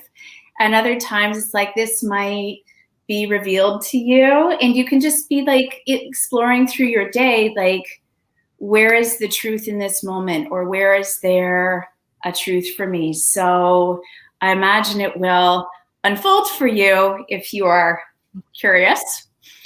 But in the meantime, to inspire you, we will take a look here.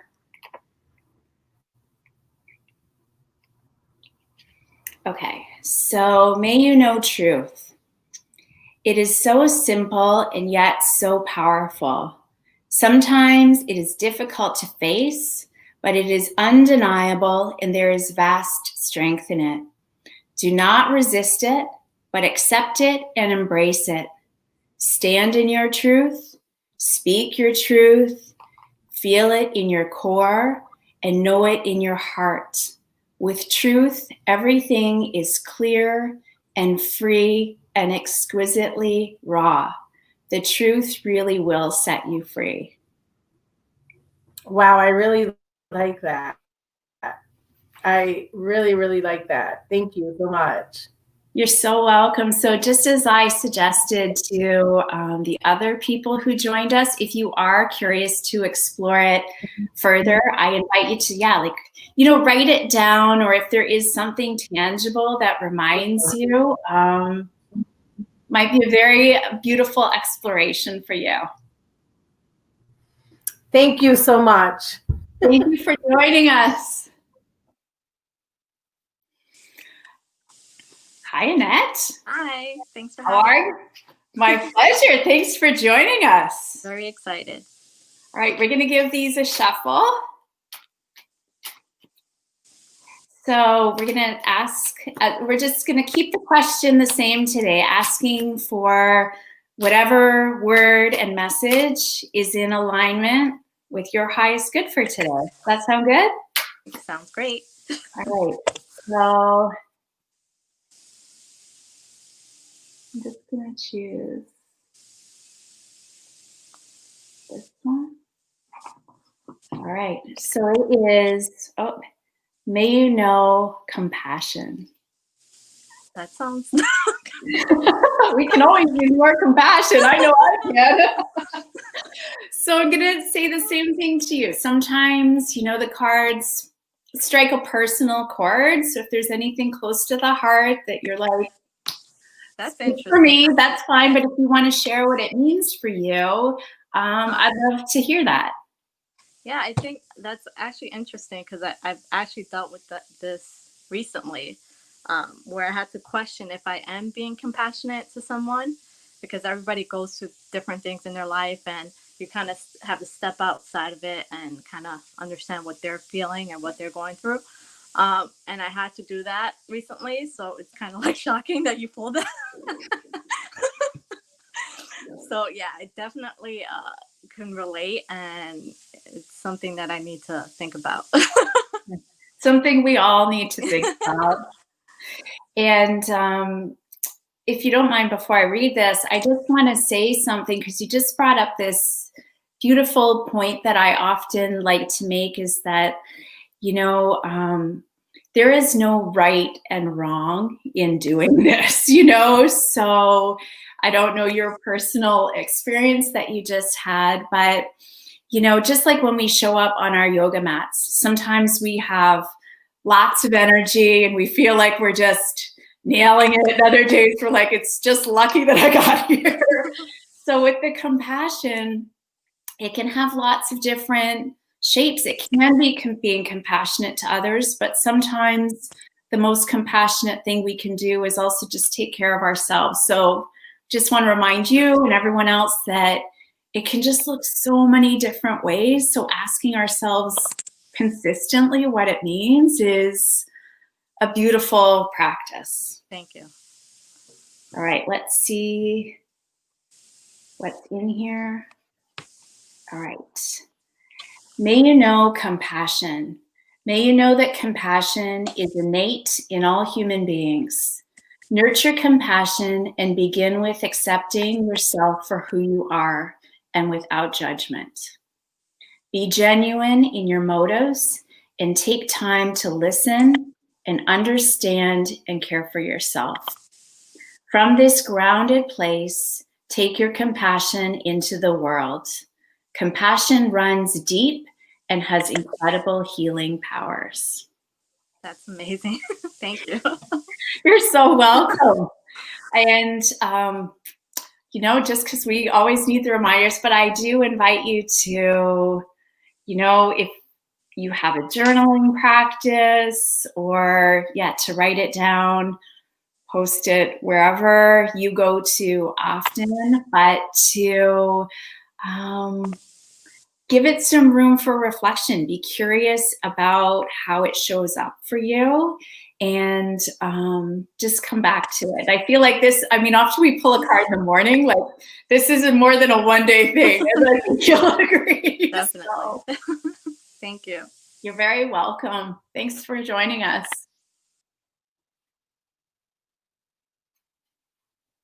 Hi, Crystal. Hi, how are you? I'm well, thanks. How are you? Good. Okay, I'm going to give these a shuffle. Okay. I'm hiding in the car so that it's noise-free without kids. I hear you. Oh, kids and dogs and life. Right, and I have both. Me too. All right, so let's see. And I'm glad, first of all, that you did tuck away, that you took time for yourself so you and I could do this. Likewise, thank you. My pleasure. Okay, I feel like it's this one. Oh. May you know inspiration. So again, I don't know if you saw the other ones, but if there's something in here that's like close to your heart, that you're just like, this is between me and me, you are under no obligation to share with us. But if you do want to say how the word resonates, we'd love to hear it. I'm pretty certain it's because I've been lacking in finding things inspiring. Like I'm not as creative as I normally am. I'm not as inspired as I typically am. So I'm pretty certain that's probably why the card is pulled. Okay. Perfect. So there's room for it. Yes. All right. So we're going to find it here. All right. So this is just for you then. May you know inspiration and its powerful energy. May you find the magic of inspiration sparkling everywhere you go. And may this inspiration be transformed in whatever way, shape, or form it is best manifested in your life. Be inspired and create beauty and magic in your life in every moment and every day. The world needs more of your infectious excitement, your unique creativity, and everything it inspires. I love that. That lands with you? Yes. What might it inspire? Do you have any ideas? I've been leaning towards not teaching yoga anymore, which I know everyone's probably like, what? Right? Right, like that's like shocking, right? But instead I feel like my talents are better served elsewhere right now, and maybe helping guide others through their journey, whatever that might look like, whether it's through yoga or maybe it's through something else, because I've consistently said that I seem to have better success inspiring others and lighting fire underneath other people to get started or do what they love to do. So I think that might be what it's leaning me towards, because I've consistently thought that the last few weeks. Amazing.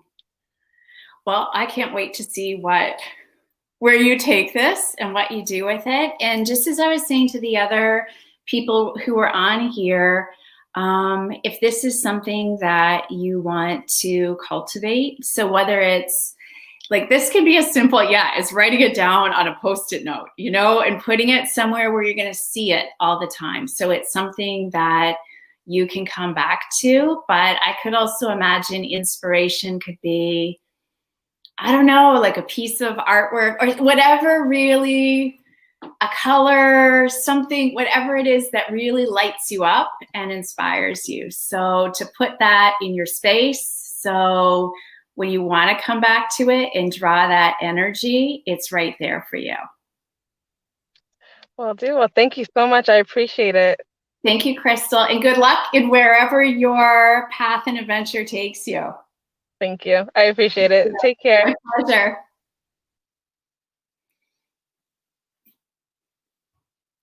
Hi, Ingrid. Ooh, I was muted. Hi, Adrian. How are you? I'm well, thanks. How are you? Good, good. Glad to be here. Can't wait to get my card pulled. I love it. I also hope that everybody who is watching on is, as I said, just getting something from, I just know every time one of these cards is pulled for somebody else, I get something. You know, we're all like sharing this great energy. So this is a lot of fun. And I miss doing this in person. Oh, I can't wait for us to do things in person in general. So this is like fun. I'm like, this is like my idea of being in a candy store. All right, so let's just see. I feel like yours is right at the end here. Ooh, I shouldn't do ooh and ah. Like I'm setting the mood and based on my own whatever. Sorry. May you know playfulness. Oh, fun, literally. Yes. So what, again, if you're like, you know what, this is just between me and me, we absolutely honor that and I can head straight to the reading. But if you want to share with us what that means for you, I would love for you to do that. It definitely resonates. I enjoy life. I like to find the joy in the little things, savor those moments. But at times I take things too seriously. Oh, yeah. I don't know what it could be. Sometimes it could be work, or sometimes it could be overthinking something. So I get overwhelmed by that at times, that my joyfulness then gets pushed away into my serious mode. And then I don't enjoy things as much. So I have to remind myself not to take things so seriously at times, and not take things personally, and find that playfulness in all situations. So find that inner child in me. And that's pretty cool. It's just to keep that youth, that inner child in you of curiosity, of being, of finding, I think it's curiosity, the playfulness, the beauty of being a kid. And finding that in different situations and different obstacles or challenges that come. And I can, top of mind, I can name like a handful of stuff. But yes, that's what it means to me. Don't take things too seriously. Remember to keep playfulness in your heart. I love it. And so if you don't mind me asking, what helps you remember that? So when you are getting really serious, how do you shift yourself? Oh, I mean, yoga has really helped a lot, in the sense of not yoga, the physical, but yoga, the breathing. So when I catch that change of emotion of why am I taking this to a more serious place instead of looking at the brighter side of things, or finding that playfulness in it, or how I can react to something in a different manner, I think it goes back to my breathing. So I have to stop and think at the moment, how am I feeling? Why am I feeling like this? And what is the best way that I can shift my energy away from that negative and bring more of that love, that playfulness, that joy, those positive things, because it shifts your energy. I love it. And if you don't mind, before I read this, I just want to highlight what you just said for everybody watching, because you just perfectly captured what it is to be intentional, because it is this awareness, right? It's this awareness of everything that's going on and then choosing. So it's not like we're ignoring the bad or the negative.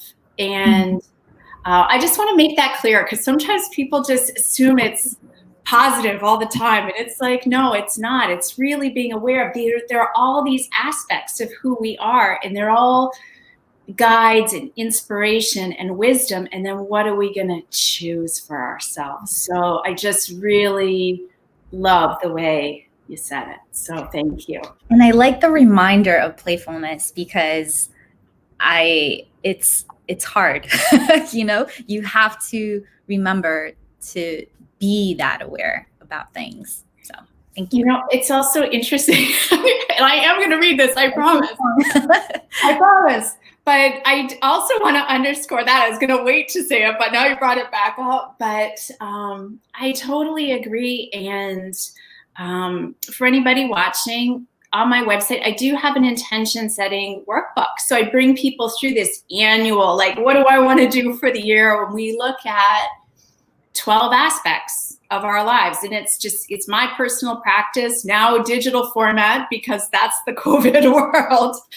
But when we were doing it with a group of people recently, I asked them, I was like, we're only going to choose 3 for today because we had limited time. And I was like, I want you to choose what your heart would choose, not what this would choose. This would always choose, not always, but like work, finance, personal development, all of this. And a lot of people chose play because they were just like, wow, I don't play enough. I forgot how to play, you know? And sometimes it is this remembering of like, what does play feel like to me? And we have to go out and experiment and then allow it in, you know, allow ourselves to feel it. So. And to piggyback off of that, it reminds me also of courage, because even to be playful, you have to have courage in the sense of letting go. So beautiful. I love it. Thank you so much for pulling my card. Now I actually am going to read it for you. So we got off on the slow ramp, but we're back on the highway. May you know what it is to play and have fun. Like the kids who run out the back door in the summertime and get sweaty and wet and dirty and fall into bed at the end of it. May you remember the freedom that comes with being creative, going with the moment and not following the rules. You need playfulness in your life to shake things up and get the creative juices flowing. Be inspired and be playful. Play every day. I love it. Yes, I just think that's such a good, all of them are good reminders, but the play is sort of underestimated and sometimes put last. So I hope you have a lot of fun playing. Thank you, Adrienne. I appreciate it. My pleasure. Sending you love. Thank you.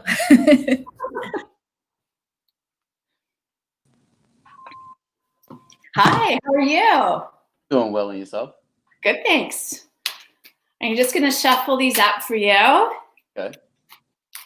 I'm sorry. I'm like, this is my first time, so I'm like, kind of like, I don't know what to do. I don't know what to say. I'm going to walk you through it, and there's nothing you have to do and no rules. So just enjoy it. All right. I am here for it. All right. So we're going to pick a card, and it's just an intention. So whatever word comes up is in alignment with whatever your highest good is. Okay. So I'm going to pull this one. And the card is, may you know authenticity. So I was saying to the other people who participated, you know, if it's between you and you, what this means to you, you can just tell us and I'll read the passage from the book. But if you want to share with us how that word resonates with you right now, I would love for you to do that. Honestly, there's nothing that comes to my head like right off the top. Like I'm really trying to think. You don't have to. If something comes up, you can share it with us. But I just want to tell you with the cards that come up, it's always just an invitation, you know? So authenticity is an aspect of all of us, right? So it's just like as you go through your day, the next week, it might show up for you and there might be an opportunity for you to be like, how could I be more authentic? Or maybe something will seem inauthentic to you. So I'm going to read to you all right from the book. All right. May you know authenticity. May you be transparent and authentic and open in your life. May you stand in your own truth and tell your story. May you be willing to be raw and vulnerable and true. Wear what makes you feel good and sing from your heart. Stop following the rules. May you know the incredible freedom of blazing your own trail.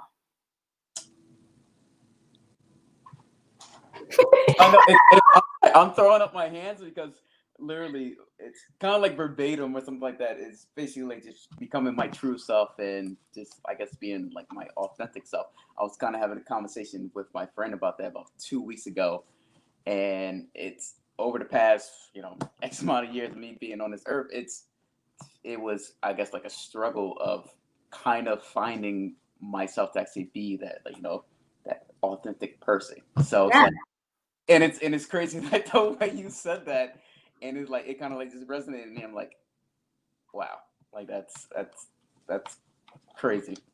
Good. And sometimes, so it did resonate, but it is sometimes hard to put into words. Yeah. And for you, and again, I'm using these as teachable moments too, is like sometimes with any of this, it's also not like we're open or closed, but just like this constant, becoming more and more authentic with each day, year, step, action. Like sometimes it's big steps, sometimes it's baby steps. So that's what I'm truly working on, like very truly working on. And I'm actually glad that you actually said that, because it actually confirmed that I'm actually doing the right thing, and me moving forward is actually a good thing. So I'm sure you're doing the right thing. Yeah, thank you.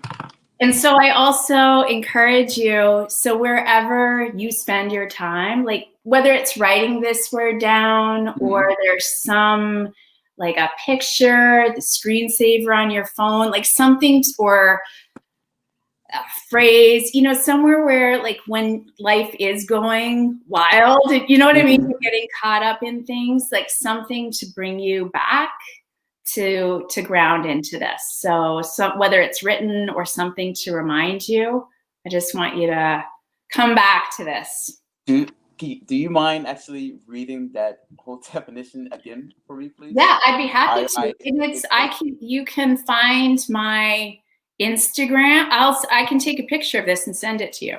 Oh, that would be awesome. And that's true for anybody else who had theirs read as well. That's so easy. But I will read it for you right now. Okay.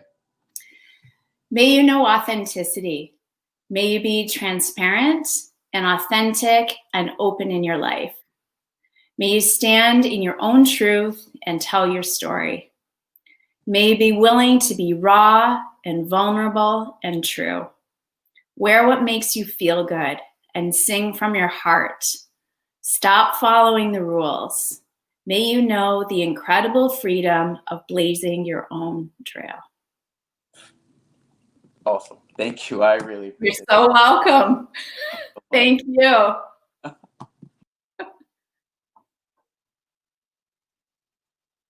Oh. Hi, Jen. Hi. I'm on. You're on. Hi from Minneapolis.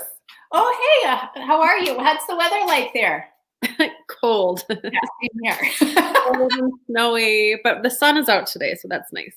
Okay, and there's a card that just dropped out for you. Oh. So we got to take it. Yeah. And it is also nourishment. This came up earlier, so it doesn't matter. Just no, I didn't hear what I just logged on a few minutes ago for the previous person, so I didn't hear it. And it's all perfect because we would do it all over again for you. But the first thing when we pull a card is just like asking, like, what does this mean for me? Just in general or in this moment, depending what's going on in life. And you are welcome, to say, hey, this is between me and me. And I will read you the passage from the booklet. But if you want to share what nourishment means to you, we all learn from each other. So if you're willing to share, we'd love to hear it. Well, it's easy for a lot of us to picture, or we've all felt what empty feels like. Yeah. And so it's kind of the opposite of that. feeling full and satiated and doing those things to nourish you, to get you to that point. And we're often caught up in things that, that we have to do for whatever reason, but that might not nourish us. And I that really resonates with me in terms of my work life for sure. And probably some other ones too, if I were to stop and think about that some more. Okay. Beautiful. Yeah, I feel like there's always an opportunity for more nourishment, right? Okay, so I'm going to read this to you and you can just take it to heart. Okay. May you know nourishment. May you nourish your mind, your body, and your soul daily. They are your divine trinity.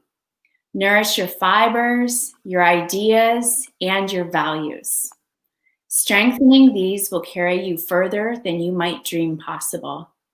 May you treat yourself with kindness and compassion and share your nourishment with those in need of it. They will come to you and you will both be nourished in the process. So I'm going to encourage you to, whether you're writing this down in your journal, putting it on a Post-it note, or if there's something, this always reminds me of nourishment. I always have my glass of water. Like that just reminds me to hydrate and rest and take care of myself. But yeah, any physical representation, and just for you and everybody watching, because when I've pulled this card before, so many of us can go to like getting hard on ourselves for all the things we're not doing. Like I've seen so many people pull this card and be like, my diet's terrible. My, exercise regime is non-existent. And I'm like, this is never an opportunity to get down on ourselves. Our intentions are just opportunities. So nourishment could be going for a walk, having a nap, like all of these simple things. And I want to add at this point for everyone that it's like the simple things that we do consistently that have this cumulative effect over time. So it might feel small and insignificant in the moment, but we keep doing it.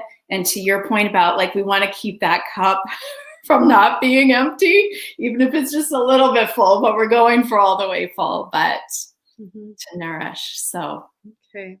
Well, here's to your nourishment, Jen. Yes. Cheers as I drink. Cheers. Cheers. Thank you. Thank you. Hey, Hi. how are you? I'm well. How are you? Good. I've been really enjoying this, and I'm excited to be your last card pull. Amazing. I know this time I was like, wow, it just goes by. Yeah. Like this, but I also love how all of the cards sync together and oops. All right, yours fell down too. They're just popping out today. Oh, this is a good one to end on. May you know laughter. So again, you are under no obligation to answer, but if you want to share what humor or laughter means to you. Well, what's coming up is just how healthy of a release it is. Just to laugh. That real, like, letting go of energy in a playful way, and it's vibration. It's sound vibration, and letting that out loud out of the body is a beautiful thing. I totally agree. And I just want to add, as we're kind of closing up, and for everyone too, like the laughter, that one sometimes I think gets underestimated, like with the playfulness, the healing power of it, and not all of our intentions have to be so serious, it could just be, sharing that funny Bernie Sanders meme and away we go. So I'm going to read you. May you know laughter. It is such a generous and honest release, and it brings so much joy. You may notice that the world around you can be a very funny place. See the humor and share it. Laugh and let it go. Laughter releases you. It relaxes you. It brings your beauty and your uniqueness and your lightness into the world. The world needs more laughter, and it needs more you. Thank you for that. It's My a really pleasure. good reminder. So same thing. So maybe it's also, like a funny, I don't know, picture joke, whatever lights you up and makes you laugh, to have that really present in your life. Yeah. Have that reminder. Thank you. I really appreciate that. Thank you so much, Laura. Important. Make sure, I think we're posting in the comments where everyone can find you and get your cards. I'm sure everyone's going to want to snatch them up now. There is a coupon code for everybody participating. So, 20% off all the card products. And if you have questions, you can email or DM or what have you. But there is one thing I did want to add, and it's just that these cards are a tool. So it's my pleasure to create and inspire and share them, because that helps me heal and grow and learn in my own way. But this practice is also your own, so I'm also pulling them every day on Instagram. So I'll even do your card pull for you. You don't have to do anything. But also, if you don't, cards are just a visual reminder. So again, it can be as simple as a Post-it note, picture on your phone, a plant, a screensaver, a piece of jewelry you like to wear, something that grounds you. And I believe that there are 3 foundational intentions. So if we left the whole deck, everything, and if you or I chose love, kindness, and or gratitude, and we on this planet, we're all living for one or all 3 of those places, it'd be a lot different. So love as in love for yourself, love in the words you choose, love in your actions, love for your neighbors, love for your community. Same thing for kindness. Kindness for ourselves, kindness for the environment, kindness for the world around us. And then this gratitude, right? So even in the tough moments, even in this COVID pandemic, grateful that we're all able to come together online and connect and share. So yes, your intentional living is all of the simple things that you do all the time. So I just want you to infuse it with joy and do it and love it. So thank you all so much for spending your time, having your cards pulled. Find me online, asking your questions. I love it, and I'd be happy to share more with you. So thank you so much. Thank you so much, Adrienne, and thanks for your support of SOULFest. My pleasure. Soon. Thank you. Just wanted to pop in and tell everyone where we're headed next. You're about to see a recording of last year's community conversation. It was an important conversation, an emotional one, and one that we felt we wanted to share with you. We did run it yesterday, but I know many of you might not have seen it, so we're running it again. You'll notice that we're very close together and in person, so I wanted to make sure you know that that's not in real time. It's a taped conversation from our live festivals, which we hope to return to in the years to come. This conversation happened on 125th Street in Harlem, where this festival was born. And also, it's a great segue into our final event moment segment of SOULFest. I cannot believe that we're heading into the end of this amazing 2-day festival. But we will meet live back at 4 p.m. to talk about the future of yoga with an incredible list of panelists aging from 15 to 67, all with unique experiences, identities, and places which they come from, and see yoga and where it's going. And I think it's going to be really, really interesting to hear all those different perspectives on this ancient practice and where it's headed. So yeah, tune in and definitely make sure you're back for that. But I think, you know, the birth of these community conversations was with this live one that we're about to play for you, and it's become a real hallmark of the SOULFest festival. So with that said, here we go.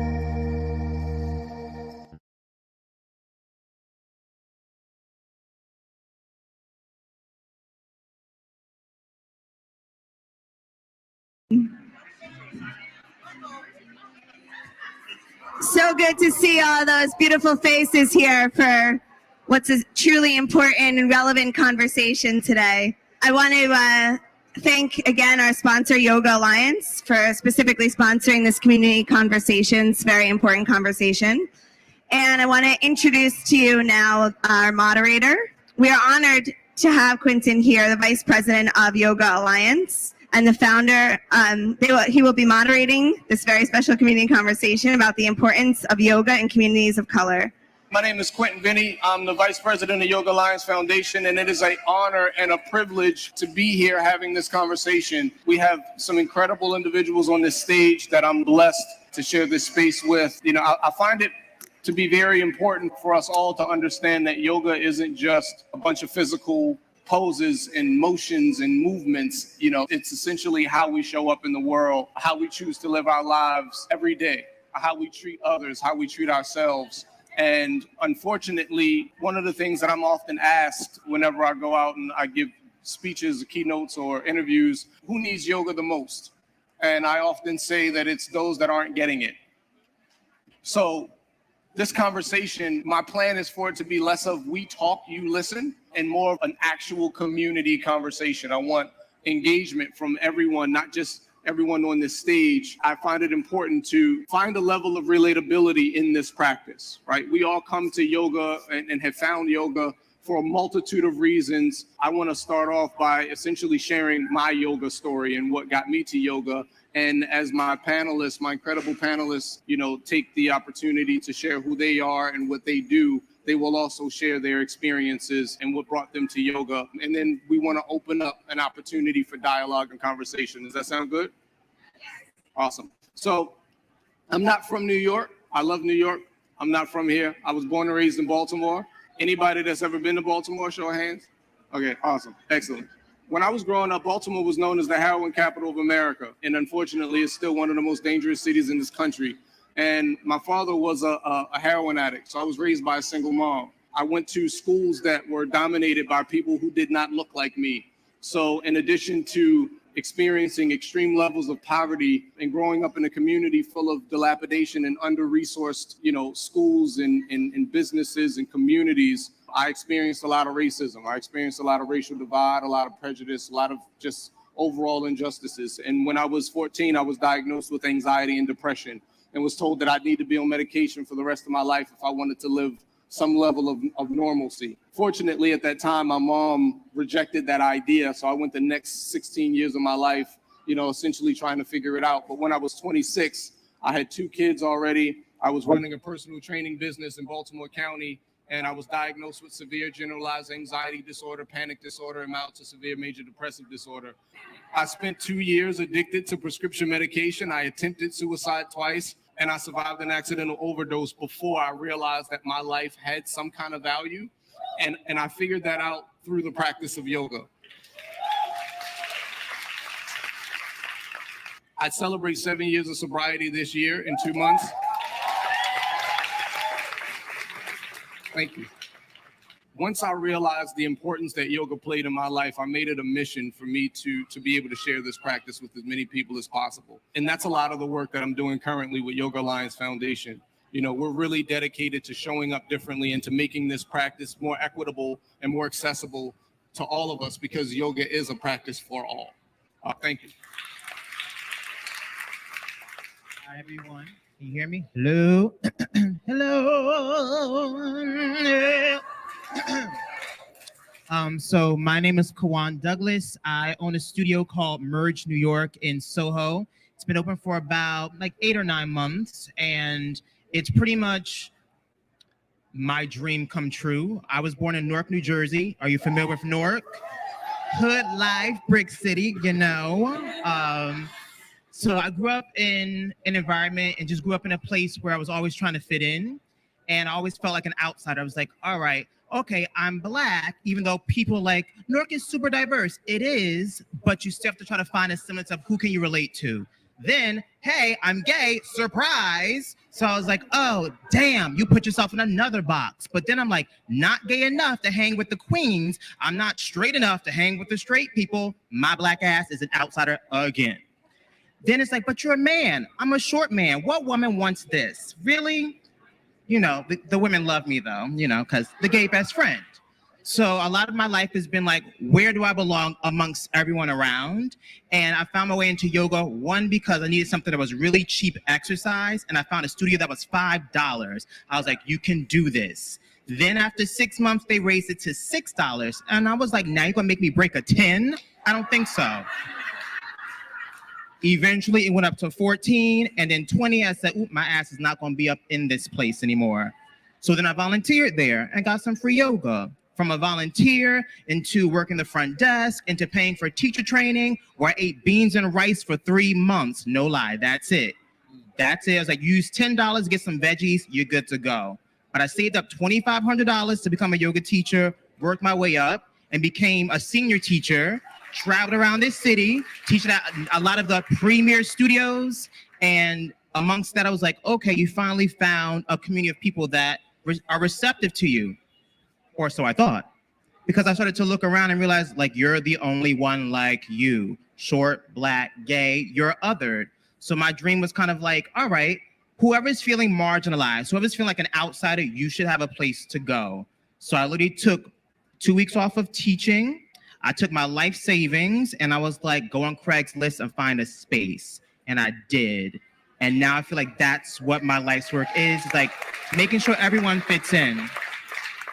So we have this discussion. It's about, you know, how do we be inclusive? How do we embrace diversity? My thing is, we can't really say we've embraced it until it's no longer a part of the conversation. So our job now is to bring more attention and awareness to it. And yes, we want to empower women, we want to empower people of color, we want to empower the LGBT community, but we don't need to separate everyone and segregate everyone. So my goal was create a space where you all walk in, no matter what your size is, no matter how old you are, you belong. And I think that's the next step that we're trying to go to as a yoga community, as a wellness industry. So thank you all. So my name is Erica Garcia, and yep, my studio is Nueva Alma in Yonkers. I'm the introverted Bronx Puerto Rican. And I remember 3 years ago when they were doing SOULFest, and I was like, "Oh, I'm sorry, you're in Harlem, and you don't have me." Oh no, that's not happening, right? So I found yoga when I was 16. I'll be 48 this year in like 2 months. So I've been doing yoga for 32 years.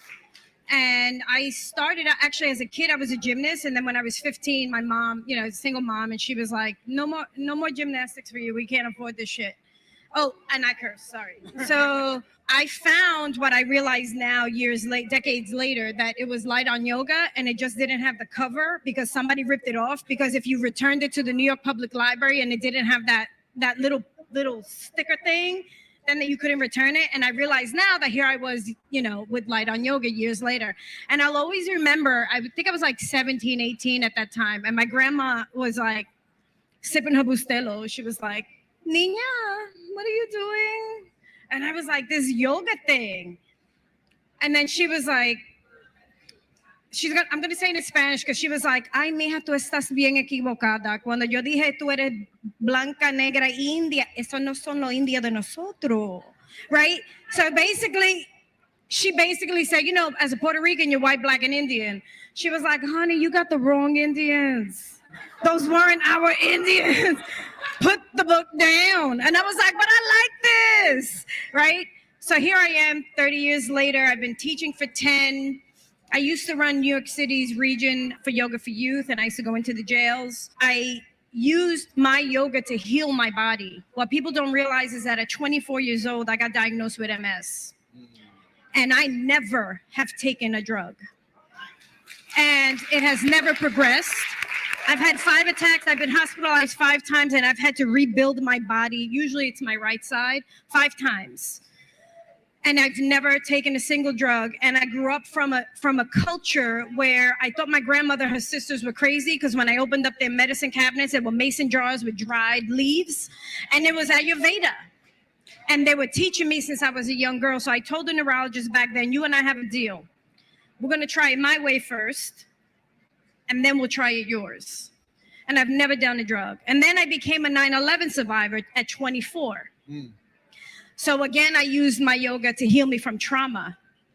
So I understand that everybody walks in with different levels of T, big T, little t, graffiti T, whatever it is. And I know that the yoga is what has saved me. And I know that I will save others. Hence the reason why my studio is called Nueva Alma, because I manage souls. And that's what the yoga does, okay? And that's where the healing needs to take place.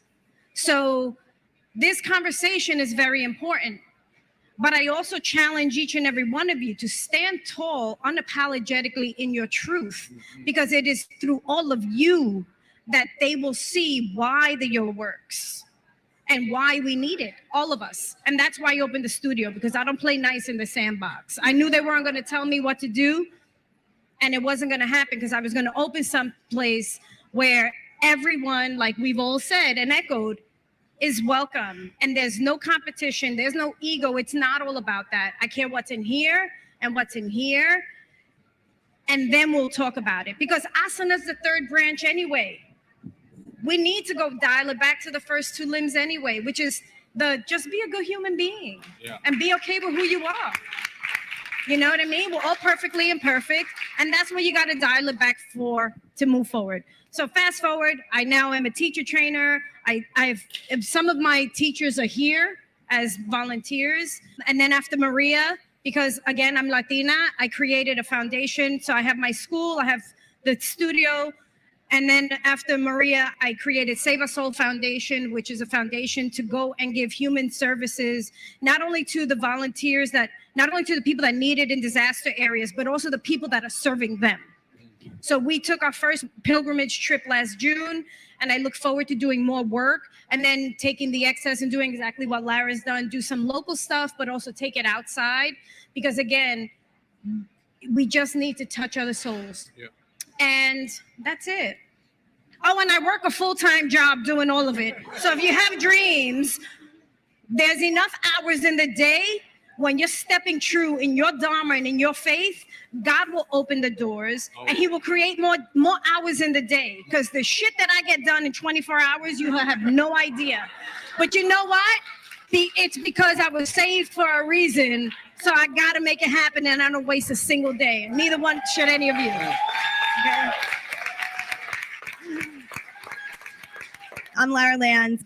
I am one of the producers of the festival. I came to yoga over 20 years ago. I was a theater kid, theater dork, and I found yoga through preparing to go on stage and getting the voice to resonate. I think a lot of people find yoga through the arts.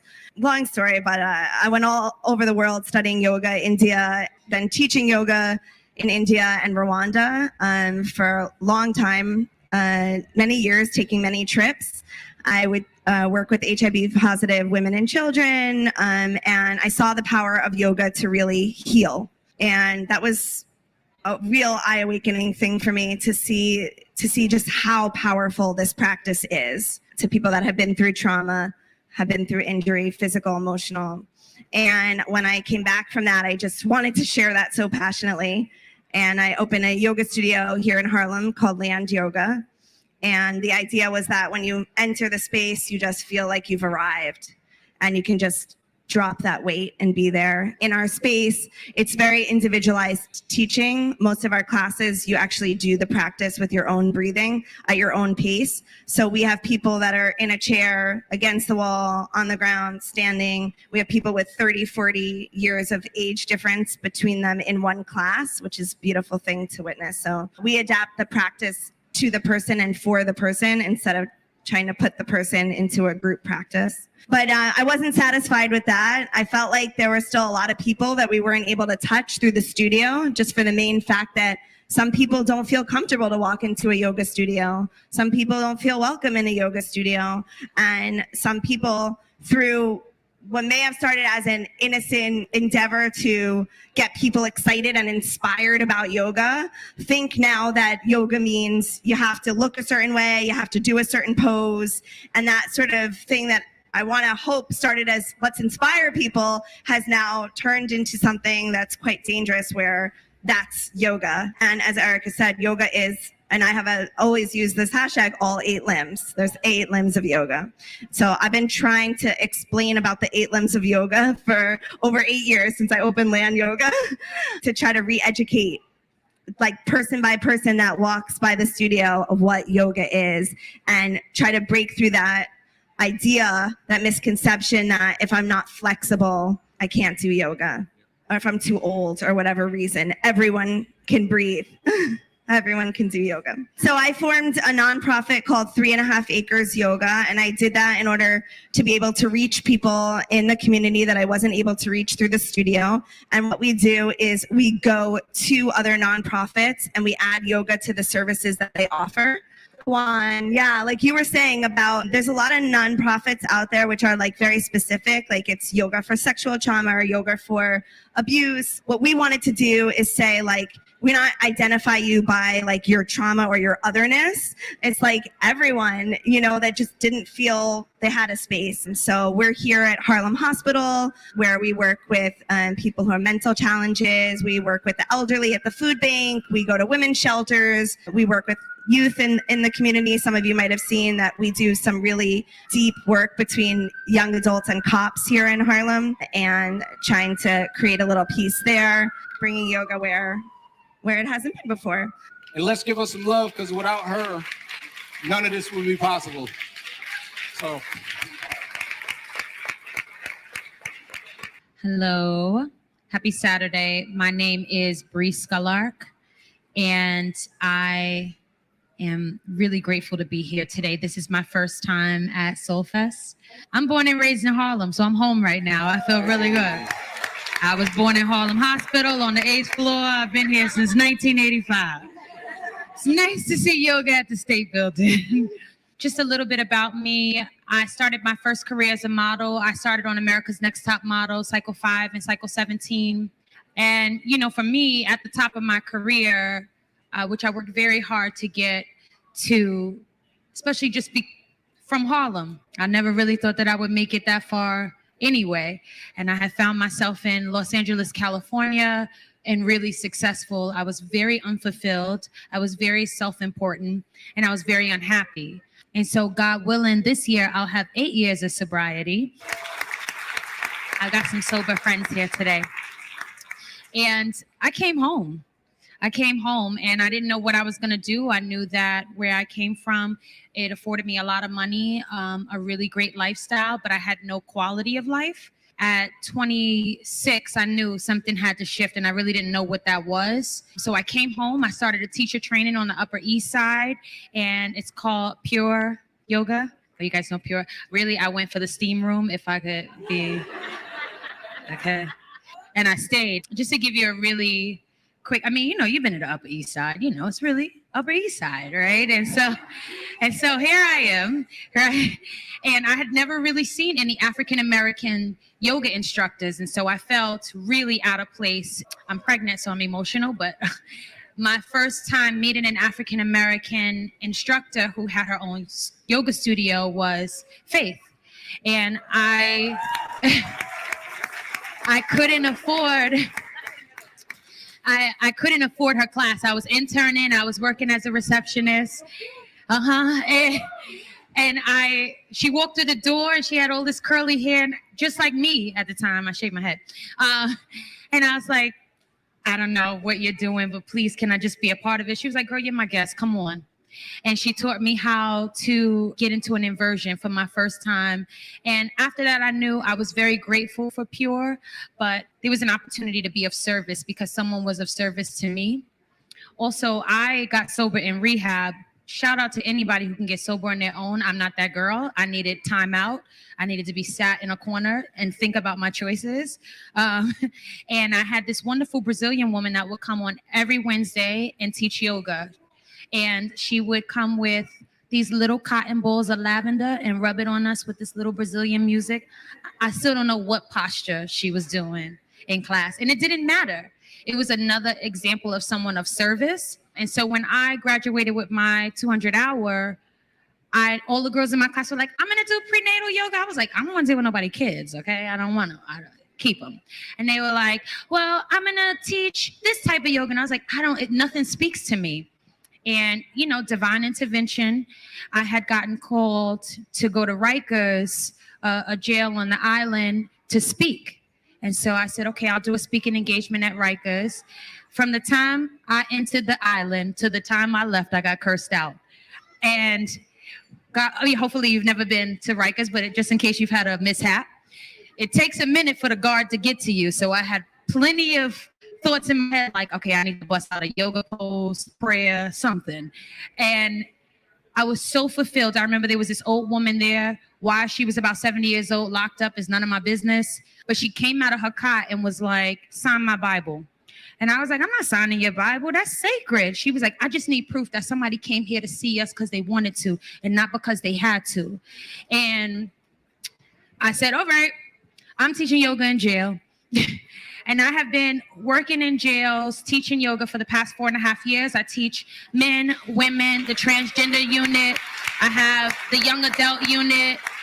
I've taught COs. I've taught 3 years ago, I had the rape unit and pedophile unit. And if you think you can't do something, yoga will always show you that you can. The childlike behavior of a rapist and a pedophile, first of all, was very triggering for me. And it was also the most healing thing I've ever done in my entire life. Anybody who's ever been a substance abuser knows that it's much bigger than our addiction. And sexual abuse is a very large part of my story. And so to teach people who violated me, and many of them on the mat, was the most incredible experience of my life. And so this practice for me is about service. It is not about anything else except service. Right now, I teach a social emotional wellness program in underserved communities to middle school students. People ask me, why you work with middle school? I'm like, I must hate myself because these kids really hate me, Jesus Christ. But if you ever had a kid in the hood, it takes a little trust.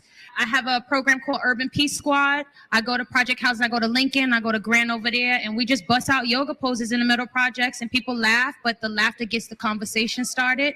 And once I got you talking, I got you hooked. So, we do what we can, and I'm just grateful to be here. So thank you.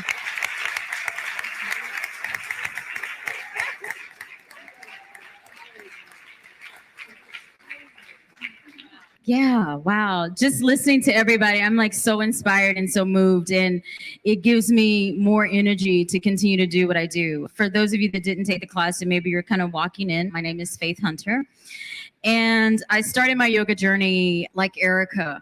I'm 48. My journey to this practice was really about self-healing, and I didn't know even the healing that I needed. When Eric was talking about the big T's and the little T's, my big T happened when I was really young, and it was a big T that happened to our entire family. Both of my brothers were diagnosed with HIV in the 80s. My younger brother was not even 7 years old yet. My older brother was 15 when he found out.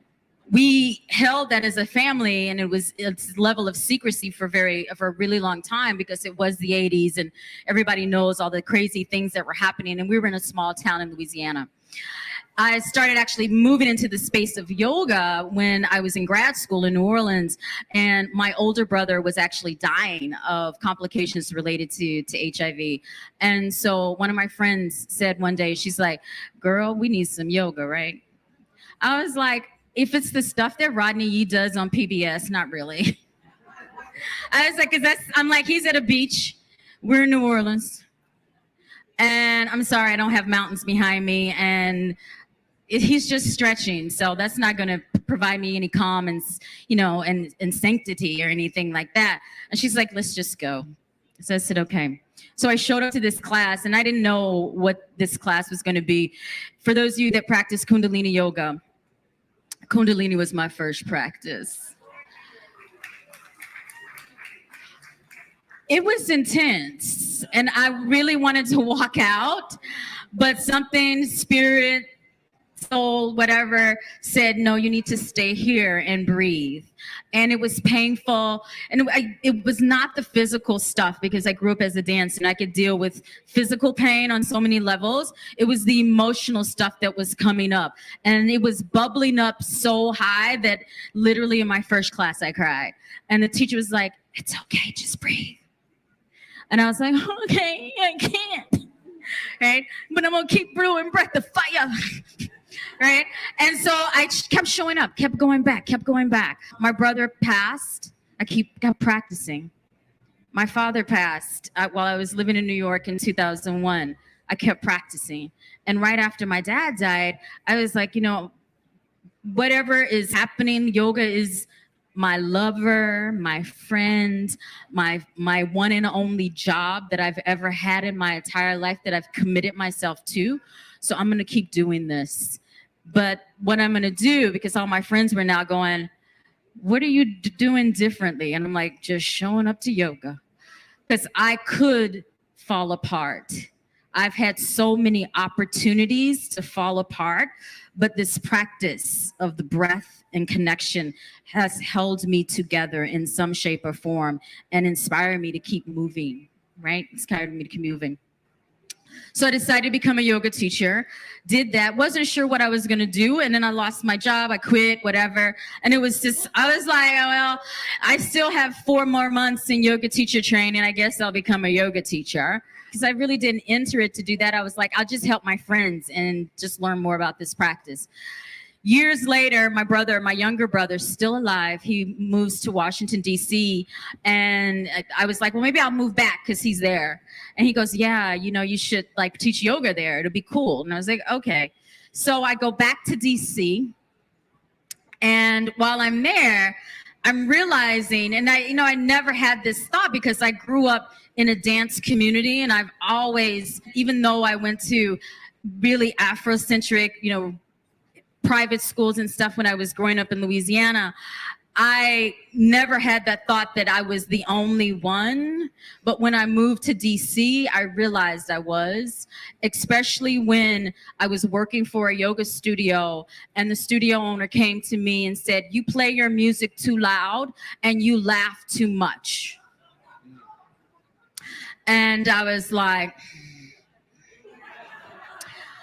I don't ever want to feel like that. And I was like, what student said that, right? And I was like, nah, this environment is not for me. I'm in Chocolate City, right? I'm in DC. So that's when I decided to create a space. And so that was my first yoga studio I had. It was called Shakti. I had a business partner at the time, and we just, both of us wanted to just feel connected because we were 2 sisters starting the first yoga studio that was owned by Black women in DC, Maryland, or Virginia, like the entire DMV. And so life went on, and a couple of years after opening the studio, I was lucky enough to be on the cover of Yoga Journal, which I'm so grateful for because it really opened doors and opened my eyes to all of the need. Because there were other women like me that weren't being served. There were other men and women of color, people in communities that were underserved, that needed this practice, needed to feel welcome and connected. And so when my business partner and I split, I decided that I was going to actually open a studio in the heart of DC in a multicultural neighborhood so that we can reach as many people as we possibly can. And like all of the presenters that have studios have been saying, it's about feeling welcome. So people can land, people can show up, people can breathe, people can feel comfortable no matter who they are, what they look like. And right now we have Embrace Yoga DC. We've been around for 9 years in the heart of DC. It has been hard because everyone wants to push us out. I've been blessed with a landlord that doesn't care about the space. That's a blessing because he's not charging me the rent that is typically in DC because he still thinks it's 1970. So I'm like, okay, God, I will accept that blessing because obviously I need to keep doing what I do. Thank you. So the other thing that's really crucial and important is like, it's not just about my yoga studio. Our family, my family, both myself and my brother and my mom have been really, really committed to providing other people of service, being of service to other people. And so since my older brother's passing, we created a foundation. We don't really talk about it a lot because it's really about providing healers, regardless if they are physicians going to medical school, if they are teachers serving and they want to educate, because those are healers in our community. It's about creating scholarship opportunities for yoga teachers or Reiki healers. We've created scholarships for people to be of service to their community in some possible way. And we've been doing it really undercover for years. And so I told my younger brother about 2 years ago, I said, we have to let people know what we do because we're doing it for my older brother's passion because he was a doctor. And he stopped taking meds and he died because he wanted to serve and he wanted to deliver babies in East LA. Right? Because he knew that women of color needed him more than anyone because when they're in that state, somebody that loved them needed to be present and care for them. And so our foundation is the Michael Hunter Foundation, and it's about providing healers with opportunities so that they can show up and serve regardless of their economic status, the way that they look, and wherever they are around the world.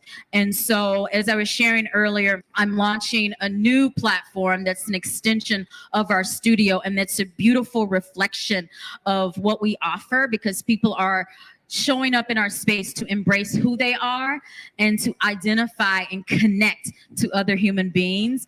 And so because I've had this amazing opportunity to be online in a really grand and large way, I felt it was important to not only have my face, because I know from many opportunities that I've had, it's because I've been the token. And I think that that is important to acknowledge and important for us to say. And so because I have been the token in so many realms, I'm like, you know what? I'm going to keep my token ass and serve my community in as many ways as I possibly can so that that is no longer something that another yoga teacher or another healer has to say. It's just about us showing up, being of service, practicing, healing ourselves, and connecting in community. So what I want you to do is to share your stories with us, because I have a story. All of these human beings across here have a story. And we need, regardless if it's on my platform, on anyone else's platform, in your own way, like even if it's just one person at a time, let people know that you are showing up in this practice with openness, fullness, and truth. And let's do it together. Yeah, let's do it together. Thank you so much. Every person on this stage and sitting in this audience is breaking the stereotype of yoga. Let's just put that out there, right? Like we all know that there's a specific, this idea of the picture perfect yogi. And I don't think any of us exude those characteristics. So Kwan, Erica, Lara, Bree, Faith, thank you. I'm humbled to be here. I do want to engage everybody or whomever else is willing to share their truth, their stories, their vulnerability if we do have the time. Yeah, so we just have about 5 minutes. So I would say maybe 2-3 quick comments, questions. Can I just ask, how many of you are yoga teachers? Hey. Yes. How many of you now say, holy shit, I think I could do this? Then go and do it. Go and do it. Find a teacher, find a training that will embrace you, that you connect with. There are many ways to do it. I have people that volunteer for me for a year to pay for their tuition. There's ways around it. Do not allow yourself to be dim. Your light is needed. Your light is needed, and people need you. Each and every one of you. And then I think now you said you were going to let some of us hear your stories. Absolutely. Because it's needed. It's necessary. Real quick. Hi, I'm Robin Downs. I'm a certified yoga instructor. I call my style yoga flavor. Not just yoga, also the flavor of life. And there are many different flavors. I'm here with my 85-year-old father. And he's on today. He participated in the session. So I tell all of you to go check on your mama, your auntie, your uncle, whatever, and pull them out and have them do some yoga. Even if it's just sitting in their chair and moving and stretching and breathing, because yoga is for everybody and there's all different flavors. Thank you so much for sharing. I'm sorry, my voice is gonna get a little shaky, but I've never been in a yoga space where I felt seen before. We see you. Thank you, just thank you. I have a lot more to say, but thank you. I'm so happy to see all of you here. I just started yoga last year. I'm a liver transplant recipient 10 years out, and I'm just happy to be alive, and I'm happy to be doing yoga. It is so, so therapeutic. Thank you. Thank you. I've been suffering from mental illness when I was a little kid, but I've been volunteering for NAMI, the National Alliance for Mental Illness, for the past 10 years. Not only I've been volunteering, I facilitate a poetry workshop every month, and we're going to be performing at the Poetry Festival at Governor's Island in 2 weeks. And I just want to say, yoga saved my life.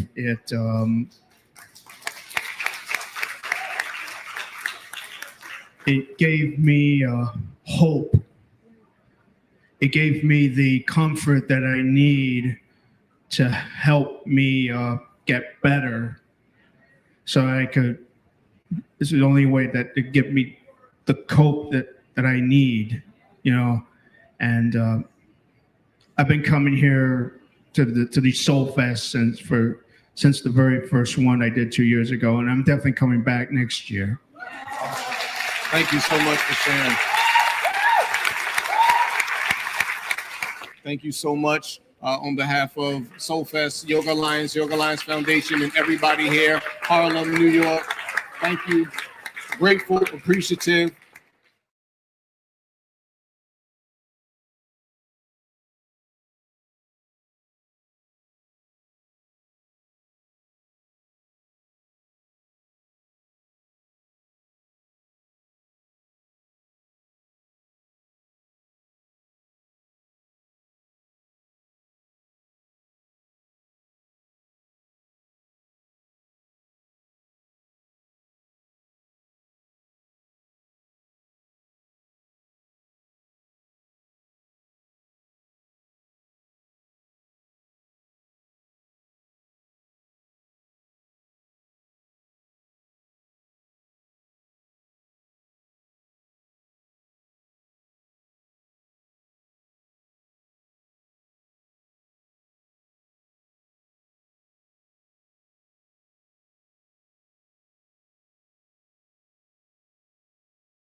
Hi, everyone. Yay! Yay! Yay! Yes. Oh my God. Hi. Oh, this is so wonderful. Hi, you all. I just want to take a moment just to kind of look and see who's here. Hi, Suzanne. I'm so happy to see you. And Nikki, my sister, I love you and I miss you so much. Yes. And Lucas, Tabay, Jonah, all of you. Thank you so much for being a part of this. It truly, I'm so excited to be in this conversation with you all. And before I introduce you, I just want to take a moment just to welcome everyone from SOULFest here into this conversation. And I want to thank Laura and everyone from SOULFest for inviting us to be a part of this conversation that I think is such an important dialogue to be in at this time. And I'm just grateful for all the hard work behind the scenes. I know that you all have been in it now for a couple of days. And just thank you for all your efforts and hard work, and for everyone who have been showing up for these classes and having your time and energy into the success of this festival. So I want to take a moment before I intro all of you just to acknowledge that, there's a little bit of an echo. I want to see if that's on my end. I think that's okay. Am I still good? Okay, great. So when SOULFest asked me to be in a conversation about the future of yoga, I thought about that for a moment and who I wanted to bring on to be in that conversation with. And all of you who were in my immediate thoughts for very different reasons. And I was contemplating myself about, what is the future of yoga? What does that look like? What's my responsibility to it? How have I contributed to the evolution of that future? And how have I impacted it both positively and negatively based on my own lived experience? And I remember I was thinking back in 1994, when I was living in Los Angeles, and this thing called power yoga was just popping in California, in Los Angeles especially. And there were people coming into the yoga room that prior to that would never show up. And they were athletic, they were young, they were just more from the fitness world. You never saw those people coming in, but they were coming in by the masses. And suddenly yoga teachers were doing things that they hadn't done before, playing music, mixing different systems together, bringing the fullness of their personality into the space, kind of going rogue. And I used to imagine some of the senior teachers at that time, my teachers, Mati Ezrati, Chuck Miller, Lisa Walford, Patricia Walden, Gary Krafsow, the teachers I looked up to that I revered at that time.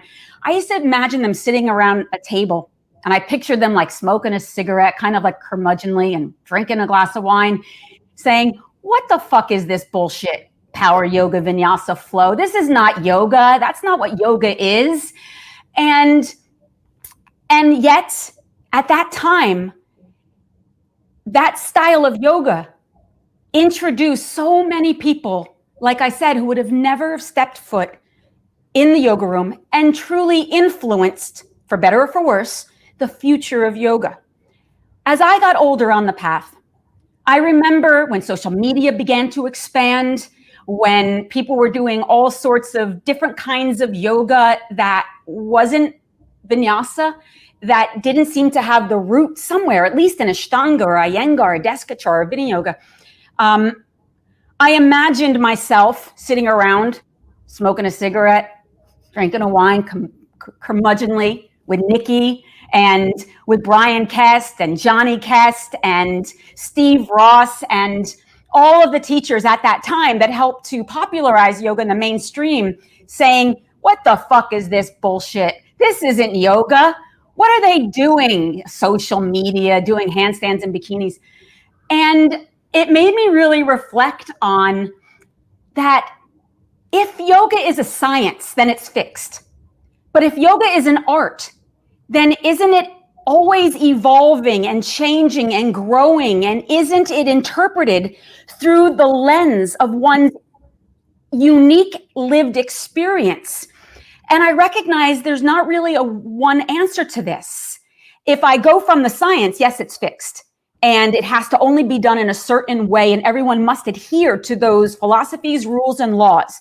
But if it's an art, then all I'm doing is imposing my subjective experience and lived experience on something that's designed to evolve, grow, and change. And so that's why I wanted to be in this conversation with all of you, because this is not a debate. This is not like a conversation that the future of yoga is either this way or that way, and whoever's doing it differently is wrong. But I'm very curious, based on your lived experiences, based on your location, your positionality, the way in which you experience the world, your access to the practice, how has that influenced the way you experience yoga, the way the yoga experiences you, and the future of this practice? So Nikki, I invited you into this panel, and I'm going to go one by one to tell you why I asked you particularly and why you all were the first people in my mind. Nikki, of course, you and I have been down this road doing this for a really long time. And quite frankly, I couldn't imagine being in these conversations without you, because you are the oldest person on this panel. Now, I can't hear you, Nikki, so I don't know if someone on the other side is going to be able to let me hear you all, if there's a way, because that's going to make it a little difficult for me. Let me see if there's something there that lets me unmute. Nope. So maybe, Nikki, when it's your turn to talk, you are going to unmute yourself. I think I've just solved this problem. And Jonah, you're going to be very proud of me that I solved this technological challenge in less than 10 seconds. Can you hear me? So Nikki, you have been on this path for a very long time. And what I love about the way in which you have approached the practice of yoga is it has truly been influenced by your lived experience, by a woman of color, by someone who has been in recovery for 18 years and deeply dedicated to communities of color and folks on the margins in regards to trauma, addiction, as well as codependency. Yet simultaneously, your dedication to your practice has brought you to India many, many times. You have studied with teachers right from the source, including our beloved Panditji from the Himalayan Institute, and as well, of course, as Gary Kraftsau, who is a student of Panditji, and have taken the time to really look at the intersection between the history of yoga, the traditions and the philosophies of yoga, and how it relates to the modern world with all of its challenges that I imagine 2,000 years ago they couldn't have imagined within those texts, especially how it relates to folks on the margins and people of color and addiction. And so it felt relevant to me to make sure that you were on this panel talking about the future of yoga, because over these past years, I know that your voice and your contribution will, without a doubt, expand who practices, as well as helps us to intersect the understanding of the Yoga Sutras and addiction. And so you created Yoga in 12-Step Recovery. Hopefully soon you're going to be completing your book so the world can understand with more coherency, I think that's the word, the depths of your journey. And more recently, over the years, you have been instrumental in trying to educate people about understanding the roots of oppression here in the United States by offering Race in America, in which you and I work with together. So Nikki, thank you so much for being here. And I'm going to jump over then to Susanna. And then, Nikki, I'm going to get back to you with a question after I intro everyone. So, Susanna, welcome. And actually, Susanna, there's not much more to be said about who you are and the reason that I invited you onto this panel than what you have done in this book. Susanna, for years now, you have been a very strong voice, really inviting people to understand the power of the roots of yoga.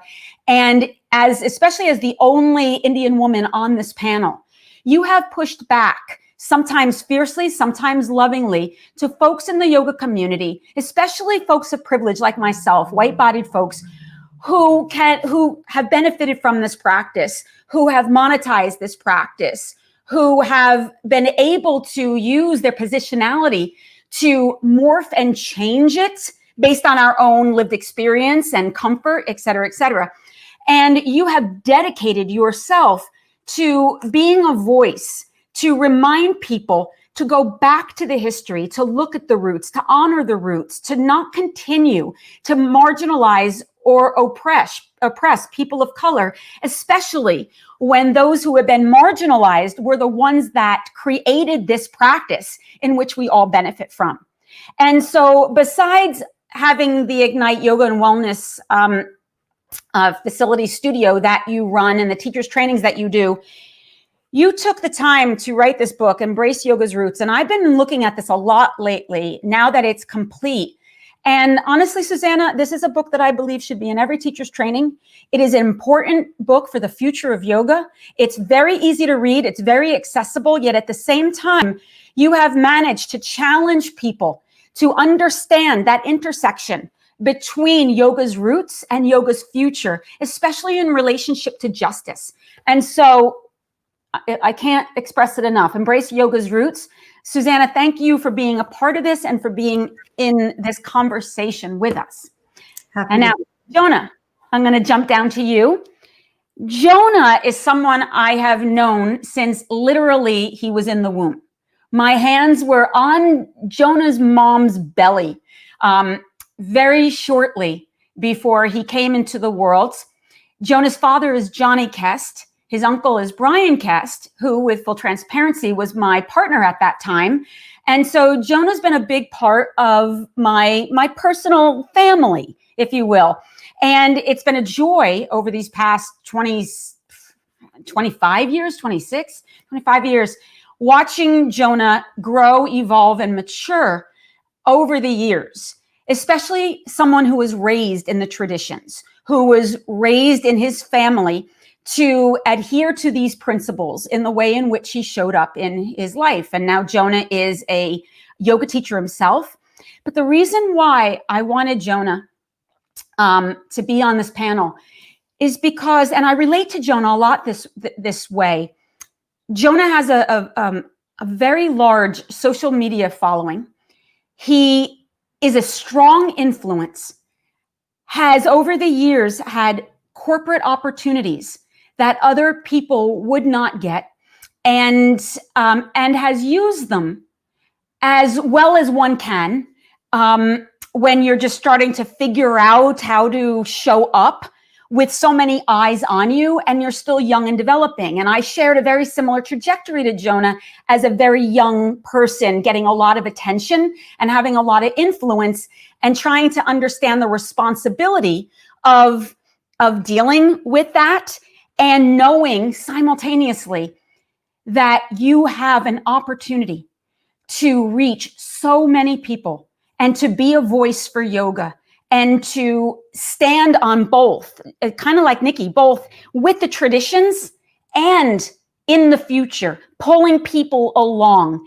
And so I wanted to hear from you, of course, based on your age and lived experience and your relationship with corporations and social media, how you're navigating this and how does the future of yoga, is it impacted based on all that I mentioned? So thank you, Jonah, for being here. It's great to see you.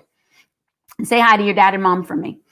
And Tebay, I just want to jump through and squeeze you. Tebay I've known for quite a while, and there's so much that I can say about Tebay, because when I think of you, you give me hope for the future of yoga on so many levels. And I couldn't imagine having a conversation about yoga's future without including your voice, because you are 15 years old. You were certified at 11 years old. You have, I think you've got 5 teachers trainings under your belt at this point, 10. Yeah, okay. You graduated high school already with a 4.0 average. You are a vegan chef. And the reason that you became a yoga teacher was because I believe it was when your mom was 7, she got cancer. And No, I was 6 when she got cancer.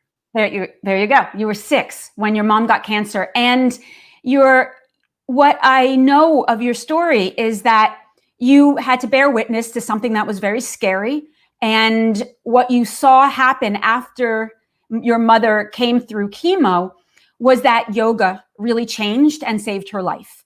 And it helped her and it brought her back into vitality and health. And it made you want to be a yoga teacher. And since then, you've been dedicated to your studies, committed to bringing yoga out to the world. And you do it with such refreshing kindness and compassion and generosity. And you are also very invested in reaching out to the youth. And so it was essential that you were here talking about its future. And so thank you, Tebe, for being a part of this. And I look forward to hearing from you in a moment. And finally, Lucas. Now, Lucas Miller you're newer to my life. You're someone who just came across my radar. I don't even know. It was right after COVID, I imagine. I think it was somewhere around there. There was something about how you were showing up on Instagram that intrigued me. Your voice, your message, your commitment, your vulnerability, your honesty. So Lucas identifies you are part of the queer community. You are a trans man. You have admittedly in your post talk about depression and challenges that you have had in terms of your own mental stability, emotional stability, and the impact that yoga has had on your own personal life and transition and self-acceptance and mental and emotional just satisfaction, joy, connection. And it encouraged you to create Yoga Unbound. And I apologize if I got it reversed. I think it's Yoga Unbound though. And your commitment is to reaching out to the marginalized communities and creating a space where there can be vulnerability and honesty and a trauma-informed information.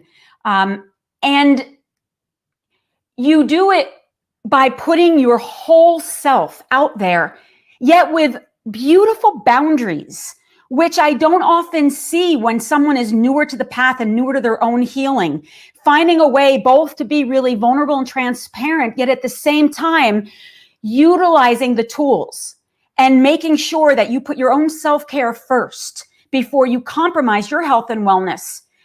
Really modeling back to the marginalized community what this work looks like and what it takes. And what I also love about your work, Lucas, is that you have been also, especially at a young age, because I believe you're 28, soon to be 29, and you you live by the Yoga Sutras. I also failed to mention you're also a person of color, so your connection, your lived experience is really diverse and broad. And you live by the Yoga Sutras, you live by these texts, and you're committed to contemporizing them also so that you can do your racial justice work, your social justice work, so you can bring awareness around trans issues in a way that you can point back to the history of yoga and say, it's there. See it there. There's where the truth lives. So that's why your voice was so important to me. And Lucas, thank you very much for being a part of this conversation. So with that said, the very first question that I have, and I'm going to start, I'll start with you, Nikki, is from where you stand in your lived experience, what do you believe is the future of yoga? Wow. First, I am beyond honored to be here with all of you. And I can't imagine a more perfect person to really direct this conversation than you. Sean. So I'm so knowing you as I do, I know this is going to be wonderful already, and I'm just so grateful and honored. I really see yoga very gratefully. The whole thing growing up in a way from the westernized perspective from which I came into it. Like you, I came into yoga in the early 90s. Well, I know you even before that, but when I really got involved in the community was the early 90s. And there was very much a I and self-development kind of focus.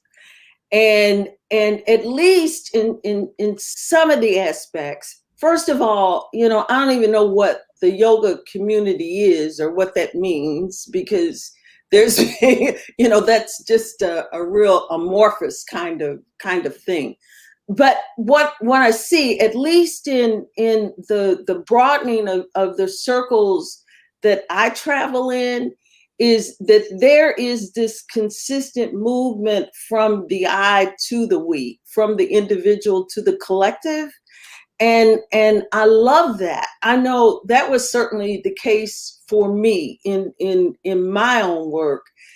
I first came into it from that whole lens of self-development, small s self-development, and all of that. And what I discovered was if that I didn't turn into a we, that I was going to die on the vine. I was going to die on the vine. And so what I've seen is many others in that same space where it's not any longer just the small s, that it begins to become and move into that domain of the collective. And I'm very excited about that. I'm really, really loving the direction, at least in some aspects, in some areas. I mean, there's a whole nother conversation that, we can have about this, about a distorted lens through which some folks see things, right? The whole thing with QAnon and that whole piece. But I do see many in the community moving this much more forward into this aspect of knowing that the small s dissolves into the big we, and that I see coming. And I'm very hopeful about that, very hopeful. Nikki, let me ask you a question in relationship to addiction and the Yoga Sutras. When did you begin to make a connection that these two worlds that you were very invested in, your recovery lived over here, yes, your yoga was over here. When was it became clear to you that there was actually no separation between those two aspects of your lived experience? And how do you see that impacting the future of yoga going forward? And you're right. I had separated things and put things in these individual, dualistic, binary boxes. And it was after really reading and studying the Yoga Sutras, and particularly the piece of Yoga Sutras where it talks about the kleshas, right? Which are the seeds of disconnection. And when I was really beginning to deepen an understanding about avidya, and I began to recognize that we're all addicted to the way we process our reality, right? And then that addiction is, of course, much bigger than a substance or a behavior, right? It's a lens through which we see things. And that what I assert Patanjali was talking about when he was speaking about avidya, and the reason that it's presented the way that it is in the Yoga Sutras is so that we can transform it. And it's a transforming that lens to a lens beyond duality, to a lens beyond binary, this good, bad, right, wrong. And it was then that I recognized that all of those branches or those manifestations of avidya at its heart had to do with how we're addicted to the way we process our reality. And it was then I knew that these things had to really go together in even a deeper way than I could ever possibly imagine. And it absolutely transformed my recovery from that point on. And I recognized that those two things really had to go together. And that was after relapse. It was after relapse, after relapse, after relapse. And now, just to make a little correction there, it's been 20 years since it's been 20 years, right? And since my last relapse. And I assert it has been this combination, right? It's been this thing, this coupling of yoga and 12-step, which is how my recovery, the key to my recovery, putting those things together that has made that possible. And I think for the listeners, which I think is really important and something that I think is necessary to acknowledge, that when we talk about recovery and addiction, it doesn't just include drugs and alcohol. And that, I mean, I am a big believer when you talk about avidya and ignorance, and when you talk about really the ego and all the ways in which, because of lack or not enoughness, we look outside of ourselves to fill that emptiness or that void. And it can include the addiction to internet, TV, food, shopping. There's so many different things, codependency, relationships. And so when you hear about yoga and addiction, a lot of people think, well, that's not me, because I don't have an issue with drugs and alcohol. And I would just like to suggest to staying open to this idea of understanding this, the importance of this intersection, because unless we are of a truly heightened reality, unless we have achieved self-realization, we are addicted because it is in our nature, because there's a split within our own self. And I think that that's something that you teach so beautifully and support people in understanding the complexities of addiction. Yeah, we work from the perspective that addiction is the disease of the lost self.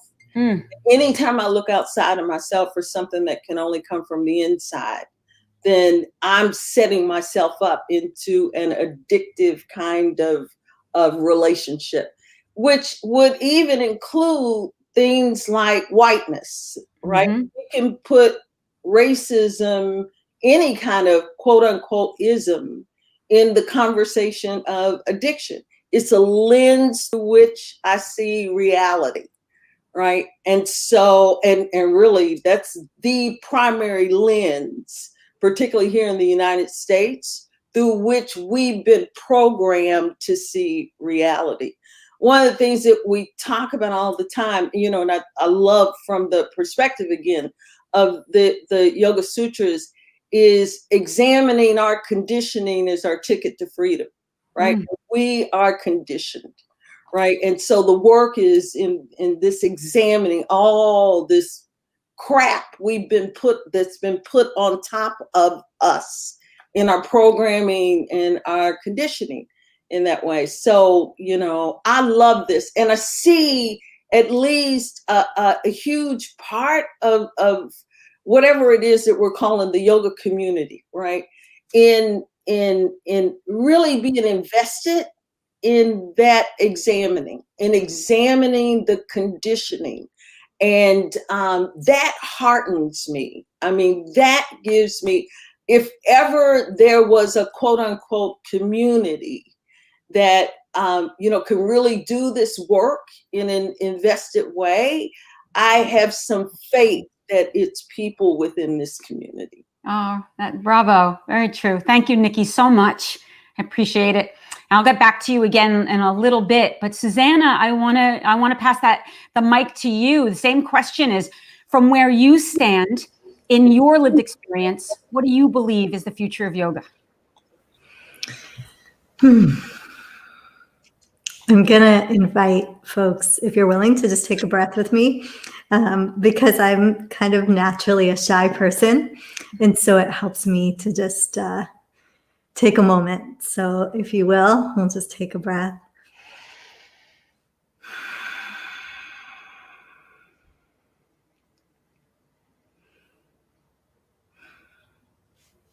Thank you. Can you hear me and see me okay? It's weird. I'm seeing like a little lag, but all right, cool. You know, I had two ways into this question, and the first is to reflect on the first Yoga Sutra, which is Atta Yoga Anushasanam, right? Now, Atta now is the conversation about yoga. And so right now, what we're all doing, this is the future. We are the future. And for everyone watching, for everyone practicing, like there's nothing outside of us. There's nothing more. It's right here.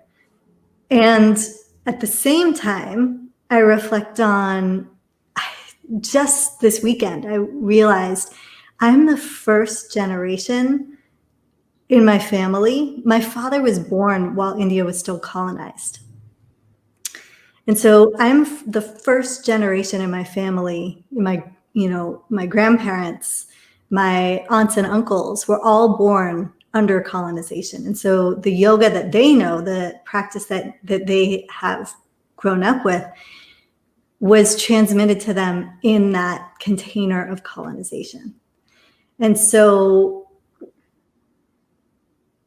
I really am like, what does that mean, right? What does that mean for us? What does that mean for me to be sharing something that has such a rich history and so much depth and past and a practice of liberation all bound up within it, but that is coming to me through this lens of that I, as a woman or as a person of color, am less than. And so for me, the future is both like what's happening right now and also that hope of kind of what I feel is the real aim of what those practitioners under trees, by streams, who may have been also bound by their conditions, may have had their own biases or prejudices, but they were really seeking liberation and freedom for themselves and for others in their community. And so that is the future that I'm here for, and what I want to devote my life to is a practice, an art, and a science. I love that distinction because I often say yoga is a science of personal and social liberation. But I'm going to add now, it's an art and a science of personal and social liberation. And so there's a way that we can lean back on the roots of the practice, but there are things in the roots that need to be atta, that need to be now for who we are. Like, for example, gender binaries in the text or in the teachings that just don't serve us. And they're not inclusive of that primary foundation of ahimsa, of non-harm. And so I come back to that, to yoga philosophy, to the Yoga Sutras, a lot to the Bhagavad Gita, as I'm exploring what the future looks like. And I really hope that in 300, 500 years, yoga isn't known as just a fitness practice. My wish is that it's like this full, expansive path of liberation for all of us. I really believe it can be. Well, Susanna, thank you. And I have a question for you that I think that I'm excited to hear your response to. How important is it to integrate the history, the lineage, and philosophy, really the roots of yoga, in both our teaching and in our studentship? And can you explain how cultural appropriation is a form of ahimsa and asteya, and how that affects the future of yoga, for better or for worse, for both Westerners and for the culture from which it was born? Okay. And so when you say cultural appropriation, do you mean cultural appreciation? Is it? No, really, like the idea that we here in the West have glamorized, invisibilized, monetized this practice that was born from an oppressed and marginalized society. And we have benefited from it, and God knows on a deep personal level, I honor it. And simultaneously, simply because of the whiteness of our culture, influences the way in which the root of the practice is in itself being colonized and changed, again, for better and for worse. But I think it needs to be acknowledged and unpacked that cultural appropriation is real. So is cultural appreciation. And how do we, as we look towards the future of yoga, if we don't start to understand the difference between the two, we can create ahimsa, great harm to the future, and we can steal from it its substance and its original context. So I was wondering if you can address it just a little bit more about how it can affect the future if we don't get mindful to this. Yeah, absolutely. I think a lot about how just because something has really impacted me doesn't make it mine to do whatever I want with. And that's something that a lot of yoga practitioners, I just kind of invite us all to reflect on, is there is a path, there is a practice, yoga is a complex system of ethics. And, even an epistemology, meaning an understanding of what the world is and how it works, how we know what we know, right? It's a system that exists and that has existed for thousands of years and has been practiced and taught by primarily brown and Black people for those thousands of years. And so when we just jump in and take a piece or a part and then use it without context from all of the history and the texts as well, the moral philosophy that it's part of, it can be one, it's disrespectful, but it's also harmful both to the practice and then also to the source culture, because it's watering it down. It's taking it out of context. And I think of cultural appropriation in the most simplest form is like it's stealing, right? And so it's taking something that's not yours, biting style, or whatever it is, and then acting like it is yours, which isn't morally right. It's something that that invites disruption, and it's different than innovation. It's really clearly different. Innovation is where you're in a relationship with a people, with a community, with maybe different creators, and then you build upon what already was there with respect, with honoring. And so I think a lot about, in the creation of harm, cultural appropriation always has two criteria. And the first is a power imbalance. So an imbalance between the person doing, the actor, the agent, and the source culture, or the place that they're taking the knowledge from. And then harm. The second one is harm, which we're talking about. So it's ahimsa or himsa, harm. And then which the on the front of himsa, not harming, literally does the opposite of that. So it seeks to balance power and to, instead of harming, uplift, right? So that's where cultural appreciation actually it's not that complicated. I mean, it can be, but the solution is somewhat simple because it's in the practice itself. It's in the practice of ahimsa that we can find a way back to right relationship with yoga and with our community. So I'll give a concrete example of myself as a lighter skinned, mixed, and higher caste Indian person. My ahimsa there is to be in right relationship with other folks in the Indian community who don't have the same privileges that I have, right? To understand my power, the power differential. And then, so that's understanding power. How can I repair that harm? Well, some of it might be aspirational, but there are concrete things that I can do, like donating funds to organizations that do work against caste violence or caste-based oppression, by donating back to organizations in India, because I work in the West, right? I don't live in India.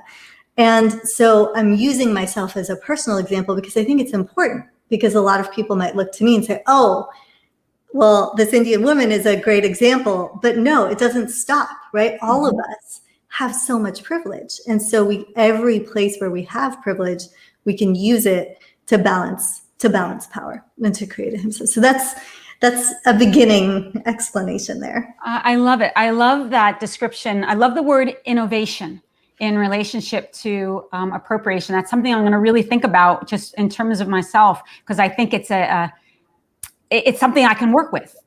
You know, it's a word that's a non-judgment word. That's something that I can actually use as a part of my own exploration and finding that balance.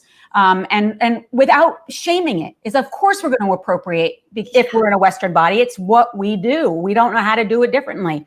But if we're using it as a part of our healing process, where we're seeing it, recognizing it where it comes from historically, and then actively, to your point, doing step-by-step actionables that actually disrupt that harm, that's yoga. So thank you very much for that. That was very helpful.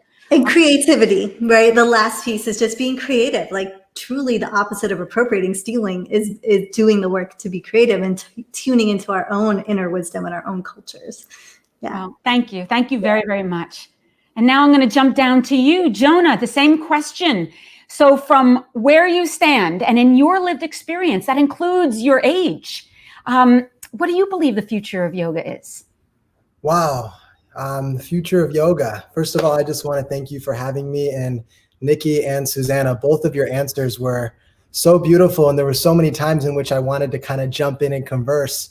But I know that this is being organized. And Sean, you're doing such an amazing job delegating.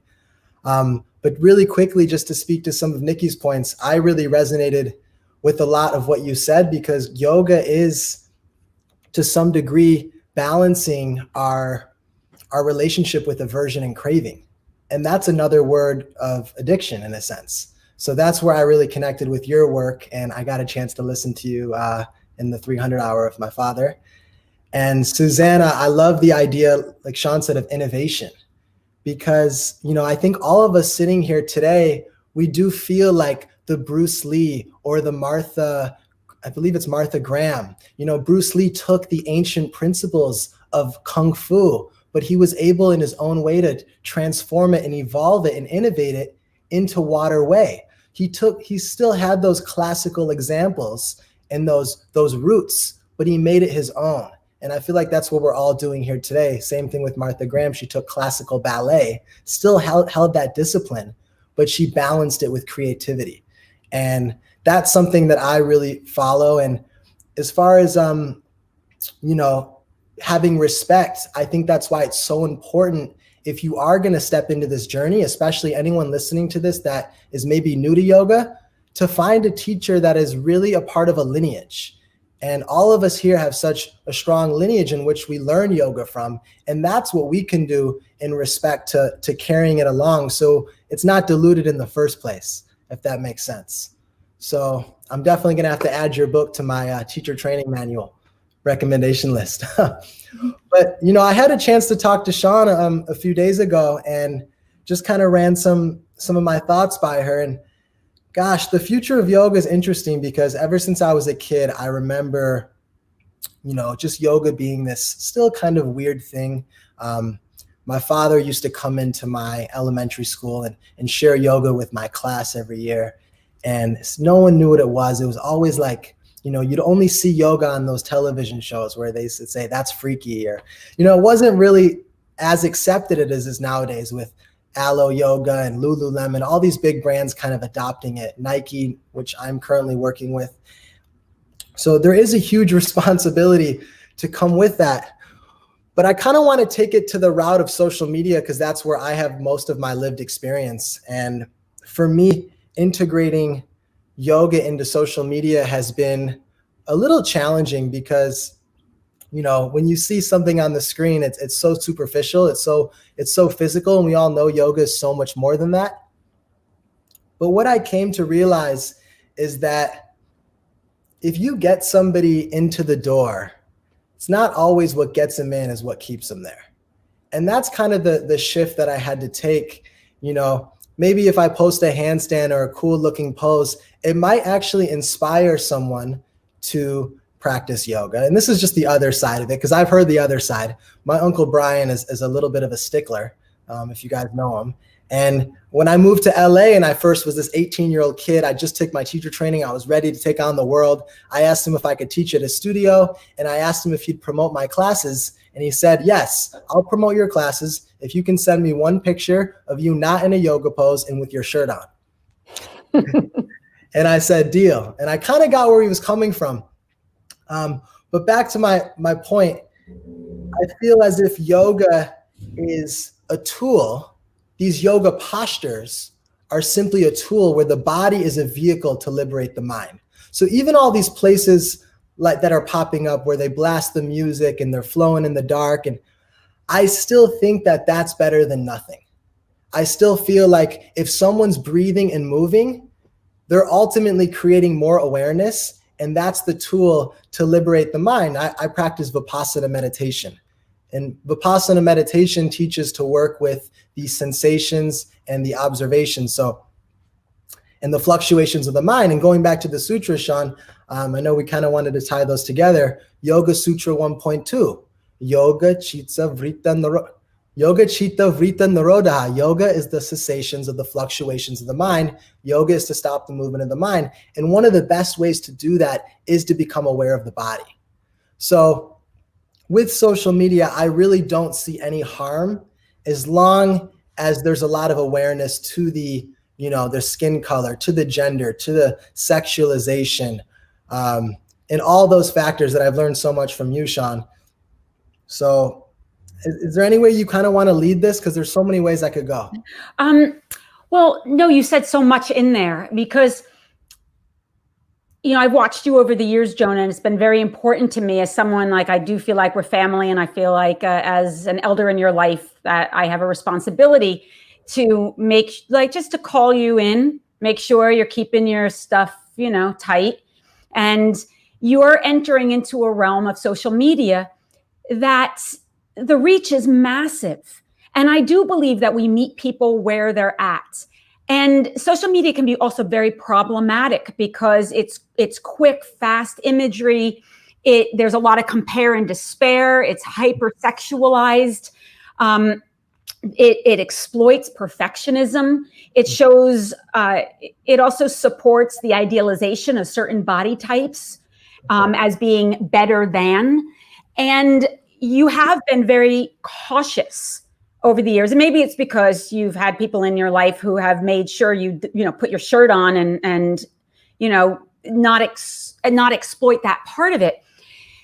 But you are still 25 years old. You still are learning and growing, and social media can often feed that ego of more followers, more likes, more validation, all that attention.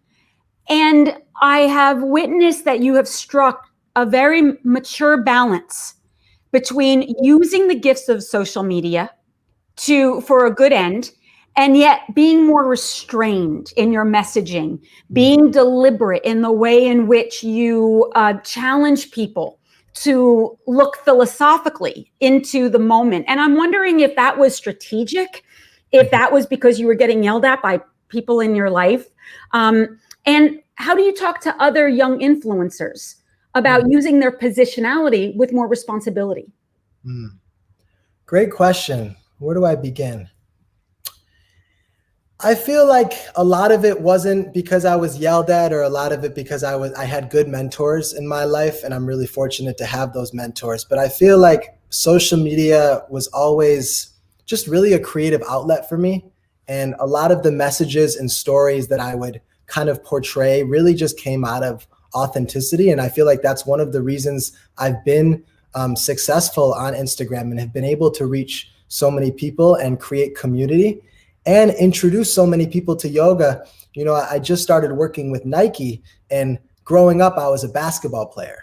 And I know you did something with Nike way back in the day, which was so cool they even had their eyes on it. But Nike really hasn't touched yoga in a long time. And for them to touch yoga right now, I feel like it's such a big opportunity, because Nike, if they put their swoosh on anything, anyone will try it. There's so much influence and culture there.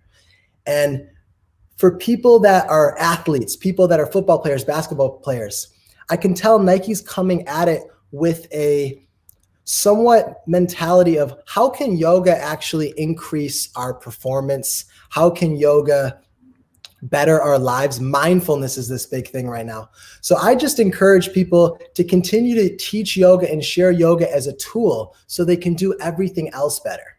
And I feel like that's kind of what yoga's coming into, and what's yoga's evolving into, is it's simply becoming a tool to help people basically better the quality of their lives and practice all of those benevolent qualities that we wish to achieve, whether it's, they all say the same thing. Religion teaches a lot of the 10 Commandments, some religions too. And yoga is just a way to practice those things and live a more fruitful life. So that's kind of where I see yoga coming. And I tell, Tebe, Lucas, I would say, in your messaging, if I could give you guys any advice, or anyone here or anyone listening, and just like Susanna said, take the messages of yoga, take the roots, and put your own spin on it in a respectful way.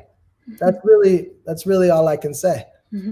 Based on your own lived experience. And really, I can't wait, Jonah and Tebe and Lucas, in 10, 15, 30 years from now, to observe the evolution of your practice and your process. And because my guess is you'll look back at, as I do, at things that I did at 20, 25, and 30. And I'm like, a part of me just shakes my head at it. And yet it was an essential part of the personal development that was necessary in order for that evolution to happen. And so it's a privilege to be able to bear witness to the three of you in your own evolution based on your experience on the mat now at 25 and 15 and 28, soon to be 29. And so thank you, Jonah, very much for bringing your voice into this conversation. And I do look forward to seeing how you will teach us going forward. Thank you. Yeah, thank you. And Tebe, same question to you. Based on your own lived experience, what do you think is the future of yoga? Thank you so much for having me.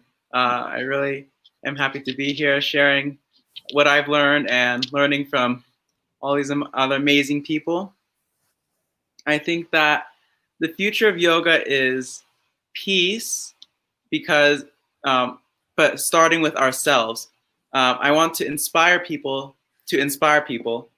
We have to start with our own peace, being peace with ourselves, and sharing peace outwards, and just using all the things that we learn to share benefits, not just physical benefits, mental, emotional, everything. So I think that yoga is so many things, and it's just taking what you learn from it, sharing and helping other people. That's why I wanted to become a yoga teacher. Seeing how yoga helped heal my mom made me so motivated to share the benefits that I saw and share with others to help heal more people. And so I keep on learning and growing, and keep on learning more every day, and sharing what I learned, using all the time that I've spent learning yoga, practicing yoga, taking all of that and sharing it with other people so that it moves them further along in their path to peace and unity, community, everything. So I think that also peace with ourselves, with other people, and all living beings. Like vegan, you see how I became vegan, not harming the animals, not harming the planet, and not harming ourselves. And just sharing love, peace, health with everyone. I just try to reach as many people as I can to help promote what I believe in, and using my platform to share. And I can't reach everyone. I try my best, but I can't reach everyone. So that's why I like to inspire people to not just take it to themselves, but to inspire more people. Sing this and people. Oh, Tebe, you froze on us. Am I the only one that's seeing Tebe is frozen? It looks like he's frozen. Okay, Tebe, I'm going to come back to you. I hope you can hear me because you're frozen right now, and I've got a bunch of questions for you. So I think I'm going to jump over to Lucas then. And, oh, wait, Oh, there you are today. Right now I'm in the middle of a snowstorm, so the internet keeps on cutting in and out.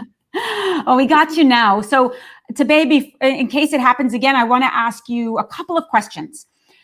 When I was 15 years old, in a snowstorm, there's a really good chance I'd be out with my friends, getting wasted, and getting in some kind of trouble. Highly influenced by my peers and really turned on by not peace or health. That didn't even cross my mind. It wouldn't cross my mind for years.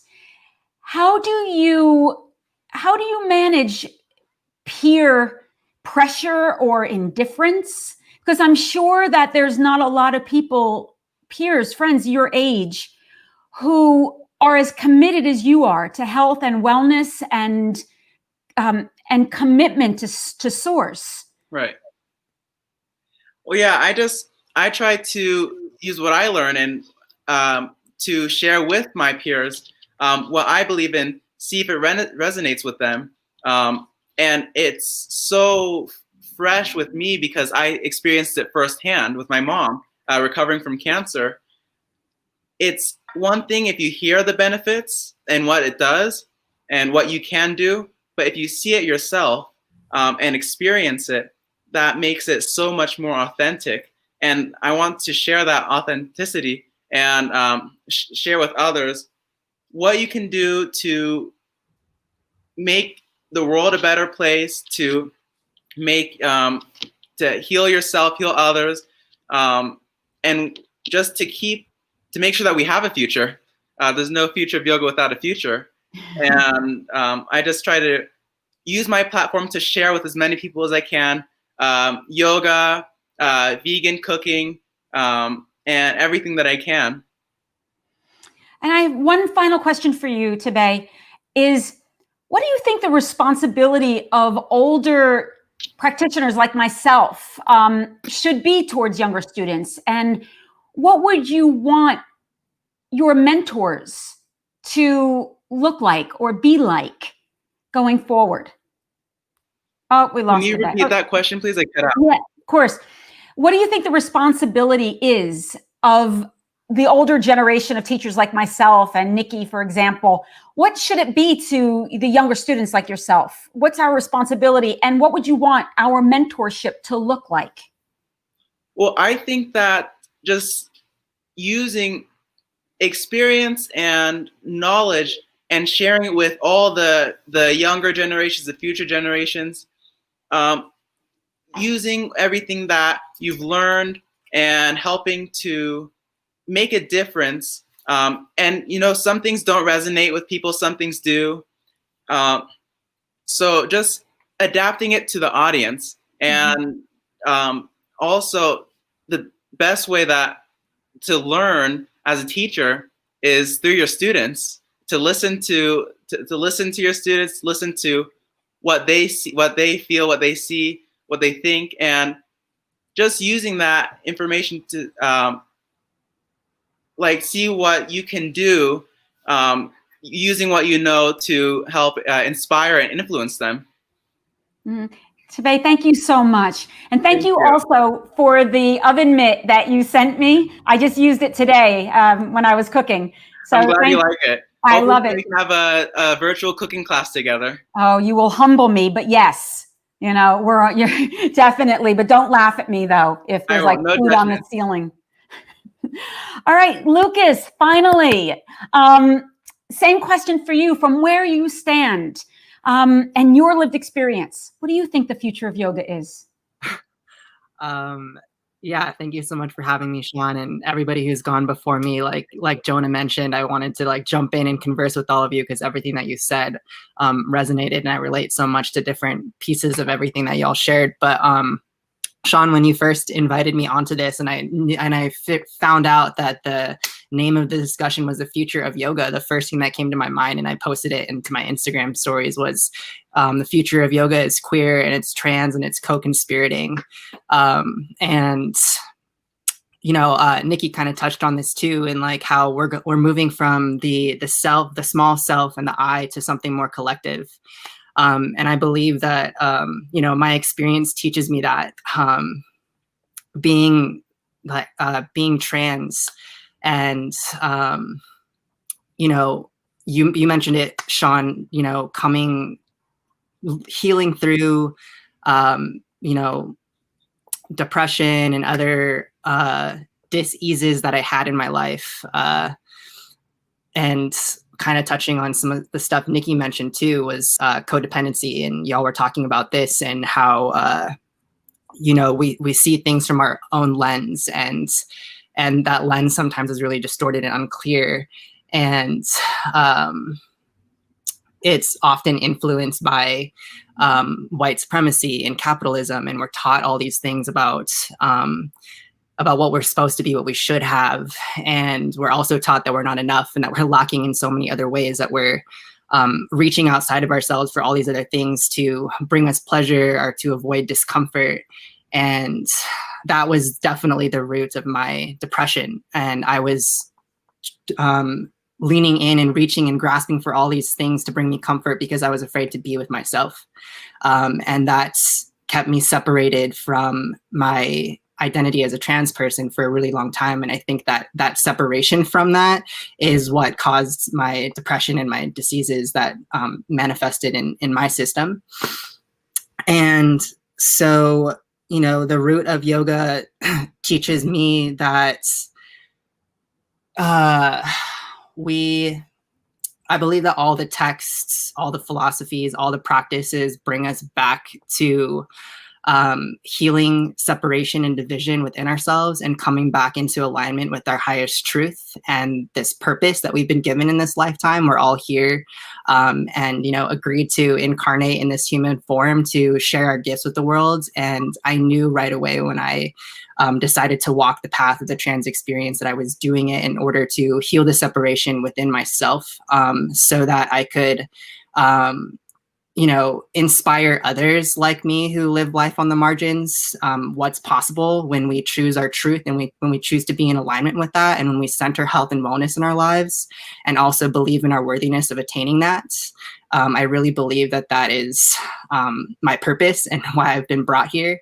And I also believe that in healing the separation within myself, that I'm able to bridge this gap between communities that have different lived experiences as well. And yeah, I don't think that this planet is going to support separation within ourselves, amongst one another, and between the human race and the planet. And being able to come into alignment with myself and heal the separation within in order to live my authentic self. And for that, for me, has been centered around my trans experience. I know that helps me kind of represent that mission or that purpose. What do you think it means for the future of yoga? I'm sorry, Nikki, were you saying something? No, I'm sorry. What does it mean for the future of yoga to create more inclusive spaces? And who should be teaching those classes?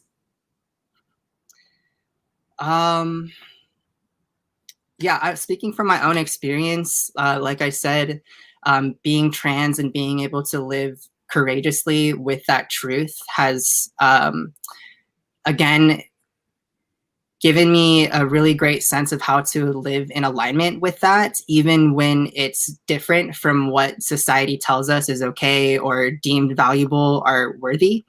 And because of that, I think that, for me, it's given me a really deep and intimate connection with self, the capital S. Yeah. And because of that, I have a pretty big capacity to witness the human experience and all of its complexities, from all the suffering and the grief and the sparks of joy in that, and also the thriving and the resiliency that can come when we meet adversity. And so I think that for me, that really informs the way that I show up to my practice and how I teach and try to be of service to my students. And so I guess I would like the future of yoga to be very inclusive and kind of centered around that idea of like who's able to live in their alignment and who is able to have this capacity to witness the complexities of the human experience and not shy away from it. And kind of going back to what Nikki said as well, you know, not grasping for things when things get difficult, when we witness suffering.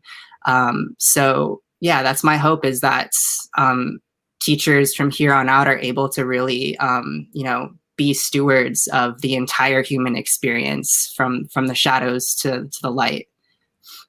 I have one more question, and then I'm going to open it up to the to the participants.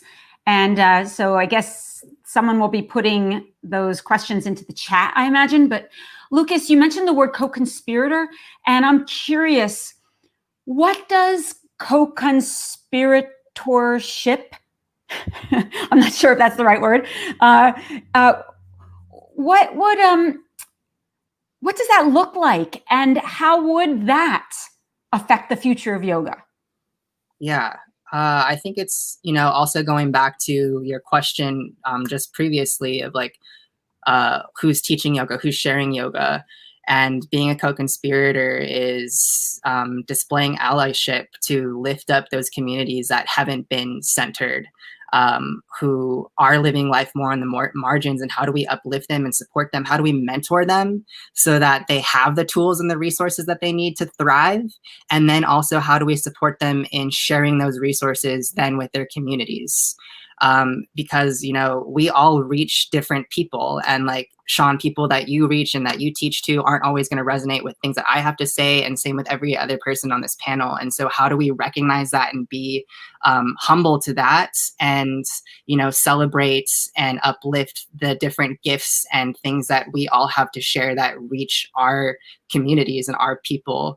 And also, you know, touching back on Susanna, you talking about cultural appreciation, and also, you know, how do we use the resources that we have to give back to communities, and, you know, like I said, uplifting them and supporting them so that they can thrive too. That is what co-conspiratorship means to me. Lucas, I love that. That's what you just said, I think, was really potent and powerful. And what I often think about in terms of the communities of yoga can tend to be a little bit scarcity minded, a little bit of feeling of lack. Well, if they have more students and I have less students, then, you know, it kicks up feelings of, again, not enoughness. And my hope in the future of yoga is that there is a sense of generosity, that we all recognize that we are a part of something bigger than any one individual, and all of us are in service to that bigger vision. We might not even know what it is, but we all have gifts and skills to contribute to that. But not any single one of us has all the gifts and all the skills. And yet there's something that you may have, or Nikki, or Tebe, or Jonah, or Susanna, or myself, that's in service to it. And we might be able to recognize those gifts in someone else and try to coax it, pull it out, knowing that all of us benefit when all of us show up fully as who we are and open ourselves to the power of this practice as something that is both deeply rooted in tradition and history, and honor it with deep respect, and that there is this creative evolution that is influenced by each individual soul. And it's all of our souls coming together to create something that no one single person could have ever imagined on their own, but that we're all working towards. So I appreciate what you were saying in relationship to co-conspiratorship, which I know that that's not the word. And I'm hoping that someone can help fill that in, what it actually is. But for now, that's going to have to work. So thank you all so much for sharing yourself in this way. And I want to open this. Patricia, maybe you'll tell me how to do this. I'm not sure. So Kyle Frink is asking, to any panel member, what are your worries or fears for the future of yoga? What have you seen in your lives that you wish would be set aside or avoided to make room for yoga's future? That's very interesting. Anyone want to grab a hold of that one? Does that speak to anyone there, or should I just like randomly? Well, I'm going to randomly then pick it. Susanna, I'm feeling you on this one. Mm-hmm. Yeah, I was really reflecting on this, and I was taking a lot of teaching actually from all of you, and from what Tebe was saying about the inspiration to really inspire people, because I'm like, right, people think of me and they're like, this is what not to do. But really, and I get away with it because I'm so sweet, right? But but I do have worries and fears about the future of yoga, and I think it's that we will water yoga down, that we use it to exclude, intentionally sometimes, but also unintentionally. And I include myself in that. It's like, what ableist thing am I doing? What thing that am I doing that isn't considerate of, people with different learning experiences, right? Like, there's so many ways that as teachers, as practitioners, we could be leaving people out. And for me, what it means to honor, like truly honor the roots of yoga, is to honor the path and the past and the practice and all of the beautiful, rich yoga philosophy, but also equally to honor all the people included in the practice of yoga too. And so, and those are equally important. And so for me, it's like, I'm worried that I will cause separation, or that other people will cause separation. And then it's not so much even the causing of it, but the like keeping going down that path, right? Because I may mess up. I mess up all the time. I cause harm all the time. And when someone brings it to my awareness, for me, the yogic response is like, oh, reflect, I'm so sorry. I did not mean to cause harm, and then do better. Or do it differently. And so I think my question that I ask myself a lot is what I'm doing causing separation, or is it creating more unity? And so I think that if we keep asking that as a yoga community, whatever that means, like Nikki said, as people that care about this practice and have been served by it, then we'll head in the direction of not ending up where I would fear, which is that it becomes something exclusive, which to some extent that fear is already realized, right? It already is somewhat that. But more and more we're shifting it. Beautiful. Thank you so much. Let's see. Anyone else have any questions? Melissa Hankanen. I apologize not pronouncing your last name. I'm sure I didn't pronounce that correctly. But hi, everyone. Please suggest efforts to assist the yoga and wellness community away from conspiracy theory groups like QAnon. This is a very interesting question. Please suggest efforts to assist the yoga and wellness community away from conspiracy theory groups like QAnon. This is a much broader question, and I think I can jump on this one myself, since I have a lot of experience in relationship to this. But it is a much bigger conversation, and my hope is that if you're on here right now and wanting to learn more about QAnon and conspiracy theories in general, and why people are drawn towards this in the wellness community, check out Conspirituality Podcast. I think it's a really good resource to go to. A lot of information, a lot of dialogue that I believe can be very helpful. And I don't think that there's one answer to the way in which you can assist someone to move away from conspiracy theories, because each person is oriented towards these groups for a variety of different reasons. That's based on fear, that is based on magical thinking, based in the need for control, and other vulnerabilities that can keep people open to cult-like thinking. And so I would be remiss to suggest that there's a one-size-fits-all solution to this. I hope that we, though, as a community, can have some compassion and hold people accountable if they have caused harm as a result of the beliefs in relationship to QAnon. but also to recognize that there's been a massive disinformation target, and radicalization is quite complex and covert and deliberate, and preys on those who are vulnerable. And so it's not just, you can't just say like, oh, you know, they're bad, wrong, flawed people. There's something else that's going on that orients us towards these conspiracy theories. And so have some compassion and yet simultaneously hold people accountable. But the resource I would suggest is Conspirituality podcast. I think that they're the best right now that are addressing this in relationship to yoga and wellness. So anyone else have anything else to offer on that? No, you're all good? Okay, let's get to the next one. Sunain, I wish I can, maybe perhaps, Susanna, that looks perhaps South Asian. Can you pronounce this? Yes, Sunaina. Sunaina. And the last name? I don't actually know how you pronounce your last name, Sunaina, but hi, Sunaina. Sunaina gave an amazing talk as part of SOULFest earlier today. So shout out to folks to watch that talk. But Rangnakar, I would say, and you can correct me, Sunaina, later.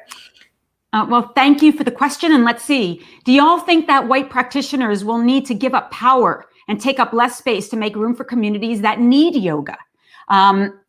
Of course, I can answer this question, but I'm not going to. I want to see if there's someone there. I don't want to center myself in this question, but does anyone else want to answer this? Anyone else want to answer this question? Otherwise, I can. Can I take a shot at it? Yes, of course, Lucas. Yeah, I think it goes back to what you and I was talking about, Sean, and how we all have different gifts that we offer to our communities. And I would think it would be a disservice to humanity for white people to stop teaching to white people. We all are here to learn and to heal, ways in which we've found separation within. And it's the whole planet and the human race needs this collective healing to be happening right now. And so I definitely do not believe that people need to be stepping down or giving up this practice and sharing it. However, like I was saying, people with more privilege, you have more resources. Whenever you have the time and energy to share and uplift others, please do it. Lucas, that was beautiful. Thank you for that response. I really appreciate that very much. I don't certainly have anything to add to that. So, all right, let's get to the next question. Francis Hunt. My question is about thoughts related to YTT in this virtual new space. Does it feel like there is quantity and not quality? Are these teachers, quote, teachers, really ready to teach? Do you think anyone want to grab that, Jonah? Yeah, I feel like I could speak to this just because I personally have taken a 300-hour teacher training online as a student, and I've facilitated one as a teacher, a 200-hour. And, I feel like going into it, there was a lot of doubts.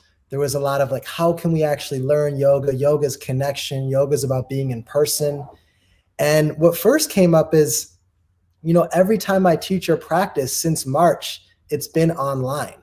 And a lot of teachers are struggling to make that transition from teaching in person to online. It's a different kind of engagement. It's a different kind of art, just like real teaching is. So I felt it to be actually the other way around and really beneficial to learn online because a majority of classes right now are online. So if you learn online, it only makes sense to teach online in a more cohesive and fluid way. And, with all the technology, like look how good this is right now. We did the whole training on Zoom. And this virtual space allowed us to do this cool feature called breakout rooms, where I can, with the click of a button, put the 50 people in my group into individual private rooms on Zoom into any number I want. It could be 2, 3, and they have privacy and there's no distractions to teach each other. And it exceeded my expectations how effective the virtual teaching space and learning space can actually be. And we were able to have so many more guest teachers come on. Like my father actually had a lot of guest speakers on, including you. And it just really opened it up. Like if I were to do a teacher training in Bali, I could never bring in you, Sean, just based on your schedule and the flights and the expense. It would just be too logistically difficult, but I could have you come on to my 200 hour and, give us a talk. And that comes back to lineage. We can make it more integrated and inclusive. Like now that I'm connected with Lucas, I would love to have you come on to my next training and give a talk. So that's I'm obviously a little bit biased, but the experiences I had with virtual teacher training have been nothing but positive. This is, again, going back to the thing I said in the very beginning, a bunch of like old curmudgeon-y yoga teachers sitting around, smoking a cigarette, drinking that wine and being like, what's this online yoga teacher training bullshit? That's not yoga. And yet, to your point, Jonah, there are creative ways in which we can adapt to this ever-changing, ever-expanding world. And there's good things that we as older teachers can learn from you, from today, from Lucas, and get out of our head that there's only a singular way in which to do it. It's just a matter of getting creative. What happens is we get uncomfortable because we're no longer in our confidence. It's like, I don't know, what do you mean there's a spinning ball? What do I do with that? And we lose our sense of groundedness and authority, and it can be very intimidating. And so we poo-poo what we don't know. And yet the world is changing. And we may have to get creative and learn how to adapt and also recognize the ignorance, the avidya within ourselves. It's an invitation to confront some of those limiting beliefs and to grow with the times. So thank you, Francis, for that question. I think that's an important one when you think about the future of yoga, because whether we like it or not, the future of yoga is going to be technological and it's going to be online, as well as many other things. And one more really quick thing to add to that, a unique fact I heard the other day from a friend. They said as robots and computers start to become more prominent, the only position that can't be actually taken over by a robot is people in the wellness and mindful space, because they haven't actually, robots, the only thing they can't do is have human to human connection. So I think we won't be out of a job for a long time. I was just thinking, like, thank God. Thanks for that, Jonah. I think we have time for a couple of more. So let's see if there's anyone else has a question. Patricia, yeah, New York Yoga Life. I believe this is the magazine. To everyone on the panel, just one word to summarize the future of yoga you hope to witness. Nikki, I'll start with you. What is the future of yoga you hope to witness? That's interesting because the word that came to mind was reimagined. Yeah, that we can reimagine that with yoga and all the base spiritual principles, right? My teacher, one of my teachers, Panditji, Rajmani Tiganayat, said yoga is about restoring the innate power of the body and the immense wisdom of the mind. And I love that. And when I think about that, that gives the possibility for us to imagine things out of this base that we can't even think about, right? That we can't even, and I love the thought. So reimagined is the word that came to mind. Love that, Nikki. Love it. Susanna, what about you? For me, it's Swaraj. So Swa, self, and Raj, rule, or in English, sovereignty. It's like the self-sovereignty that's so big and so strong, that's the small s self, that we're always already connected to the big S, like to everyone else. Yeah. Love it. Love it. Thank you. Jonah, one word. Karuna, compassion. May all beings be happy. May all beings be peaceful. May all beings be free. That's great. Yeah. Thank you. And today? I would say peace. I think just creating peace in yourself and sharing that peace with others to inspire them to share that peace with the rest of the world. Love. Thank you. And Lucas. I'm gonna have to go with integrity. And it's coming back to alignment to ourselves, our true selves, and reconnecting and healing division between one another and to the planet as well. And I think that my word is, I mean, I would have so many words at different times and different moments, but based on this conversation, what I'm experiencing here with all you, it's about connection. It's sharing ideas. It's being in relationship. It's learning from each other. It's recognizing that we all have something to bring to this table that is so unique and so wondrous and precious.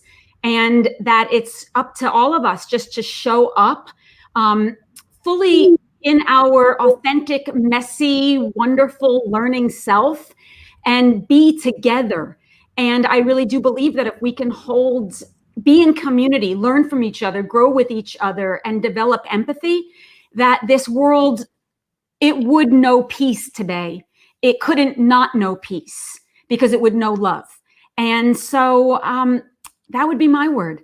So I want to thank all of you so much. It meant the world to me to be able to share this conversation with you and just to be in this dialogue. I so look forward to seeing all the ways in which we will continue to grow and evolve on this path. And I look forward to the ways we'll be in relationship with each other in that evolution. And to everyone watching, keep practicing, keep breathing, keep messing up, keep broadening your scope of learning. Learn from different kinds of teachers, study with different resources. Try not to get so closed up about what you think yoga is, and instead open yourself to the possibility of what it can be. Be creative in that process. And to SOULFest, thank you for bringing so many different voices into this experience.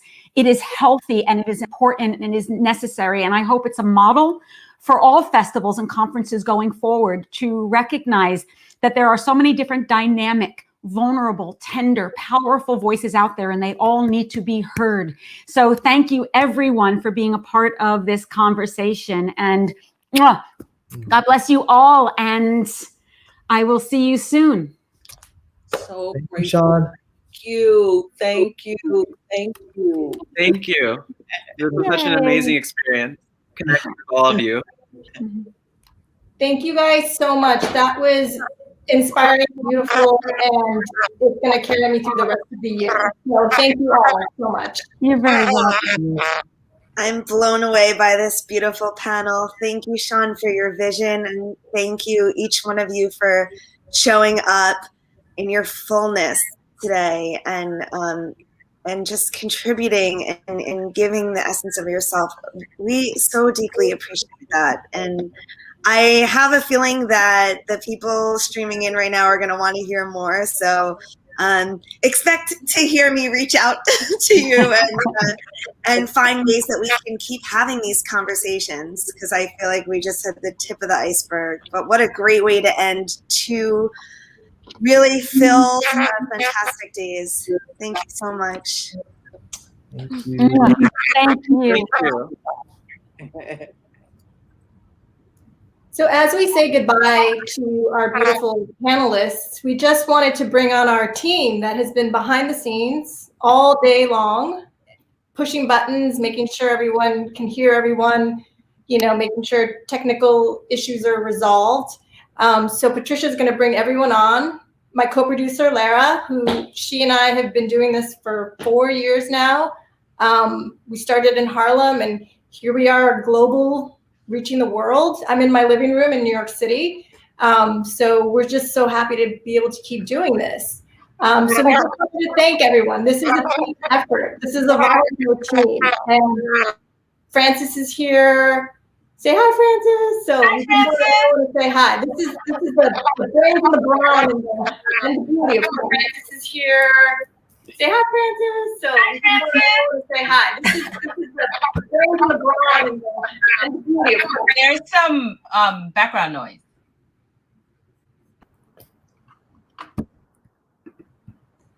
I want to thank the volunteers, the SOULFest team, Francis.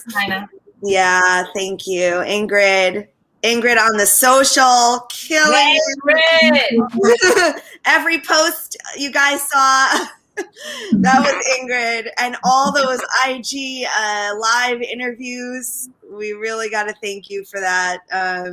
So when you're watching, SOULFest on Instagram, which we hope you are, that's been Ingrid. And please make sure you're following us, SOULFest Revolution, on Instagram. If you're not already, sign up for the mailing list, because this is just the beginning. We are going to keep connecting with you, and follow us on the YouTube here. Let's keep in conversation. I know there were even some questions that we didn't get to answer, so we are going to get your questions answered and respond to your feedback and keep building and creating, because this festival is by community for the community. So your engagement is what creates it. And just a special shout out to Patricia, who I hope can come on screen, although she yes. She has been the mixer behind the scenes, and she's been amazing. So thank you so much, Patricia. It was flawless. So thank you so much. Ileana, I'm sure she's trying to get on, and she probably might be having some technical difficulties. She has also been with us all day long, and her little pooch. So, we're doing this with puppies and babies and family. So it's a family affair for sure. But yeah, like Lara said, follow us. This is a year-round thing for us. So even though SOULFest is one event, this is a community event. So we hope that you join us, follow us, let us know what you guys want to see, what conversations you want to hear. We'll keep this going as long as we can. I also wanted to just mention that we've been collecting money for yoga teachers who have been impacted by COVID, lost classes and income, and we use that money to sponsor them to create yoga video content that you can then enjoy for free. So we want to offer up one more scholarship. So if you have a little something extra, the Eventbrite is still live. You can make a $10 donation, and we'll be announcing the next winner of the COVID sponsorship within the next week.